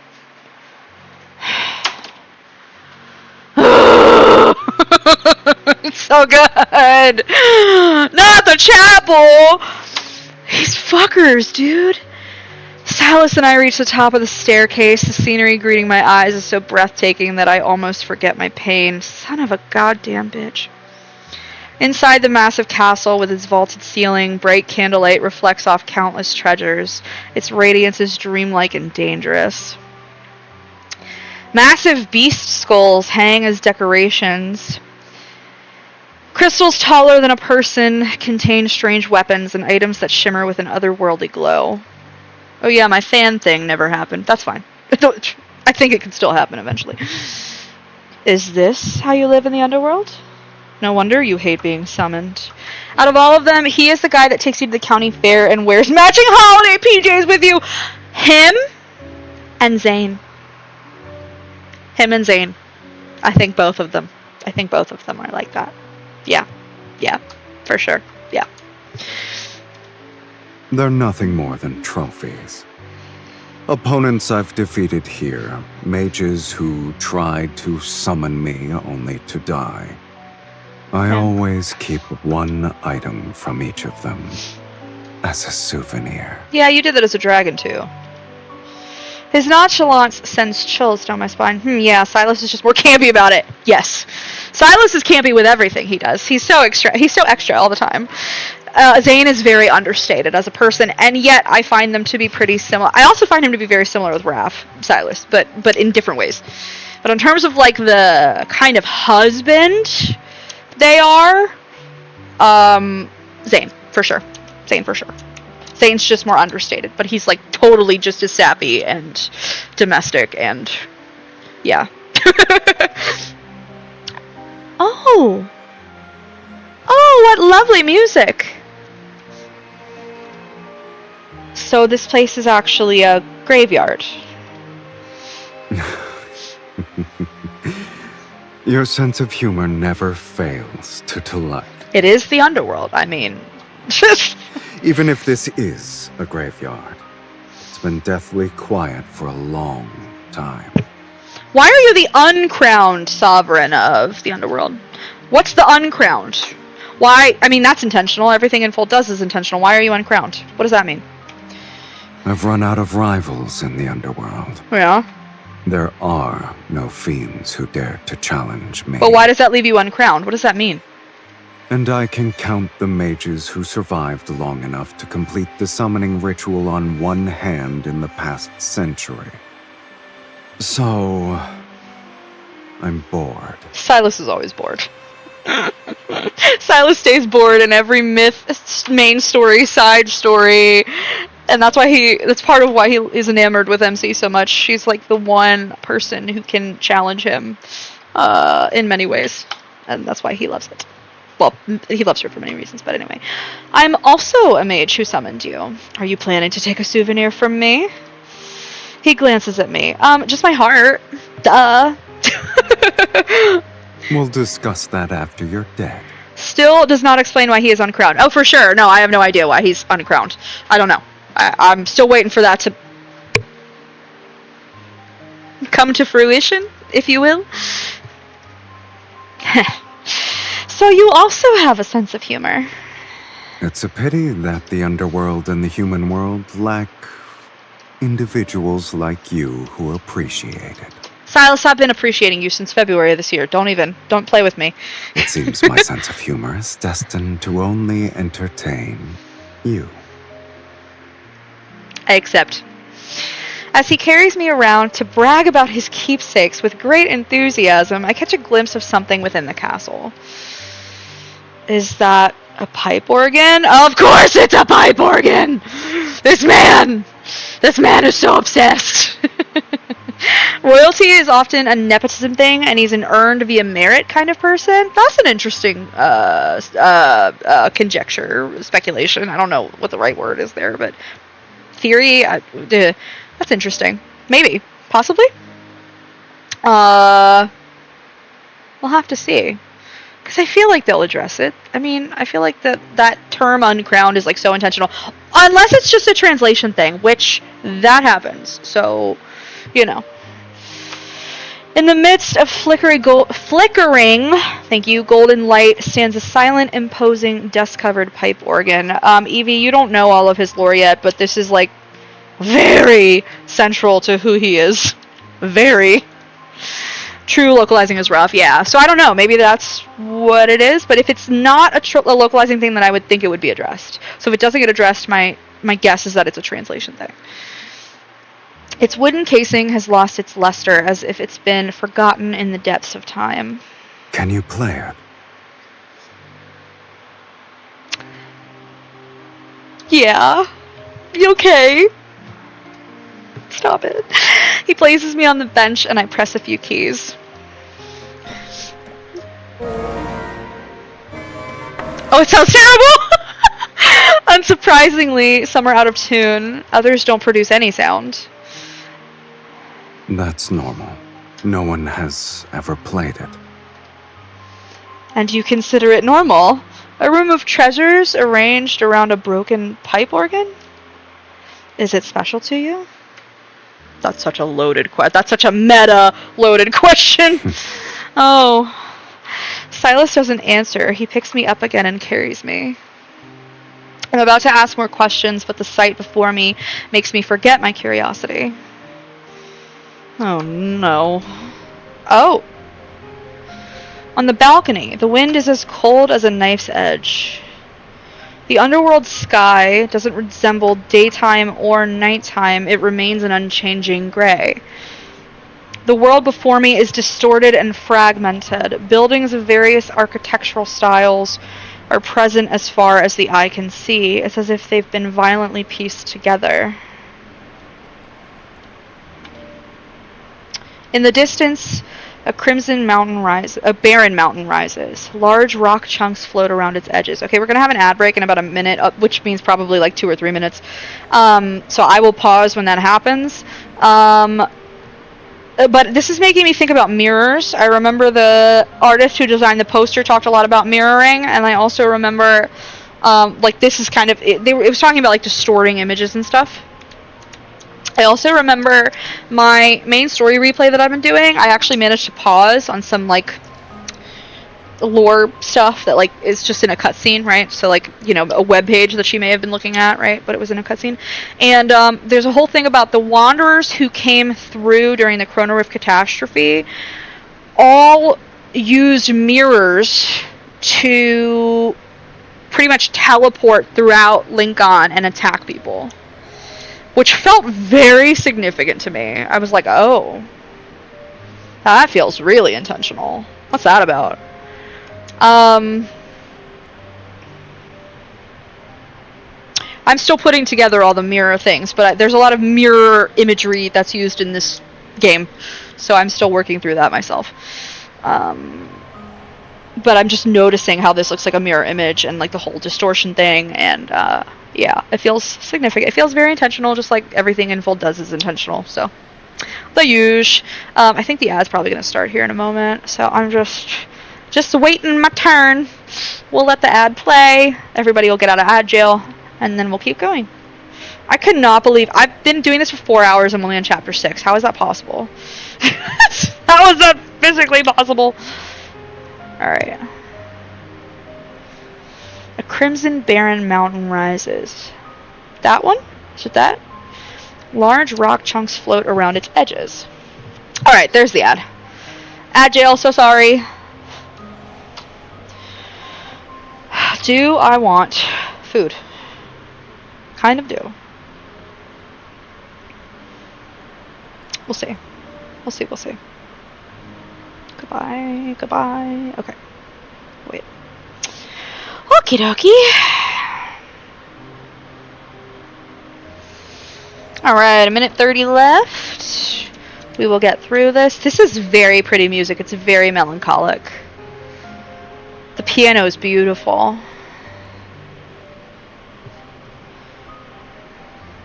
For anybody who can hear or see me, which might not be many.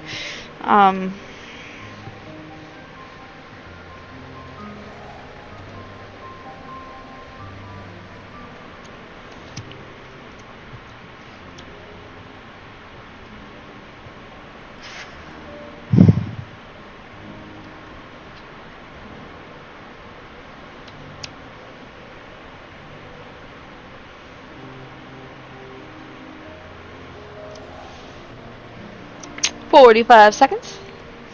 We're getting there, we're getting there.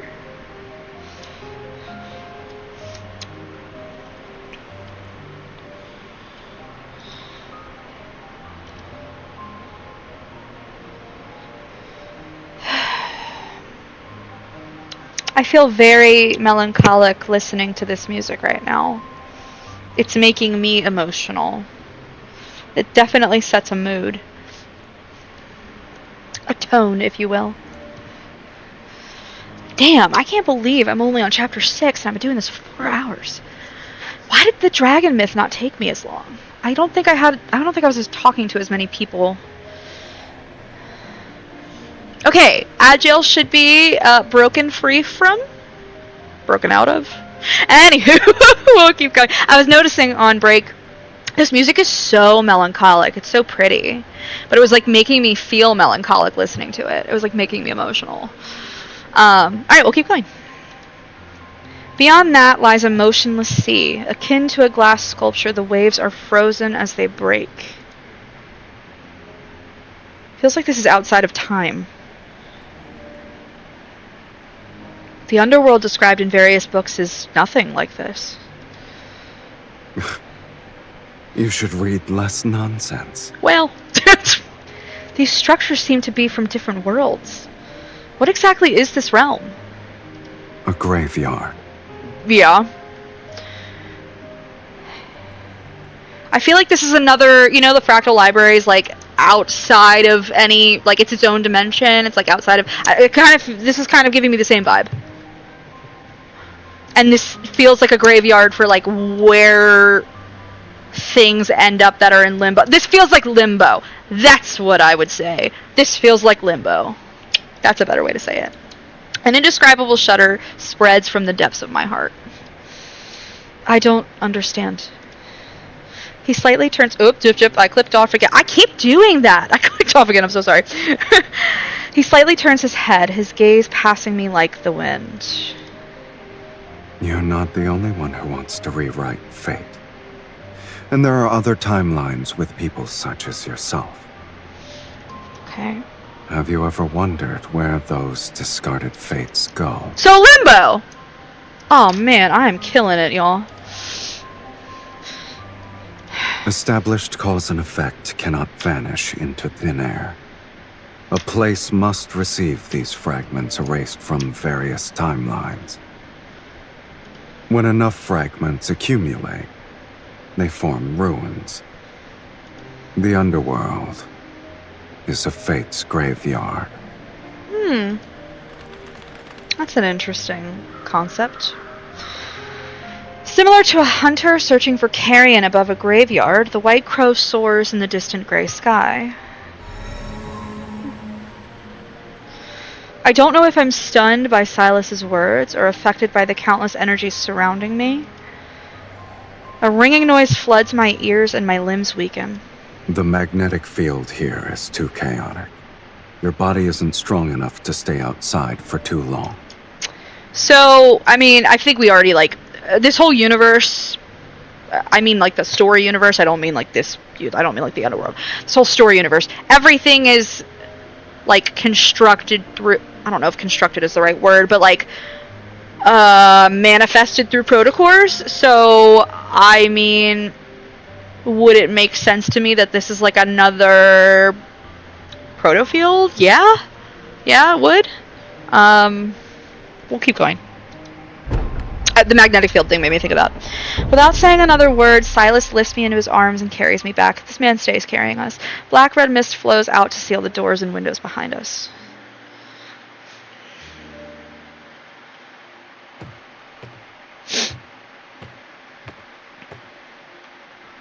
Back in the stone chamber beneath the castle, what was once eerie now feels comforting by comparison. It's suddenly quiet in here.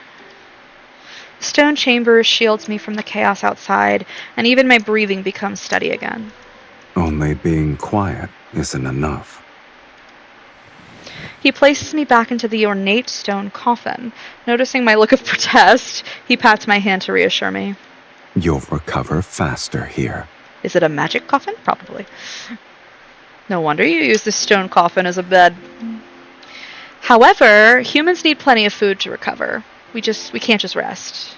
You only require blood now. There's no need for regular meals anymore. So I am a vampire? Forever? Or like... Dauntless, I grab his hand. I've been eating human food for hundreds of years. I can't quit. Even if my body doesn't need it, I still need food to sustain my mind. Otherwise, I'll keep pestering you. How troublesome.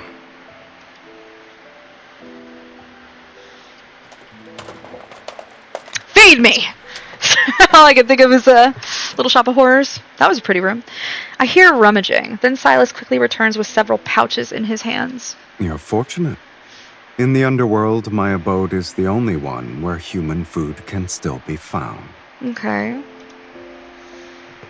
I wonder who's the unfortunate maid you scavenged them from. This food isn't centuries old, is it? It's 100 years old. Ah! It's fresh compared to you. He's not wrong! I mean...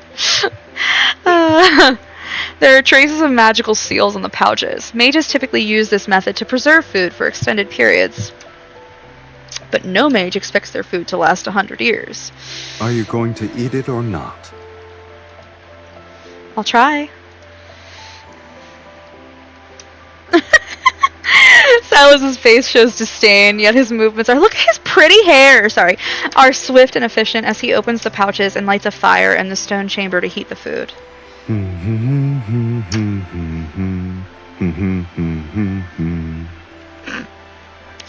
I look at the cold, gloomy stone chamber and the coffin I'm lying in. Then my gaze lands on his busy, happy figure. Silas, were you this elated when you were alone here? He pours the heated, sticky mass of food onto a metal plate and hands it to me. No.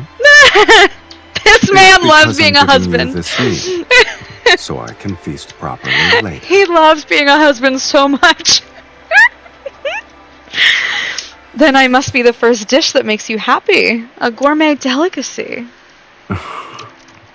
You're confident about your status. I mean, look at you. You're a smitten kitten.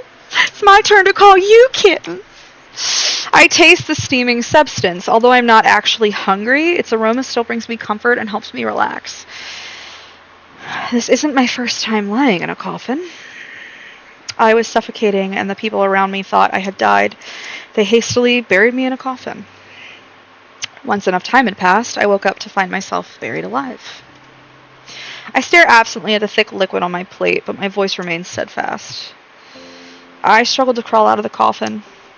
I bet that place still tells ghost stories about me. But this happened ages ago. After several eons, I doubt anyone remembers. Silas listens quietly. Surprisingly, his mocking expression is nowhere to be seen. Is that why you wish to enter the sacred core? Yeah! Yeah, buddy! Please let me die. Yes. She said yes. I lower my gaze. It's the first time I've told anyone my real reason for seeking the sacred core. My suffering stems from a curse.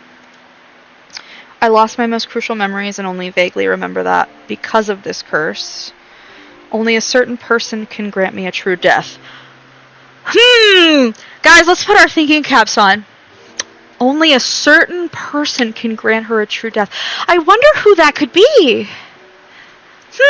And remember that thing I said about mirrors before? Who was the only person who could grant Sylus's a true death in the dragon myth?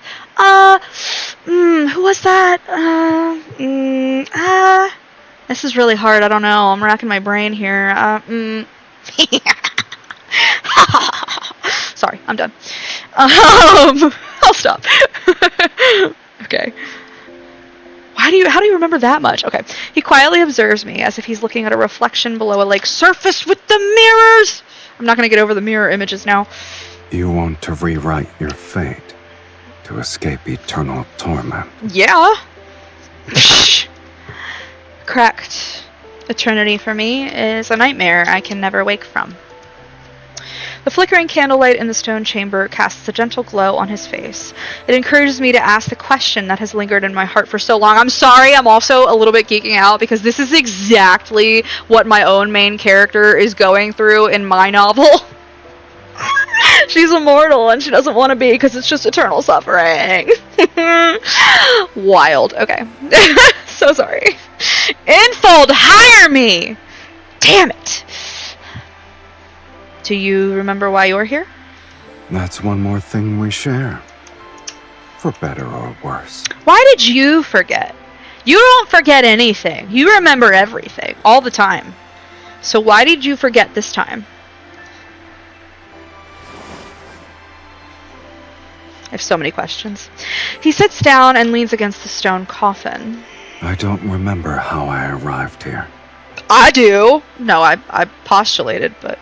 Sometimes, I think the Underworld's fiends are simply people abandoned by fate. Since they're not embraced by it, they're free from the mortal world's moral constraints. They only live for their desires. I mean, we know that MC, like, constantly reincarnates, like, that's her thing. And in God of Annihilation, it was the whole, like, that aspect of her, like, exists outside of fate. Like, that's not, like fate dictates that everything has to end at some point. And then, when she did, Zane broke his own essential tenet fabric of being, like the fact that he annihilated things to preserve the general circle of life or whatever. He intentionally revived MC because he didn't want to live without her, and he wanted her to be able to live and thrive. So anyway, my point being, she already does kind of exist outside of fate, so it makes sense if she was here and he came looking for her. Orpheus Eurydice. I'm really good at this. But you said you weren't happy before. I suppose when I defeated a fiend, I'd momentarily feel the zenith of pleasure. That's what we call dopamine, my friend. That's why I spent most of my time becoming the ruler of the Underworld. I knew that this was going to be a ruler of the Underworld story from the first time I played the Dragon Myth. But pleasure has always been fleeting. After the rapture passes, all that remains is longer periods of emptiness. Sounds like addiction. He speaks of his distant past in a detached tone. With time melting bloodshed and brutality, only drifting ashes are left. What did I say about fallen angels being revived by blood and ash? Killing it. I understand him, though there's no reason for it. You're very similar. I don't know why you say there's no reason. Perhaps it's because I also experienced the passage of time. Maybe my life only has one sensation left. Or to put it simply, we're like kindred spirits, which is precisely what he says to you the very first time he meets you in the main story, but okay. You must have traveled through many fragmented spacetimes before. Why did you stay at this castle? He glances at me, his tone making it impossible to tell if he's being genuine. Must there be a reason? This might be the only place where I've seen a pipe organ. Is that so? It's the only object that feels familiar to me. Now, you're going to tell me you can't tell if what he just said was genuine by that tone? You're going to tell me you can't tell MC? MC, I'm going to bitch slap you. No, I love her, and I actually really like this MC, but... Damn it, MC! Yes, it makes sense that a pipe organ would be the only object that feels familiar to you. I just threw my pen across the room. I need to stop fidgeting. My heart races for no apparent reason. An inexplicable thought appears in my mind. This castle doesn't have to be so deathly silent. After all, its owner isn't cold-hearted. Oh, okay, abrupt ending. Alright. We're plowing through, guys. We're plowing through, because I gotta get dinner still at some point. I didn't think this was going to take me so long. Several days later, the torment inside my body has slightly subsided. I can now leave the stone coffin and walk around the castle. Living alone in a large building must be boring. Grayish light pours through the castle's windows as the white crow dives. It's carrying something in its beak. It lands on the railing beside me and opens its beak. A black flower gently rolls into my palm. I bet that's beautiful. It's a baby. Is this a rose? It has the shape of a rose, but I've never seen this color before. I don't know what black rose... What does a black rose represent? This is a very pretty music in the back. Deep love, mystery, and elegance. It also symbolizes farewell and new beginnings, marking an end while looking towards a transformation or rebirth. Well, there it is. Got it. My baby, my boy. That's little Mephi, little albino Mephi.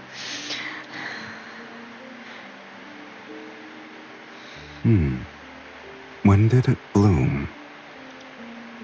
I haven't seen the Underworld's gardens yet. I grab Sylus'S wrist. Should we follow it and take a look? You've barely recovered, and yet you've already forgotten what happens when outside energies affect you. I've been stuck here for days. Besides, you can protect me. This is an order. Are you certain your orders still work in my territory? Yes, because you love being ordered by MC. That's your whole thing, Sylus's. You're never happier than when you are rage baiting MC or when she's commanding you to do shit. He's truly right where he wants to be. Several wisps of black-red mist faintly swirl around me as if to shield my body. In this place, I'll only abide by them once. Oh. So he said. Wink. Wink. Big wink. I can't wink, but I tried. It's a baby. The white crow leads us to the area behind the castle. The hillside is shrouded in hazy light. To my surprise, a field of blossoming blue and black roses lies at the bottom of the stone steps. Oh, I bet that's gorgeous. The white crow circles above the sea of flowers, and the scene feels strangely familiar. Yeah, I bet it does. I feel like I've experienced this before. In a dream? In Velmir, there's a secret garden filled with roses. It has red and white roses in full bloom. I remember seeing a black crow there. It feels similar to what we're seeing now. What did I say? Mirror! It's almost like... a mirror image.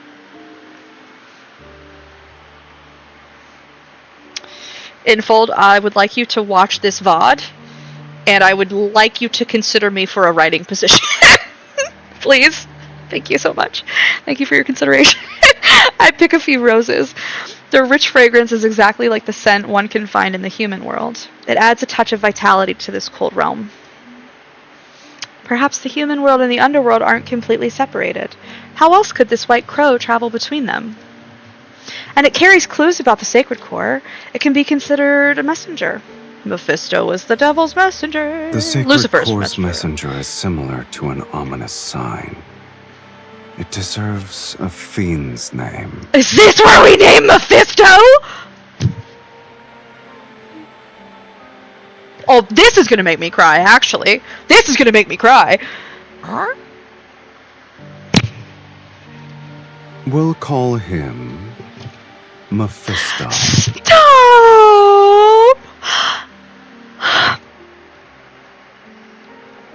Why does that make me so emotional?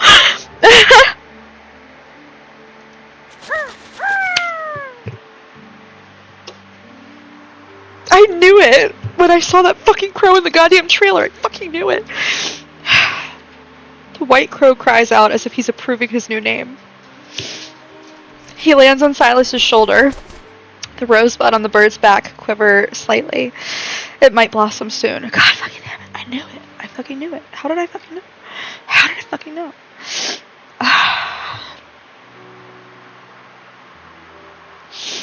I gather blue and black roses and bring them back to the castle. I don't think anybody else is going to cry at that part but my dumbass. I arrange them at the bottom of the stone coffin. You're bringing an invasive plant species into my territory. He would say that. The stone coffin is cold, hard, and deathly gloomy. I doubt I'll ever get used to sleeping in it. I lie down in the coffin. The fragrance of flowers envelops me, and it carries a warm sweetness. The roses here smell similar to the ones in the human world. Falling asleep surrounded by this fragrance might give me better dreams. Do you want to try it? Since when did you start believing in these things? Oh, since I started clocking everything in this myth. Oh my god, it still tore me up. I once fell asleep amongst flowers. To be exact, I was in the secret garden I told you about. And you had a beautiful dream. Yes, I still remember it to this day. Tell me about it. Perhaps I might also start believing. After you have your own sweet dream, we can exchange stories. I take Sylus's hand. He doesn't refuse, and he moves closer as I pull him into this small sea of flowers. Close your eyes and breathe. Doesn't it feel like you're lying on a bed of flowers? Oh my god, we're just right back in the fucking dragon myth. Jesus goddamn Christ. I can believe I'm basking in the sun. Jesus Christ. His tone remains as teasing as ever, but there's a subtle joy in his voice. He has yet to let go of my hand. I close my eyes and sense the floral fragrance intensify in the darkness. I become more aware of his warmth that I'm holding. Sylus. When we return to Velmure, I'll take you to that secret garden and show you those roses.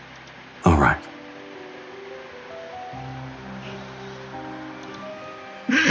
That's never gonna happen. That's never gonna fucking happen. Holding hands, we sleep while surrounded by the fragrance of roses. It's never gonna fucking happen. Just like we didn't actually get to go to the fucking flower field on the dragon myth until he fucking died. Thirsty. I'm so thirsty. I don't know how long it's been. My body is overwhelmed by an intense, unexpected desire. Please have sex. Please give me horny before the heartbreak, because I need a pick-me-up. Dizziness, a parched throat, and emptiness in my chest. This isn't a suffocation heralding an approaching death. It's an uncontrollable hunger. I'm subconsciously drawn to the presence beside me. I don't want the scent of flowers, but this intense, burning essence.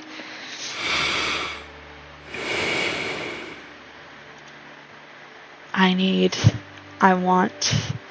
Oh, this reminds me of her inner voice whenever she sees his ether core. I can't help but move closer to the source. Seemingly in a deep slumber, Sylus's eyes are closed. I lower my head toward his chest and inhale his scent. His heartbeat awakens a deeper carnal craving within me. Yeah, I bet it does. Hey. I follow this warmth over his collarbone and his Adam's apple. I'm drawn to the side of his neck. The essence is more evident, its warmth pulsating against the tip of my nose. The rappy tappy. Shake that rappy tappy. Hey! The essence is more evident, its warmth pulsating against the tip of my nose and lips. That feels like a euphemism. Holy fuck shit. I want Sylus. I mean, no lies detected.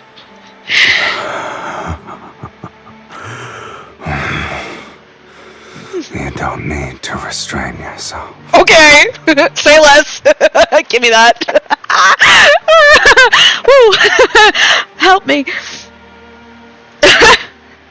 Since we're the same now, why don't we make an exchange? I'm really confused, though, why he told me I had to drink his blood. I mean, maybe he just was trying to ferry me to the underworld to get me out of that dangerous situation. But, like, I can't die. So, like, why was it necessary for me to drink his blood? Other than, like, okay, I drank his blood so I can come to the underworld, but, like, I'm still not quite 100% on that, but that's okay. Yes. Yes. The wild, growing hunger inside me doesn't let me hesitate. I agree instantly. Oh, child! If you only knew. If this main character only knew.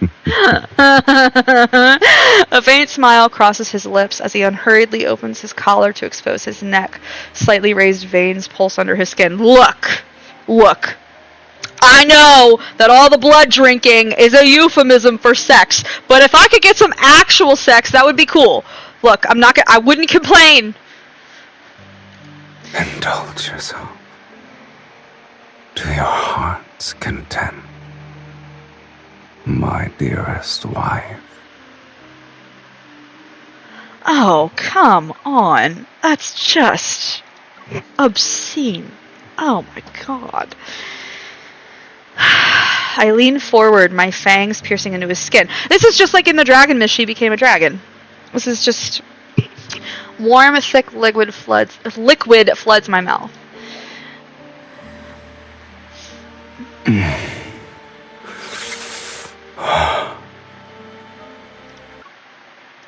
Don't ask questions. Let it happen. This is my stream. The taste in my mouth is rich, cloying. Ooh, that's a great word. It carries an intoxicating power that makes me dizzy. I feel as though I'm drinking the night's darkness that's been brought to a boil. Great sentence! Please hire me in full.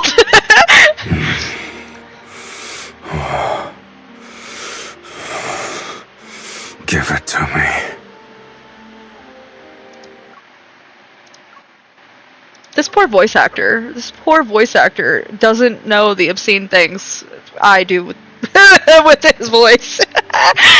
As I tilt my head back to catch my breath, Sylus's turns his head, opens my collar, and sinks his fangs into the crook of my neck. This is the same back and forth I was talking about earlier. It's their dynamic when they fight. It's their dynamic when they banter. It's their dynamic when they devour each other. It's their dynamic when they have sex. It's their dynamic with like everything.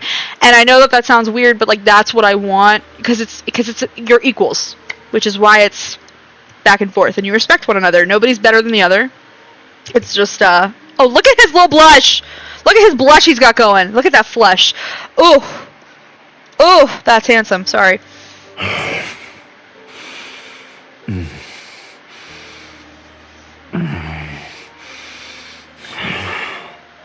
Okay, see, like, this is the perfect opportunity. Like, okay, feeding frenzy, great. Just add. Just.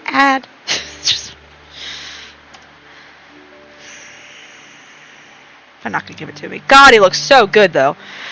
Pain and pleasure overlap and surge as our breaths quicken and intertwine. I mean, I get that this is a euphemism for sex. I get it. I do. But, like, I'm an adult. I'm a healthy adult woman. I can handle some real sex, too. Blood and skin press against lips and teeth. The scent of flowers and blood emerge, and our heartbeats gradually synchronize beneath our skin. However, one thing I will say is this, to me, is arguably, like, more sensual than, like, oh, just... No offense to him, I love him, but like the actual animated cutscene of like Zane's backshots on the sundial, this is like more sensual to me than that. This is like,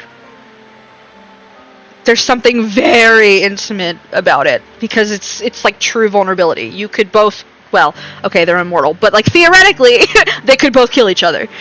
So it requires garlic, onion, potato feet. Go. I was trying to see if those letters stood for anything, but they don't. I tried. Hello. Welcome in. I'm playing the Smith and gooning. It's fine. This is fine. Everything's fine. We're like simultaneously feeding on each other right now. We're like both vampires. But like not we're demons? It's weird. Oh my god, I'm taking that for myself though. Good lord, I'm gonna run out of room. Dark red blood drips from my pierced neck, soaking my disheveled collar. It soon falls into the roses under us. Ooh, I like that image. Petals greedily drink drops of blood, and a dark crimson seeps into those blue and black roses. What a fucking image, dude. Also, Little Shop of Horrors? What? Sorry, just popping in for a second to say that there was a beta release on Steam today for Helldivers 2 that reduces the game's file size to about 23 gigabytes from 160. What? How did that happen? What? Huh?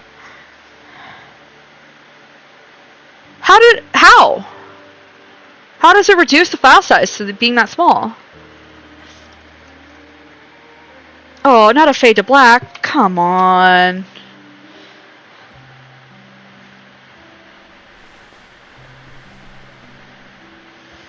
Every time with Sylus's they give me a fade to black, man. Infold, you're killing me. You're killing me, Infold. I don't know how long I've been asleep. In a realm between dreams and wakefulness, a slight pull on my skin makes me regain consciousness. Next to me, Sylus's lies on his side. He holds a soft handkerchief and unhurriedly wipes away traces of blood from the corner of my lips. About to game with the wife, but wanted to tell you that. It's a lot of technical mumbo jumbo, but basically they had optimized the game for traditional platter drives by adding a bunch of redundant assets, so the redhead could find it easier. Readhead? I don't understand the context of redhead, but that's fine. Interesting. Okay. Weird. His touch is gentle, and his fingertips occasionally brush against my skin. They leave behind a subtle yet unmistakable warmth. They released an SSD-friendly version that doesn't have duplicate assets. Okay. Yeah, no, that makes sense. Did I wake you? You can sleep some more. Thank you! Have fun gaming with the wifey. Tell her I say hi. If that's not weird. If it's weird, don't.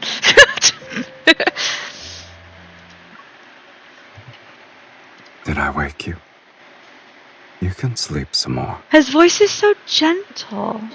He has such a gentleness. And the artist who did the poster literally wrote, look, he does have little gold in his hair. Maybe that's just the lighting here. But I'm telling you. Bye, Sai. Even the artist who did the poster.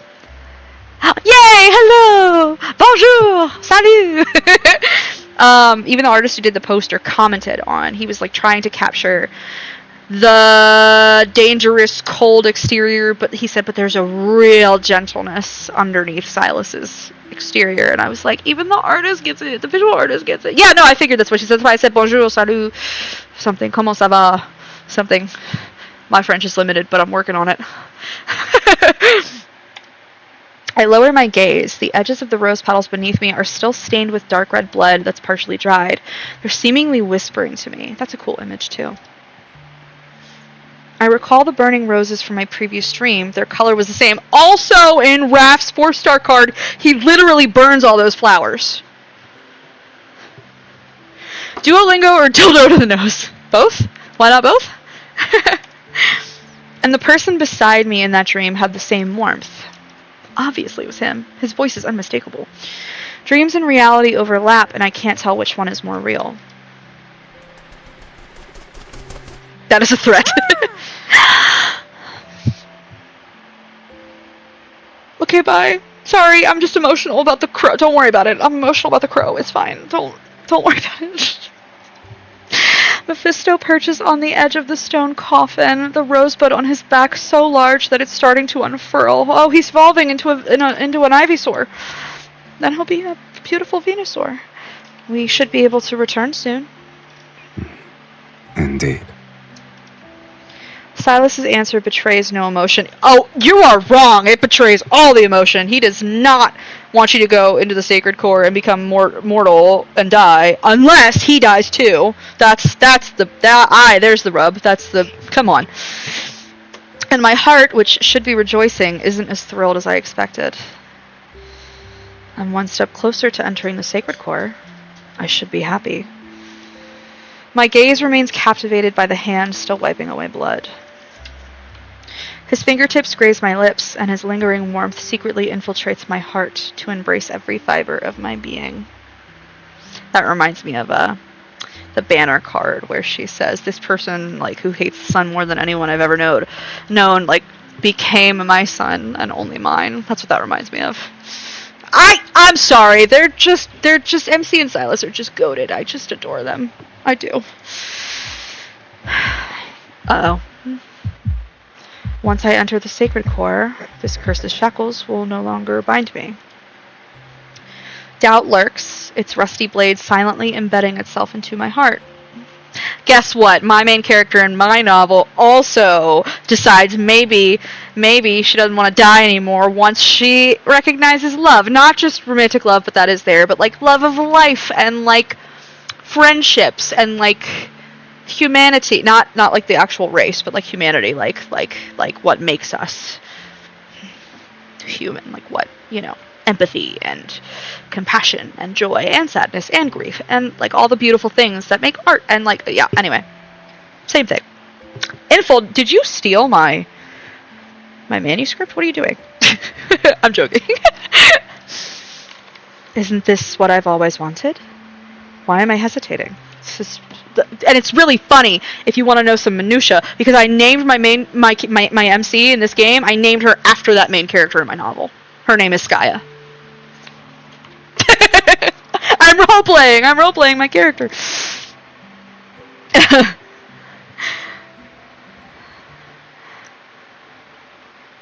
Oh, that fucking chapel, man. The rose on Mephisto's back blooms more beautifully with each passing day. I'm hydrated! I gotta get dinner, too. I haven't eaten. Oops. Unfurling one layer at a time, its petals are akin to ignited flames. Deep within the flower's center are entwined silver thread-like patterns. Fragments of magical power. Once the rose is in full bloom, these magical fragments will be revealed. I'll piece them together then. Petition for a go eat something regime. I know. I gotta add so many things to this. I'm like, I found a voice line from this myth earlier that I want to make a sound alert. That was Evie who said that, and it was perfect. It's a great idea, and I should do it. I gotta figure out how. I was just thinking something. Oh, I was thinking about how this magic that's intertwined with this Mephisto reminds me of like the cybernetics that are intertwined with main story Mephisto. Just kind of an interesting little, again, mirror image. Okay, add in a minute, but like maybe 2 or 3 because it always is delayed. My body is recovering, but I know deep down that it will never return to what it once was. Why? What was different about that time, as opposed to all the other times in your hundreds and hundreds of years of living? For reasons unknown, the searing sensation follows me like a shadow. Maybe because you and Sylus's are like bound now, and he's the one who cursed you. I don't think either of them know that, but that's what I think, because Orpheus and Eurydice. It's not as intense as when it suddenly appears. Rather, it's a constant underlying pain. But I lie to Sylus's and tell him I made a full recovery. Sylus's is uncharacteristically distracted. He only responds with a slight nod. The unspoken truth between us is that after leaving the underworld, we'll reach the sacred core. These should be the last moments of my life in the underworld. Before leaving, I want to leave something behind. Perhaps it's to prove I was here, and perhaps it'll make him remember me. Oh, boy.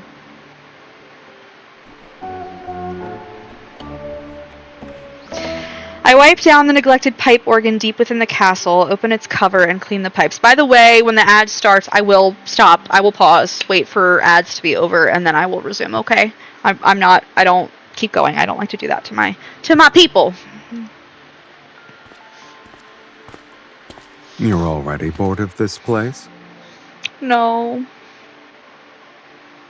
I'm not. Or you have a rare hobby for repairing pipe organs? The devastation is on its way. I can feel it. It's coming. It hath no mercy. I'm trying to wait to see when this ad's going to start. Because this ad's about to happen, and I don't want to... There it is.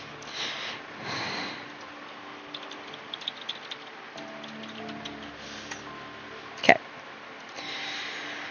I'm debating getting some food. Oh, Duo's mad at me. Of course Duo's mad at me. Duo's literally always mad at me. Duo stays mad at me. Let me see something. Oh, I'm going too far. About 1:30 for anybody who's able to see or hear me.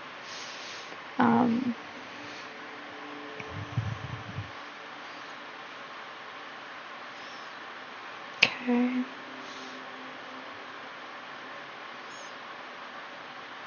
I just want to see... Oh, okay, so I gotta order in just a little bit. Okay, got it. Have until 10 p.m., which is an hour from now. Got it. Got it. Alright, we have a minute left in the ad. We're on chapter 7 right now. Okay, we are on chapter 7. I just have 8 and 9 after this. Oh no! Oh no! I'm scared. I mean, I saw the second kindled in the trailer, but with context, it's probably going to hurt way worse. We'll find out.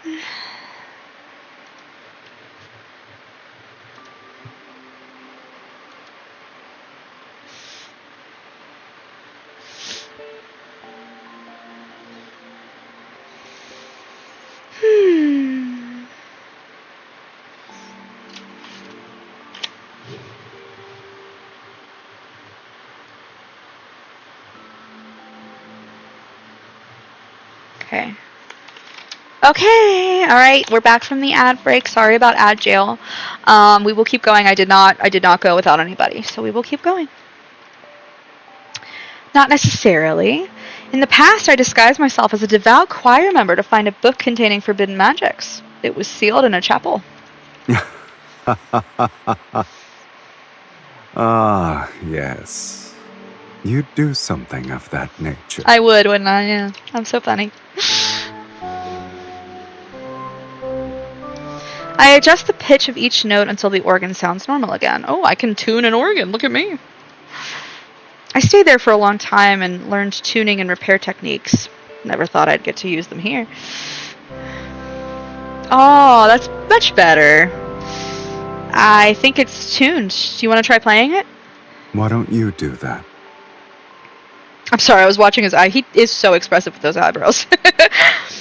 The only pieces I learned back then were all monotonous and boring.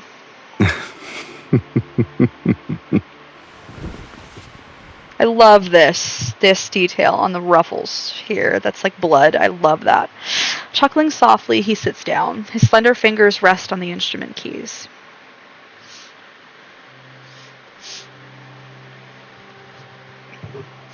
The melody flowing from his fingers reminds me of warmth submerged in water. I'm drawn into the depths of my memories. I have no doubt that this is the lament you sang in the Dragon Myth, but you know. My heart stirs, and I can't tell if it's because of the melody or the person playing it. Why not both? Where did you learn to play this piece? I don't remember. It seems like I was born with it.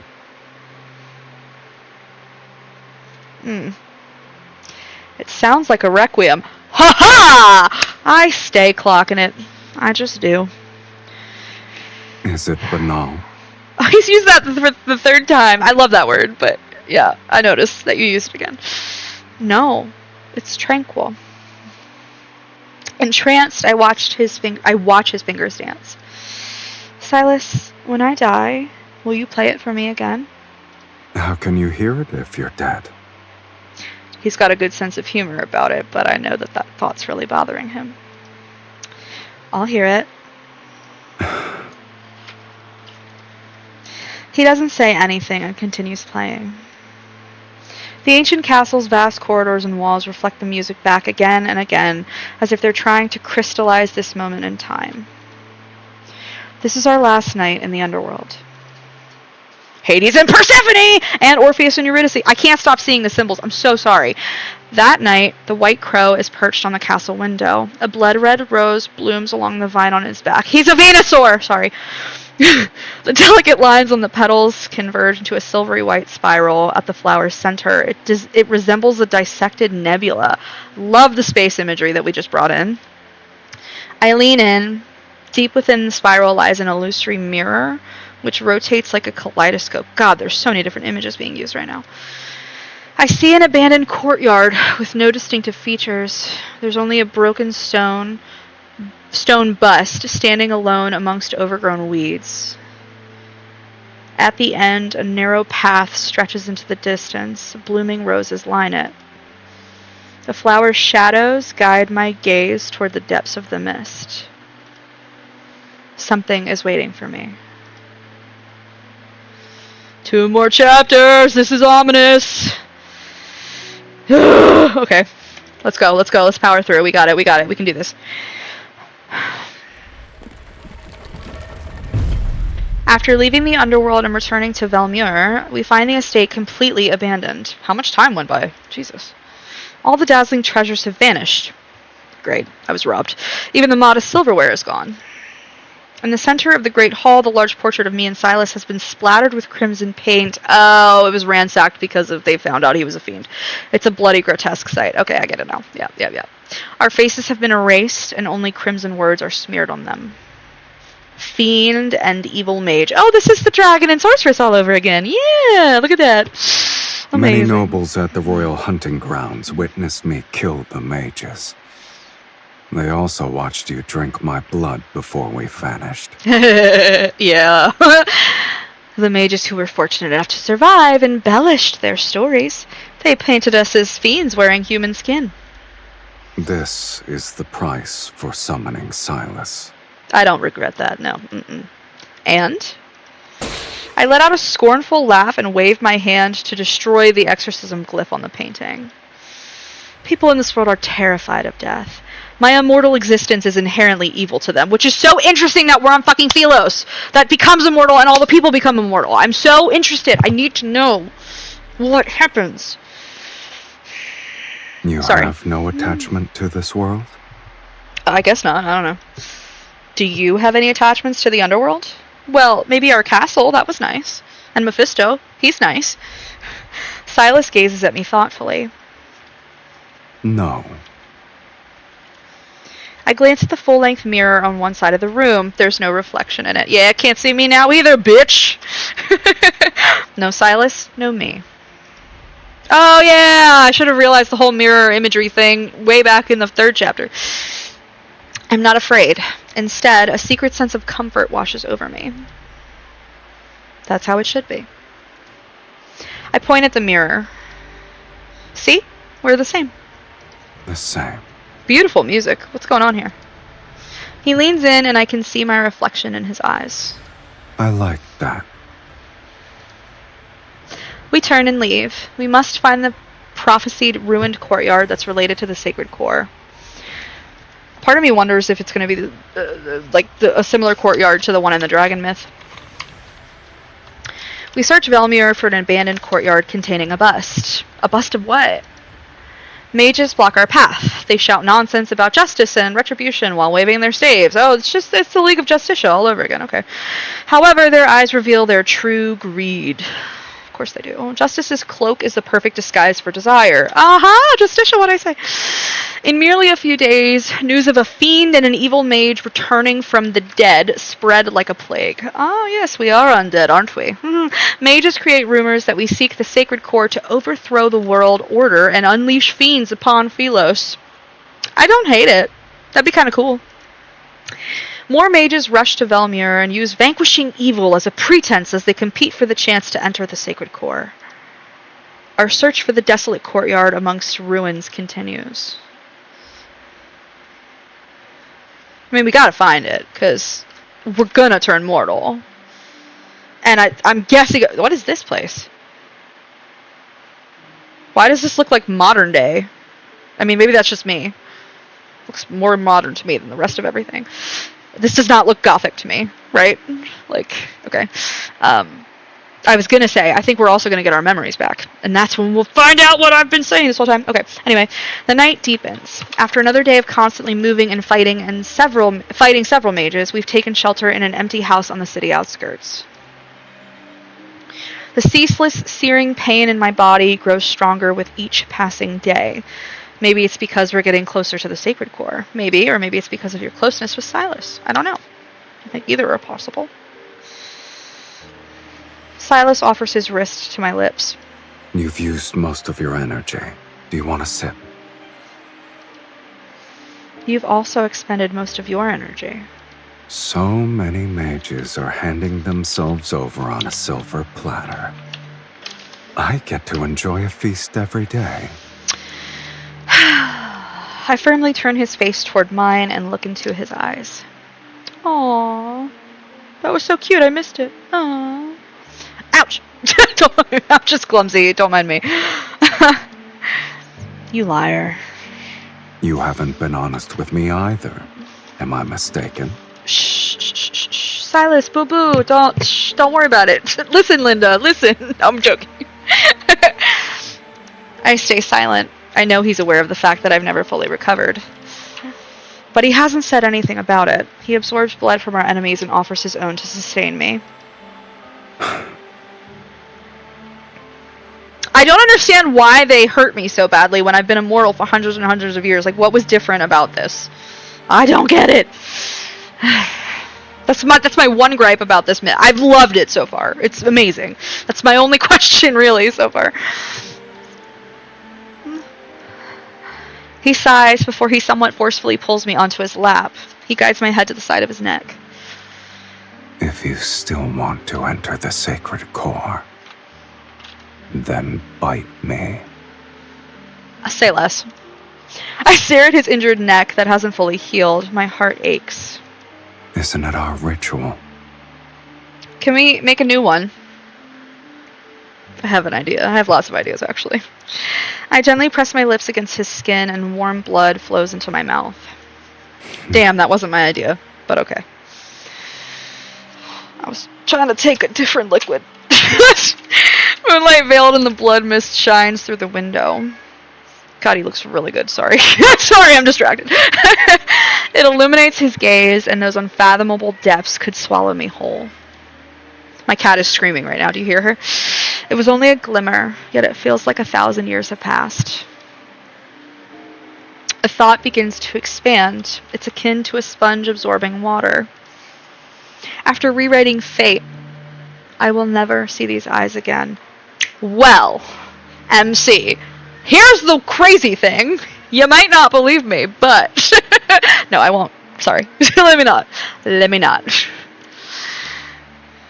That is very sad. Very sad. Yes, very sad. She doesn't know better. She loses her memory every time she reincarnates. Oh, it's from his perspective again. They get me every fucking time, and they do this in every one of Sylus's myths, and I love it. And I can definitely tell that each guy has their own writers, because he's the only one who gets this. Xavier doesn't get it. Zane doesn't get it. Raph doesn't get it. Caleb doesn't get it. But Sylus always gets brief moments of his own perspective in these myths, and I love it. I want more of it. I want it in the other myths. I want it in other stories. But he's the only one that gets it, and I love it. And I love these moments. So, MC, I mean, I can read her name, I don't care, but like, MC slowly falls asleep in Sylus's arms. But even in her slumber, pain is merciless. She frowns, and her breathing is rapid, as if an invisible hand is squeezing her heart. Subconsciously, she grasps his fingers before reluctantly releasing them. Sylus pauses. Then he holds her hand again. Their wrists touch, and the chain binding them flickers with every breath. Somehow, he no longer resents the language he wanted to rid himself of. In fact, he wishes it could bind them more tightly together.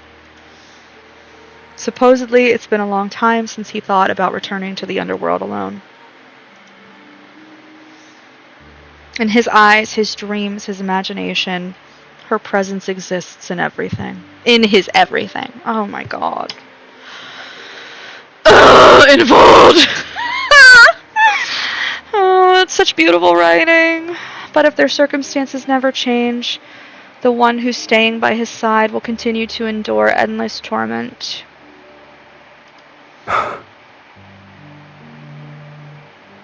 If bearing a curse is your fate, then rewriting that is part of your destiny. Fate isn't the only answer. After all, I never believed in it.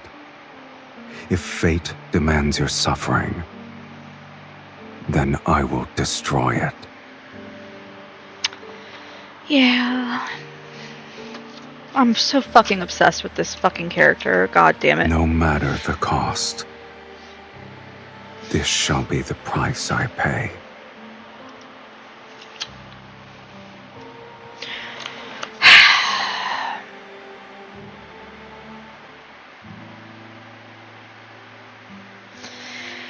After searching... Hi, I'm back again. I was not feeling good, gamers. Oh no, don't... Take care of yourself, please. That's so much more important. Are you okay? You don't have to... You alright? Don't force yourself. Rest. Hydrate. Get food if you need it. Take something if you need to. I mean, you know, like Advil. So I'm not, this is not me promoting any sort of Twitch, don't ban me. I'm okay now. I deal with heart flutters sometimes. I do too! Stop being the same person as me. I'm joking. I'm joking. A military slept with me pizza. I have POTS, so I get stuff like that a lot. And it's really freaky and annoying, and I don't like it either. I'm glad that helped. I'm sorry. It sucks. It really sucks. We're at the end of this myth. I'm on the second to last chapter. I cried already. Although POTS gang slay! Yeah, you know. I already cried, and it wasn't even about... It was about the crow. So that's cool. I cried about a crow. And nothing happened to him. Nothing bad happened. Sylus's has a crow in the main story who I call my son. His name is Mephisto. He's amazing. He's the best. He's the bestest boy. But there's a crow here, and this is where he names him Mephisto, and I cried like a baby. So that's fun. Anyway, moving right along. Me when I encounter the crow of uncontrollable crying. You know, it's just normal tism things, maybe. I don't know. After searching through most of Velmir's courtyards without any success, we arrive in an abandoned churchyard. I'm trying to think of how to, like, recap this for you. They were attacked by a bunch of mages, and MC got, like, mortally wounded even though she's immortal, so basically it would just mean eternal suffering. Right? So, Sylus's turned her into a... not vampire, but it is a vampire, but it's not. It's a fiend, whatever. They went to the underworld to escape the bad mages. And they're, like, obviously in love now, and but she still wants to go to the Sacred Core and become mortal because she is eternally suffering, and he's, like, trying to come to grips with the fact, like, he won't...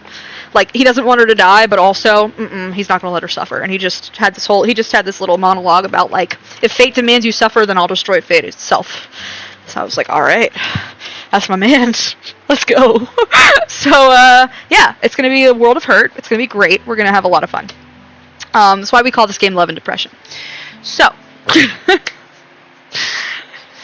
the stone sculptures here are intact. Not all of them match the text in the prophecy. Isn't it odd? The buildings are weathered and old, yet the sculptures appear as though they were crafted days ago. An illusion? Oh.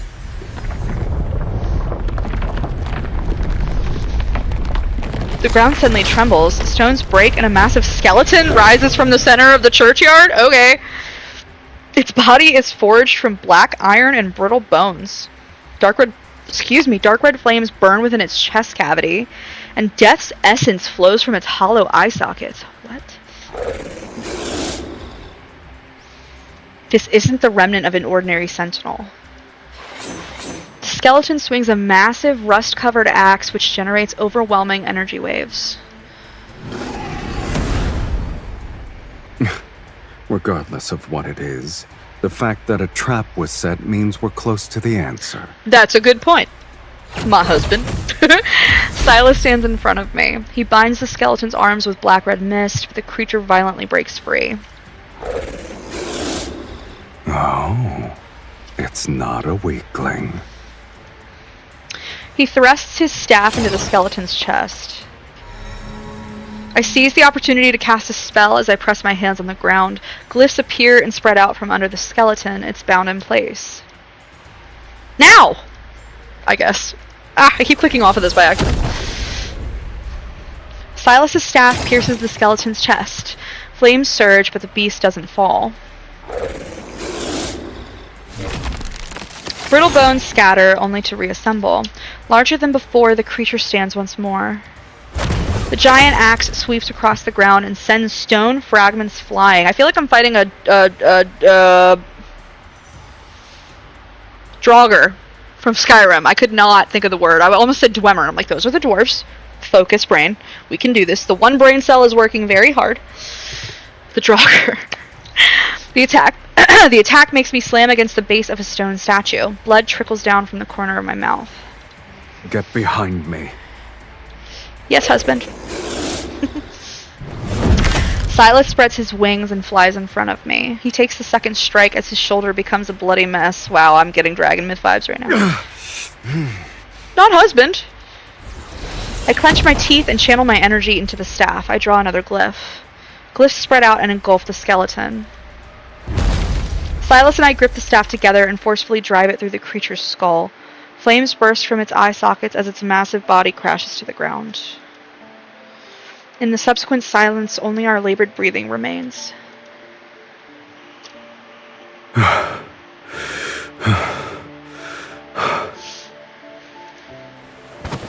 I fall to my knees, my palms covered in blood. I gasp for air as the searing pain inside my body intensifies.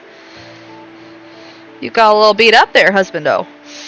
Sylus folds his wings and drags his injured body over to me. He supports me as I stand. What a shame. If not husband, why husband-shaped? Died. I mean, he's like... Why are we saying if not husband? He is husband. He's totally husband. What a shame we almost died. That is wryly funny. I'll give you that. Yes, we barely avoided that opportunity. In spite of our pain, we weakly smile at each other. Amongst the broken stones, a half-destroyed statue emerges. It matches the one in the prophecy. At the end of where the statue points, a narrow path lies hidden in the mist, the blooming red roses lining it. I've seen it in paintings and in my dreams. This is the entrance to the sacred core. The goal that I've chased for hundreds of years is right before my eyes. I'm momentarily stunned. This isn't a dream, yes? Sylus stares at the misty path that leads into the unknown. His expression darkens. I'm gonna cry, just so y'all know. Let's continue.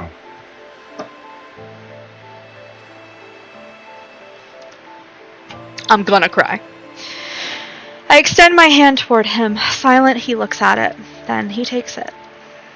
Hand in hand, we step onto the rose-covered path and venture deeper. They have to get their memories back before they die. Because it's been too much. It's been too much with the whole, I don't have my memory, but like this weird thing, and I have a dream about it. It's gotta. It's gotta. Mist churns around my feet as my body reaches its limit. Each step feels as though I'm walking on knives. It's as if my body has been torn to shreds, yet my flesh and bones are forcibly held together. But I'm almost at the end. At the end of this path, I can use the sacred core to rewrite my fate. Then, the pain will be over. The linkage between Sylus and me shall end as well. I look at our clasped hands. Once our connection is severed, Sylus will return to the underworld. Well, as for me, I'm uncertain of asking the real questions, the hard-hitting journalism. You bet. You fucking bet. As for me, I'm uncertain of the life waiting for me. Well, of the death waiting for you. It's death that's waiting for you. But it will be one without a curse, pain, and Sylus. From the depths, a breeze blows along the path and carries a faint floral fragrance. Rose petals scatter in the air. They land in my hair and on Sylus's shoulders.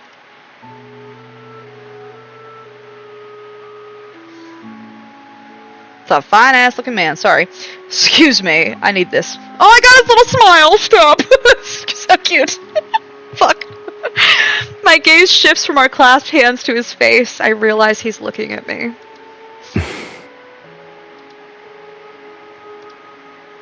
What is it?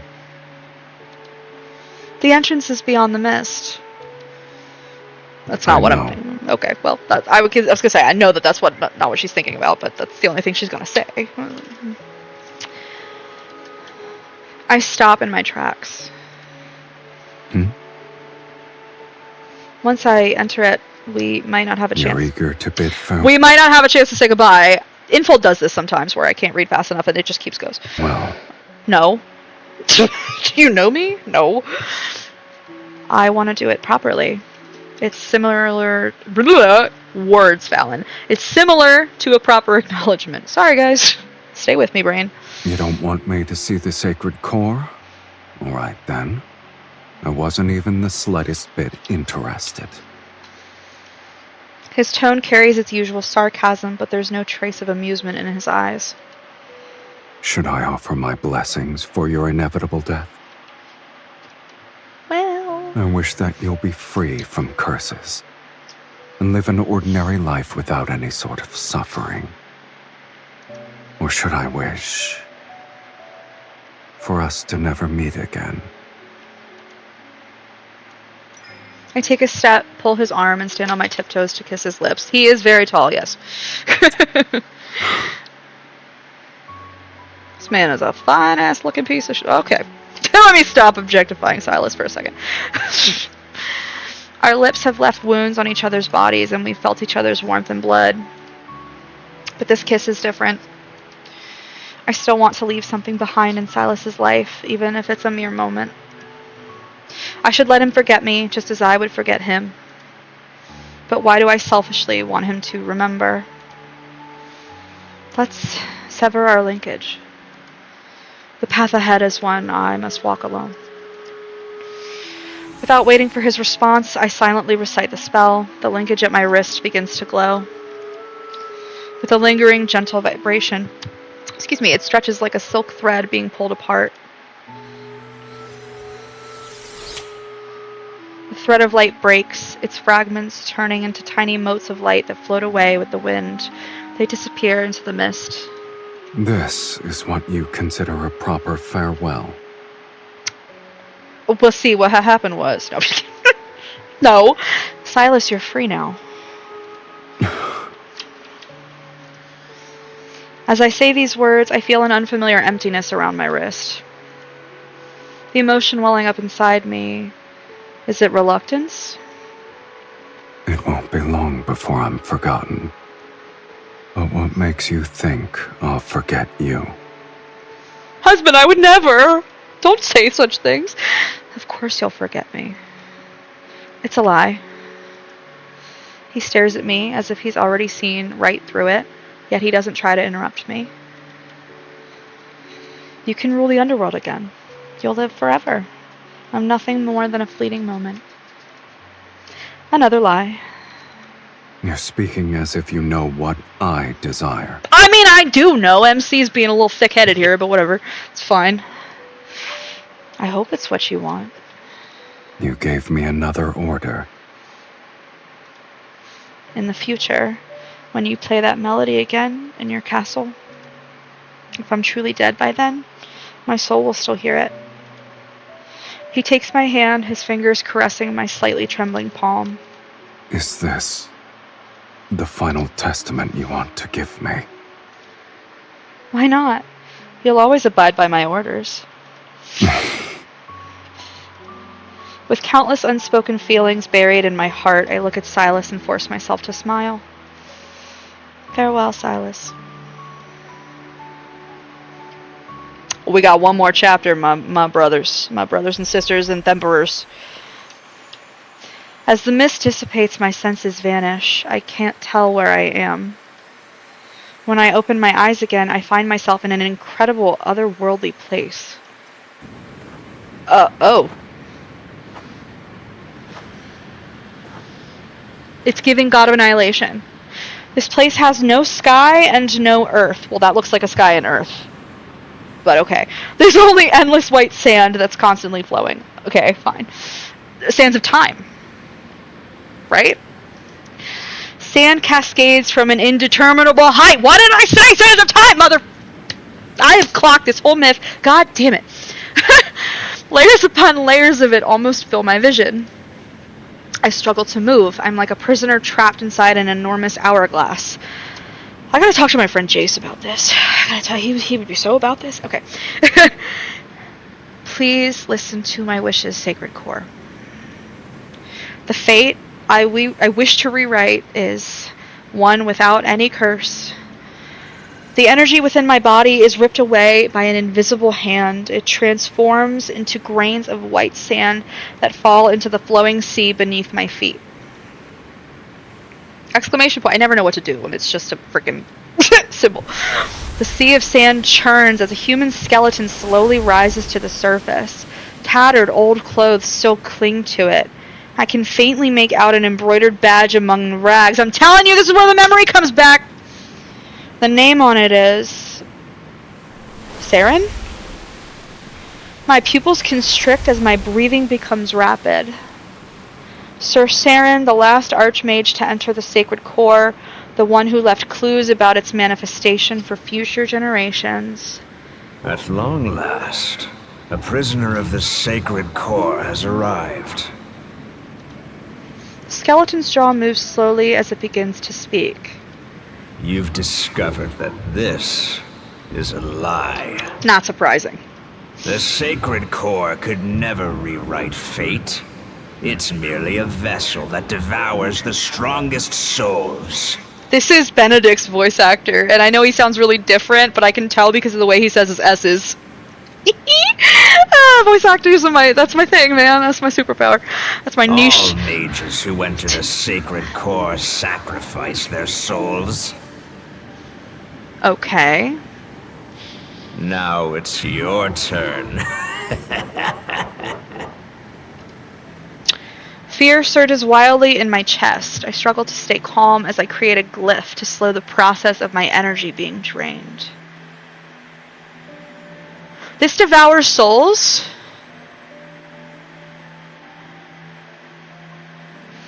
And it's a protocore, yeah?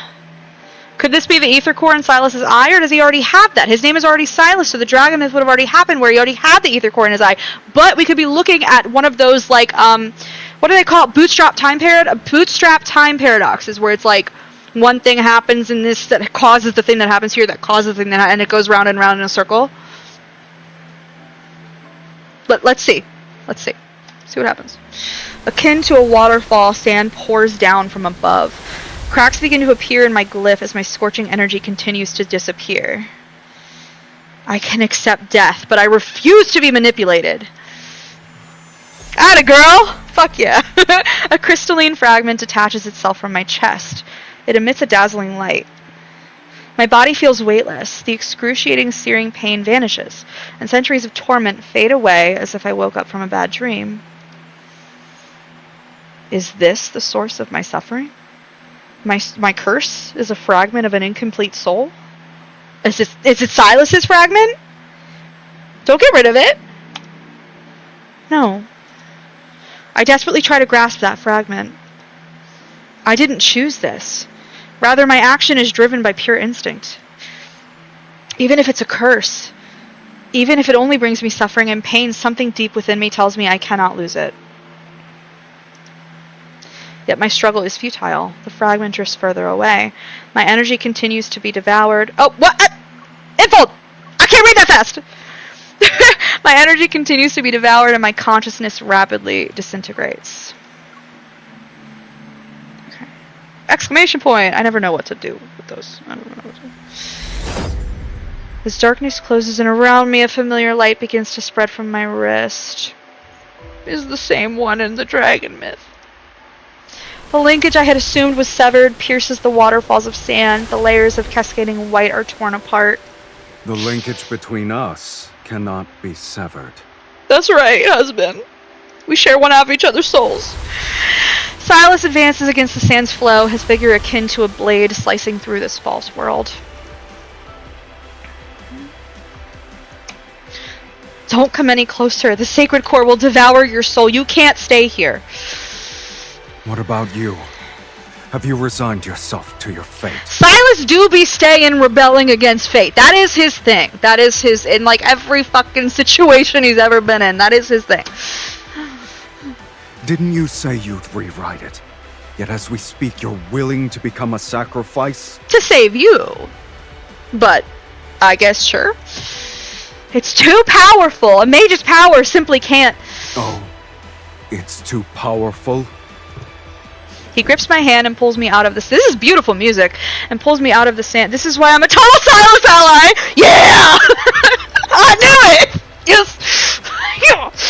He grips my hand and pulls me out of the sand. His intent, not a fatalist girly. He's not either. Well, if you watch his dragon myth...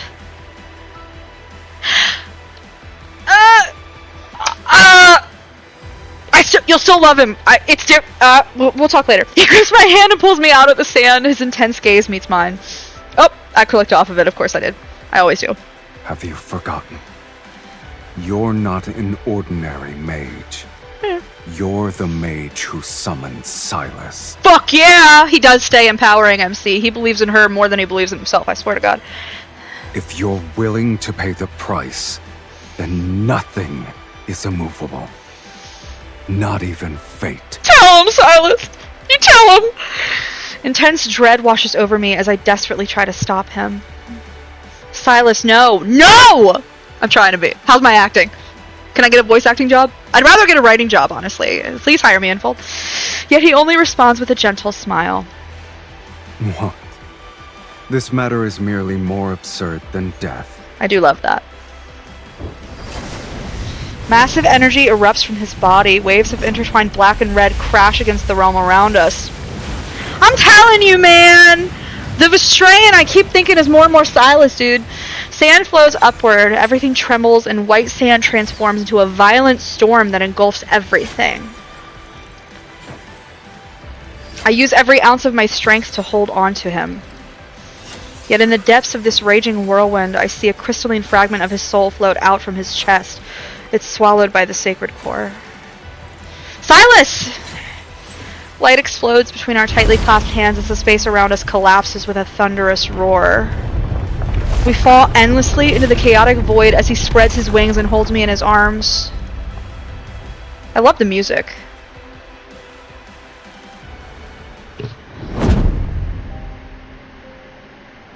Oh, we're gonna have an ad in a minute. God damn it! Will these ads chill? Daddy, chill. Sorry. The world peels away and vanishes behind us. Silence returns.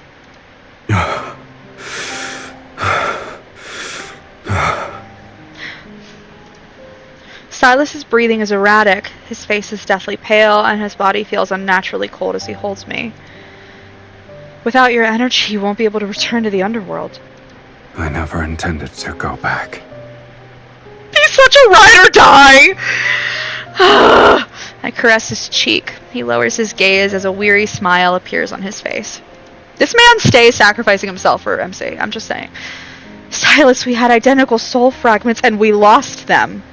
Aren't two shells that lost their souls still the same? Well... I stare at him until tears blur my vision. The pain within my body has vanished. The curse of immortality has been lifted. For the first time, I've truly become an ordinary person. My flesh, soul, and life are as fragile as a mortal's, yet they're just as real. Why are you crying? Because I love you so fucking much. Sylus's, you wrote my fate this time. If our fates were different, how can we truly be the same? But you paid the price of sacrificing every path that would let you return. You'll never be as powerful as you once were. You've chosen the most difficult future for yourself. I have no regrets. Honestly, he's still pretty fucking powerful. I don't know that he nerfed himself at all. He's got to get this back at some point. We're leaving space for another myth, y'all. Well, the ad's gonna start soon. He crosses his arms and observes me for what feels like an eternity. Oh, there's the ad. We'll pause. Oopsie daisy. I can't type. Okay. Oh my god, I have been streaming for 5.5 hours and I'm still not finished this myth. How is that possible? How is that possible? Okay. While we're in the ad, I'm gonna get some food. Don't judge me. Yes, I'm ordering it. I don't feel like cooking this late. I'm tired. Here we go. Sylus's demands stamina. Hey, yeah, he does. Sorry. Help. Hold on. I have nothing appropriate to say to that.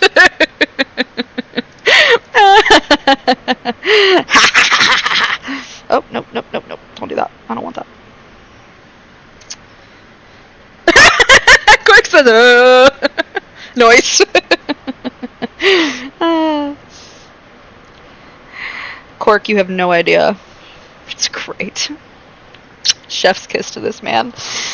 Okay. Yes. Please and thank you. Thank you so much. Okay. 40 seconds left in the ad break. I swear to God, we still have to start chapter 9, the last chapter. I'm still here. Sag. Something. We gotta get our memories back before we die. I gotta have my Orpheus and Eurydice theory confirmed. Alright, 10 seconds and then the ad break will be over.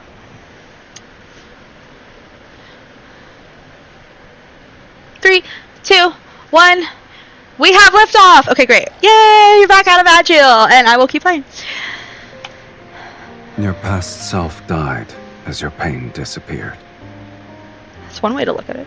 Starting from this day, everything that happens will be our shared fate. All the places we'll visit, the sights we'll see, the enemies we'll face, and... we'll spend the rest of our lives together. Which won't be long, I get the feeling. Are you afraid? We destroyed the sacred core, so we made an enemy out of everyone on Sylus'S. And we're no longer invincible. There's only one thing I fear. I found the person whom I want to spend the rest of my life with. Yet, I'm afraid our life together has started too late. Yep, give me. And men want me to settle. Never again. Never again. Pixels are more fulfilling than men. Moonlight descends as the blood mist dissipates with the sacred core. Beneath the heavens, Velmir falls into a brief, peaceful slumber. We welcome the rest of our lives with open arms. Where's Mephi? Mephi! Caw! Mephi! Come, my son. Alright. Prepare the tissues. We're going to, this is the heartbreak. This is chapter 9, it's always chapter 9. As the wind and sand disperse, the world falls quiet once more. Before the world collapses again, Sylus'S and I visit the secret garden. We promised to visit. They made it to the garden! Good. As we push open the ivory-covered iron gate, roses bloom in the morning mist. I had this place built a long time ago, during the era of my maternal grandmother, to be exact. Time dragged on endlessly back then, and the world around me collapsed too quickly. I wanted something I could watch. It had to change slowly, like a flourishing garden. But you didn't stay. Oh, is this where he got his love of gardening? I learned magic, discovered the sacred core, and became aware of your existence. I look up at Sylus'S. Then we promised to visit this place. I wanted to show you many, many roses.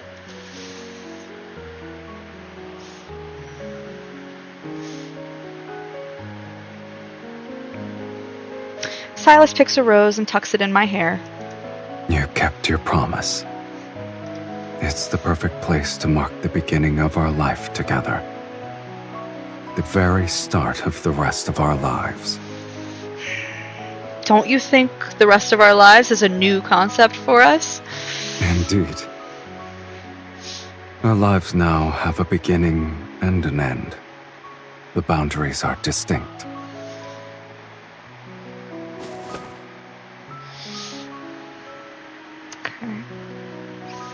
He guides me to sit amongst the flowers. As the wind blows, a floral fragrance envelops us. A finite life, and one shared with another person. I never imagined such a thing before. I imagine we'll travel to many places, mostly remote ones where few people visit. and we'll renovate an abandoned fortress and turn it into a temporary home. Alright, I'm game. I'll be unable to resist buying strange, unusual, magical texts from old bookstalls. Then I'll pick up some yellowed sheet music while we're there. We'll find a place with a pipe organ so I can listen to you play. What will you do? Are you going to sit there and listen? I could sing. No, go away, bot. No. No, don't you dare ruin this for me. Away with you! Okay. Bye-bye. Farewell. When the weather is warmer, I want to find a ship and go out to sea. Then we'll need to buy one that's sturdy enough to sail to the ends of the planet. I don't care where we go. I only want to sit with you on the mast and watch the moon rise.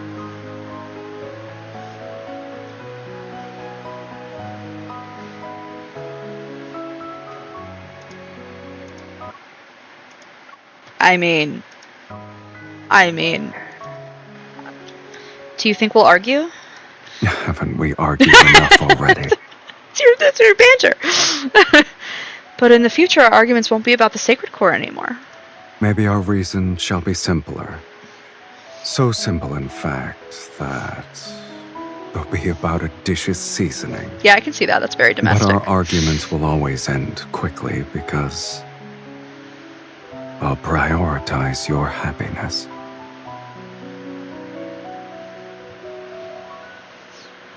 I'm doing that TikToker. I don't ever remember his name. That's me.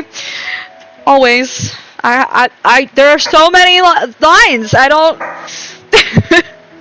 You sound confident. Tell me more. For example, I could make you a wooden bird that caws. He does make Mephisto.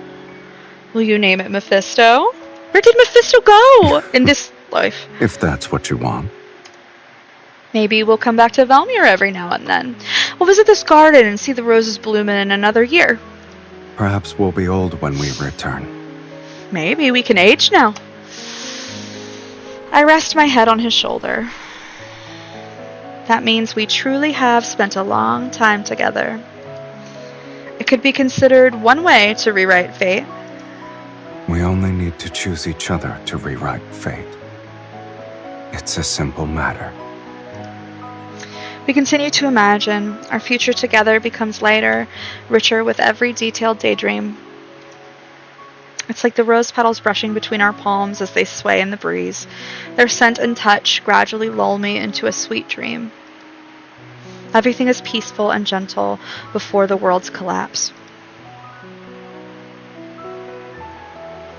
It's beautiful music. Stunning. Oh, there we go. Yep. Alright, let's bring this party crashing down. With the sacred core's destruction, the world falls apart. It's no different from a temple being destroyed. The false world order peels away from its foundation. Across the continent that's shrouded in death's shadow, people's hope of rewriting fate dissolves into oblivion. Pillars of faith crumble. Barefoot fanatics fill the streets. They burn ritualistic objects and wail as they try to summon their lost god. Terrified of being overwhelmed by riots, the nobility retreat into underground shelters. A power vacuum formed, and several religious organizations tried to establish a new faith and overthrow the old dynasty. This continent's history revisits recurring themes again and again. That's true. Perhaps it's the world that remains trapped in an inescapable cycle of fate. Well, cycles are everywhere. The sacred core's demise isn't the end of the world, but the shattering of its illusion left people's fears with nowhere to hide. And we, the ones who destroyed the sacred core and exposed the illusion, are the targets of everyone's hurt. That sounds right. That sounds about right. Humans would do that, yeah. Battle after battle, blood and fire become our shadows. To kill us, these fools sacrifice countless innocent lives to activate the most evil forbidden magic. They try to control us and force us to turn our weapons against each other. Yet after every wound and instance of bloodshed, our invisible linkage continues to connect us again and again. We spend a long time together and endure those countless hunts.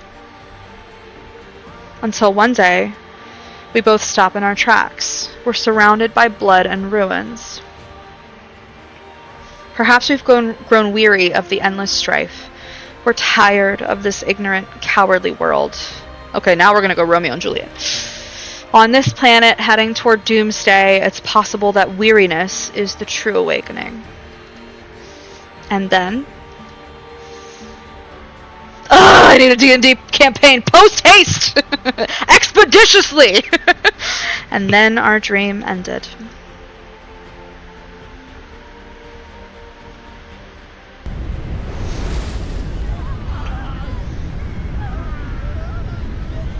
Well, this sounds less than ideal. Don't Hello? look back. Oh. Wait. This is the dream I had. When the roses bloom again, will you remember who I am now? This is the memory I couldn't remember? This could have ended so nicely. No, they never do. No. The mess always end in tragedy. Trust me. Trust me. Sorry, I'm messaging my DoorDasher really quick. I'm so sorry to make... Hold on. Let me pause it so that... Oh, the noise is still going. Never mind. What if I go here? Nope, still going. Okay, I thought maybe I would, like, bring the tension down for a second. Okay, but no.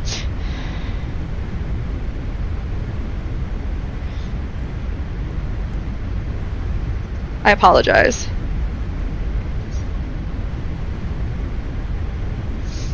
Uno momento por flavor. Almost there. I just gotta send a little picture. Maybe, if it... Okay.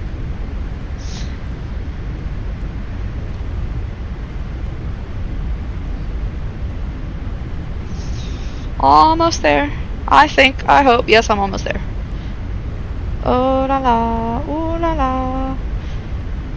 So close, I promise. Perfect. Okay. So is this the future and the past, or the past?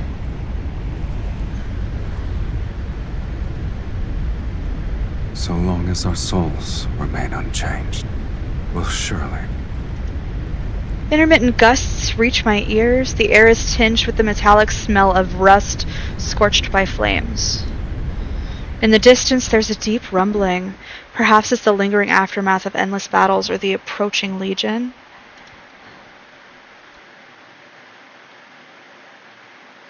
Are you awake? I dreamt it again? Night has fallen. That doesn't look like night. Moonlight bathes the abandoned garden as charred rose petals drift away in the wind. Silas sits next to me. Blood from his wounded shoulder congeals into a dark crimson in the night. Was I asleep for a long time? Some time has passed, yes. However, those people haven't found this place yet. I didn't want to wake you. Were you dreaming? If I swear to God, if this myth doesn't answer this question and I have to wait for his next myth, Infold, I will be coming for you. Yes, I dreamed about matters from long ago, starting from when our paths first became linked. No wonder you wouldn't wake up. Infold? He relaxes and pulls me into his embrace. Looking back, it has been a long time. I also dreamed about the future we once imagined. Finding a temporary home, hunting for old sheet music, going out to sea, making a wooden bird named Mephisto. I'm sorry, the gears are turning in my head right now. He remembered everything. It's easier to remember matters that actually happened. I savor the warmth pressed against my back.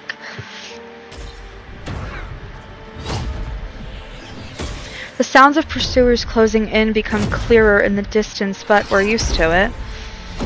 Every dream we managed to fulfill was intertwined with endless battles and desperate escapes. Not so different from the main story. The world made us its enemy, yet we only held on to the fragments that gave us warmth. You're correct. The future we once imagined has become our past. We've already spent most of our remaining lives together. The fiend and evil mage have nowhere to run. This place will be their grave. Oh, it's the same as the dragon myth. Oh, the dragon and the sorcerer. Once we kill them, this sacred core will manifest again. Sylus'S will be ushered into the divine light. Uh-huh. May the divine light bless Sylus'S! May the divine light bless Sylus'S! They're beyond redemption. I agree.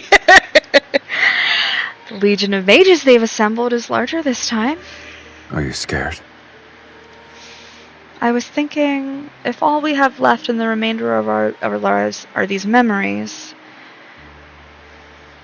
Sylus'S turns to face me, his gaze piercing my innermost thoughts. If that's not what you want, then we'll live our lives differently. Is this another instance of us rewriting fate? You know very well I don't believe in fate. I do know that. I only believe in decisions. I only believe in decisions. I'm taking that. I'm commandeering that. Thank you. I'm appropriating it. Thank you. I need that. I smile and offer my wrist to him. An agreement like this needs a proper acknowledgement. I agree. He lowers his head and bites my wrist. Well, we're not vampires anymore, right? I take his other hand and bite his wrist in return. Then again, this is kind of their thing. They do this. Like in other myths and shit. This is kind of their thing. Oh, we drink each other's blood. We've done it countless times before. But like you don't have to anymore? You just do it for funsies? We got a blood cake now? The ritual is complete. Are you ready to partake in the final feast, my dearest wife? Don't look at me in that tone of voice. Just let it happen. Up! Food got massive wings unfurl behind him as he hovers beneath the blood-red moon. I tap my staff on the ground to create a glyph of death. Ooh. Excuse my dogs, I'm so sorry. Damn it, I knew this was gonna awaken something in me! Mark for Sylus'S! Yeah! The encircling armies surge from the mist. Flames and lightning rain down. The earth trembles from incantations. Oh my god, I can't go that fast. Ruins on the brink of collapse sway, and the darkness is torn asunder. I could almost believe doomsday has arrived. And so we march... Jesus! And so we march toward our doomsday, as if we're welcoming a celebration that has descended solely for us. Oh! Oh, the kindled is here. Oh, fuck. Oh, no. Okay.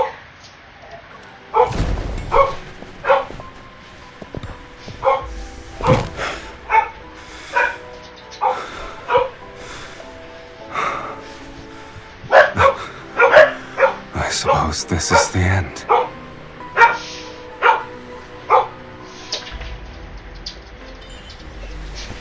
DEFCON 1, assume crying positions, I'll everyone. always accept the consequences that accompany my choices. I know, he means that. He really means that. He does. Even though you can't return to the underworld. Hold on. And you end up in this situation with me. What about you? Do you regret rewriting your fate so you could live as a mortal? Cover his ears? Of course not, so don't listen to them. All right then.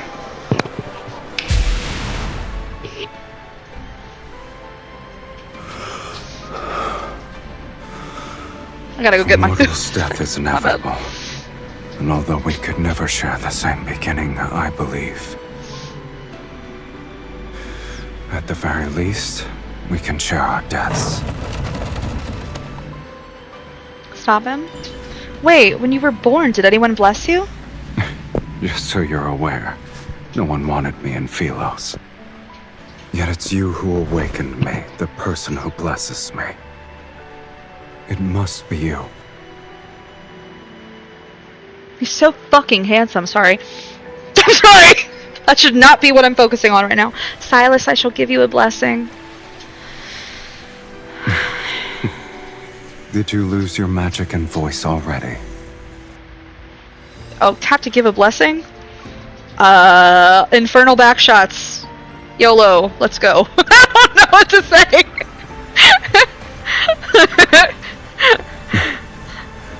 Now I have truly been born into this world, with you in it. This music. Final step.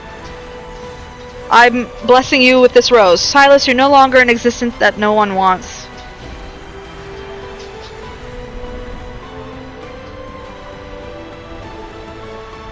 I'll remember that.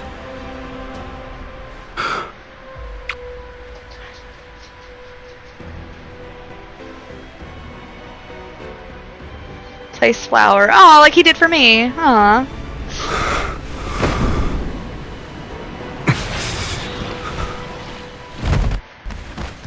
Ouch. I'm just kidding.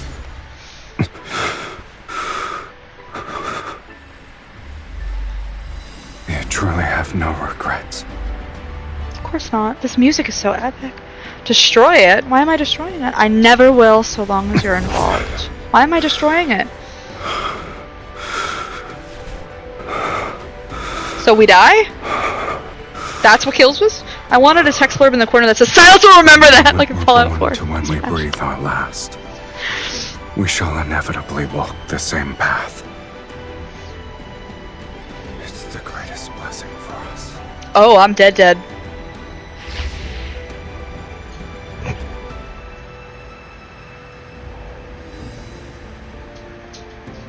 They're so pretty.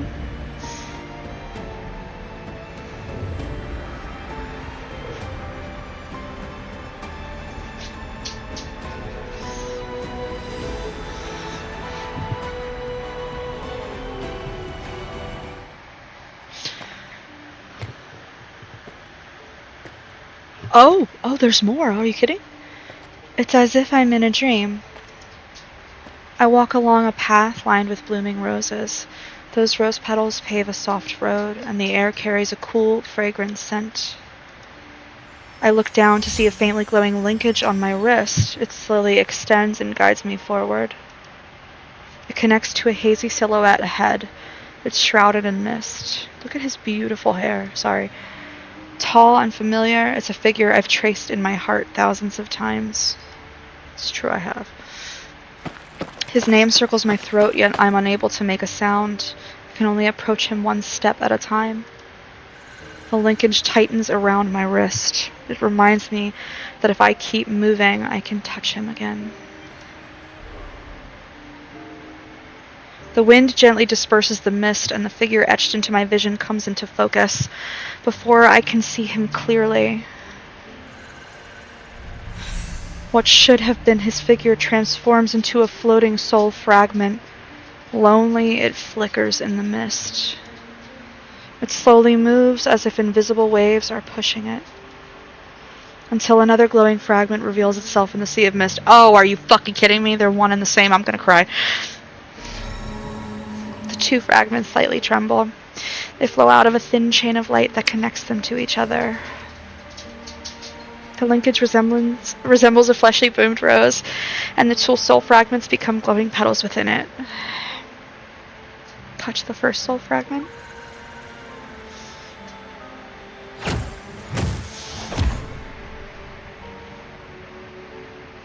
Underworld long ago. Hold on, hold on, I'm just pausing for a second. I have to bring my food in or it's gonna get cold. Hold on.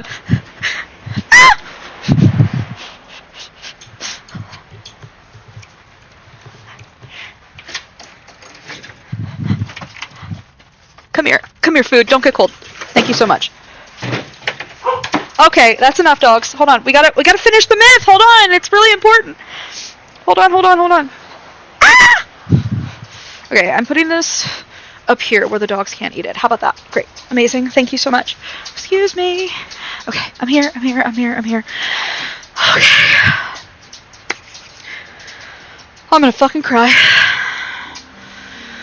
Beneath the boundless gray sky, countless fractured world fragments are akin to enormous mouths devouring space and time.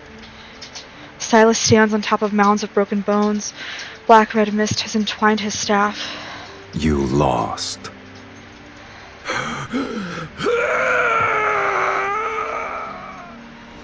The defeated fiend gradually crumples to ash amidst agonized howls. Yet before he disappears, a deep voice reverberates. It doesn't matter if you've defeated the fiends here.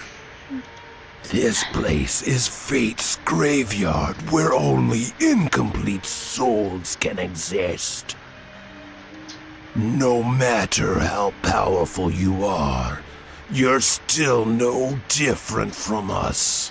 My soul was plundered long ago. I only had the instinct to kill. So we were both incomplete souls without one another? And you, Sylus's, where is the other half of your soul? The other half.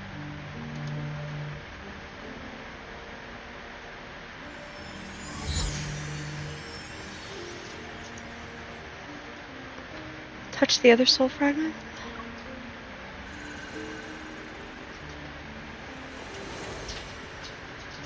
Velmure long ago. Candles sway in the corner of the hall. The mage's hunched shadow is cast on the wall. With bloodshot eyes, she stares at me. Your immortality isn't the result of divine favor. It's because half of an immortal soul is trapped inside your body. So Okay. This isn't a blessing. It's a curse. So long as that immortal half remains within you, you cannot meet death's sweet embrace. You'll only be greeted by endless torment as you're repeatedly torn apart. I hold my breath, my body trembling slightly as vague memories unexpectedly surface. This is my curse. Only I can grant you a true death.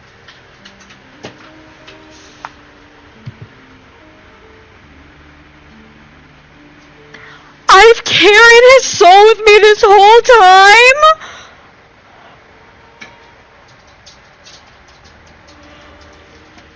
This is how the dragon myth ended.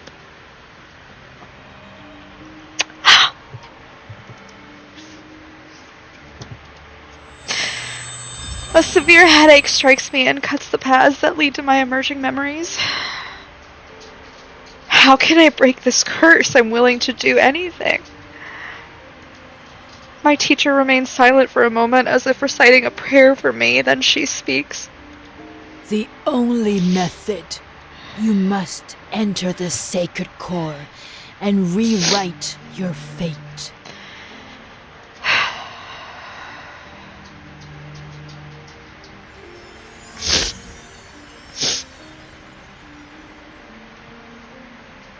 Reunite 2 fragments. Oh god, are you fucking kidding me?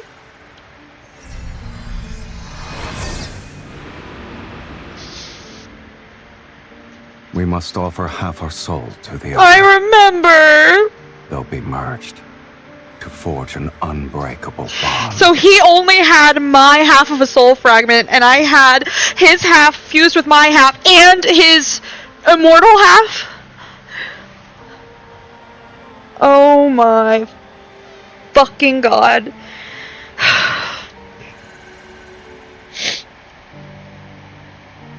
Sylus, I curse your soul.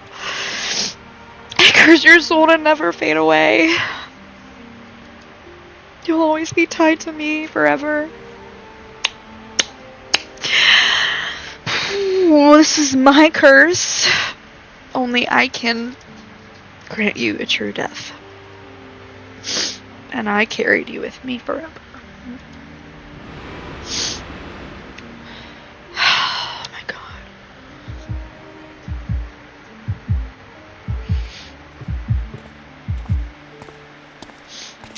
Once again, I walk this path lined with roses. Yet I'm currently holding a blossoming rose. 2 petals are connected as they emanate a golden glow. My body is gradually becoming transparent. mist before my eyes is gradually dissolving.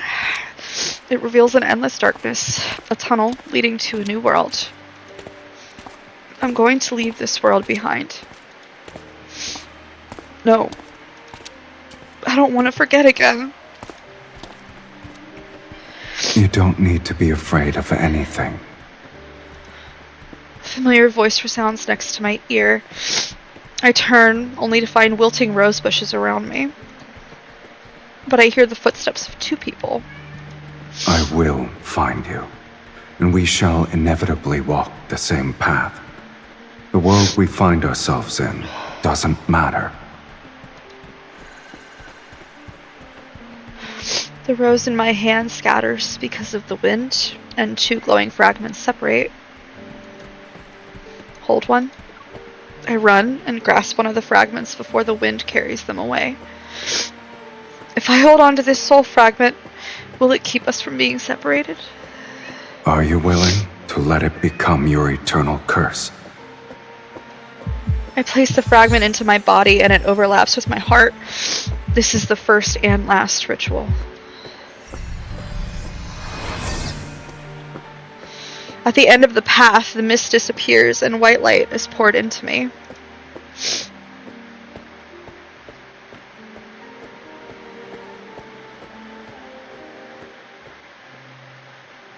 Oh god, we're back in the fucking cosmos. I float through time and space. It's so bright, and yet it's so dark. There's an organ playing. Of course there's a fucking organ playing. I'm gonna fucking kill myself. Sorry, I don't mean that. I can only feel that fragment's warmth in my heart. Silas, what if I forget you again when we meet once more? Which is exactly what we fucking did. It doesn't matter. Oh god. I will recognize you, and we'll be the same. Two kindred spirits. And then, we'll begin our new life together. I'm not alone. Within my soul, I carry my beloved.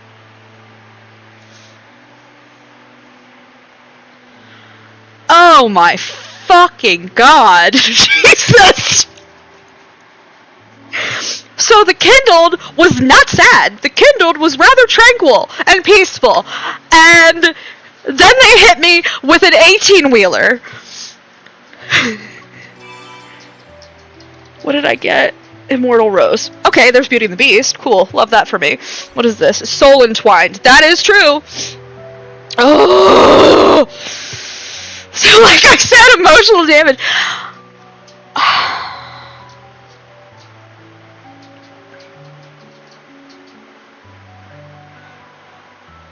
I don't know what to do. I don't know what to do with myself. Hold on. Hold on, I need a minute. Oh my god.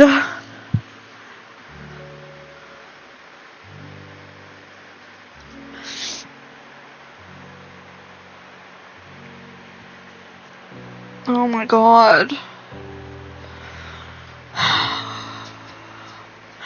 Well.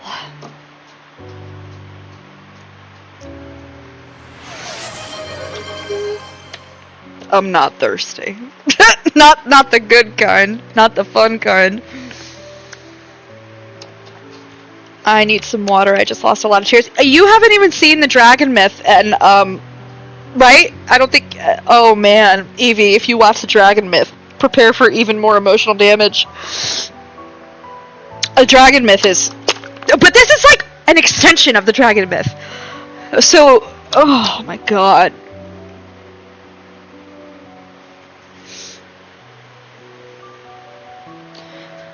I know I haven't. I'm gonna be a mess. I'm so sorry. But it's like so amazing though. Look, they're all emotional, okay? But Silas just hits me different. I don't know.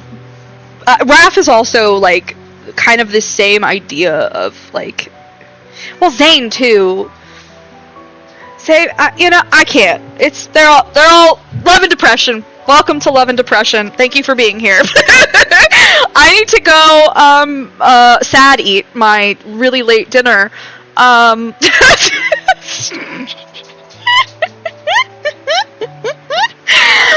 mean, I can sit and eat if you guys want me to yap at you. I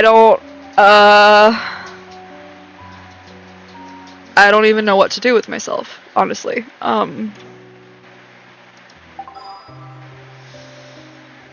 Well, that was heartbreaking. Thank you so much. Thank you so much. Thank you. Thank you. It's great. It's great. It's really great. Look, 20 free pulls! Hooray! Everybody be happy! There's 20 free pulls!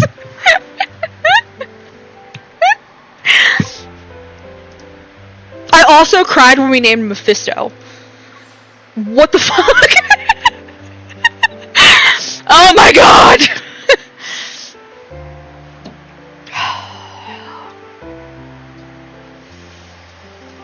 Listen.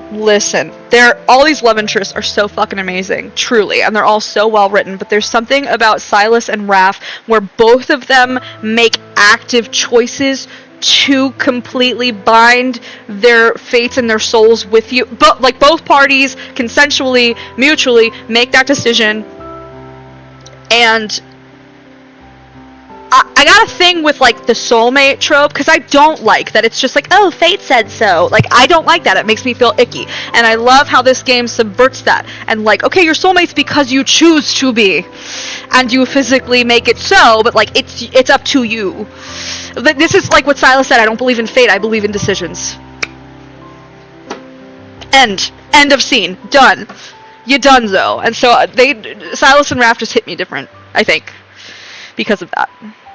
It just undoes me. It just unmakes me. In the best way.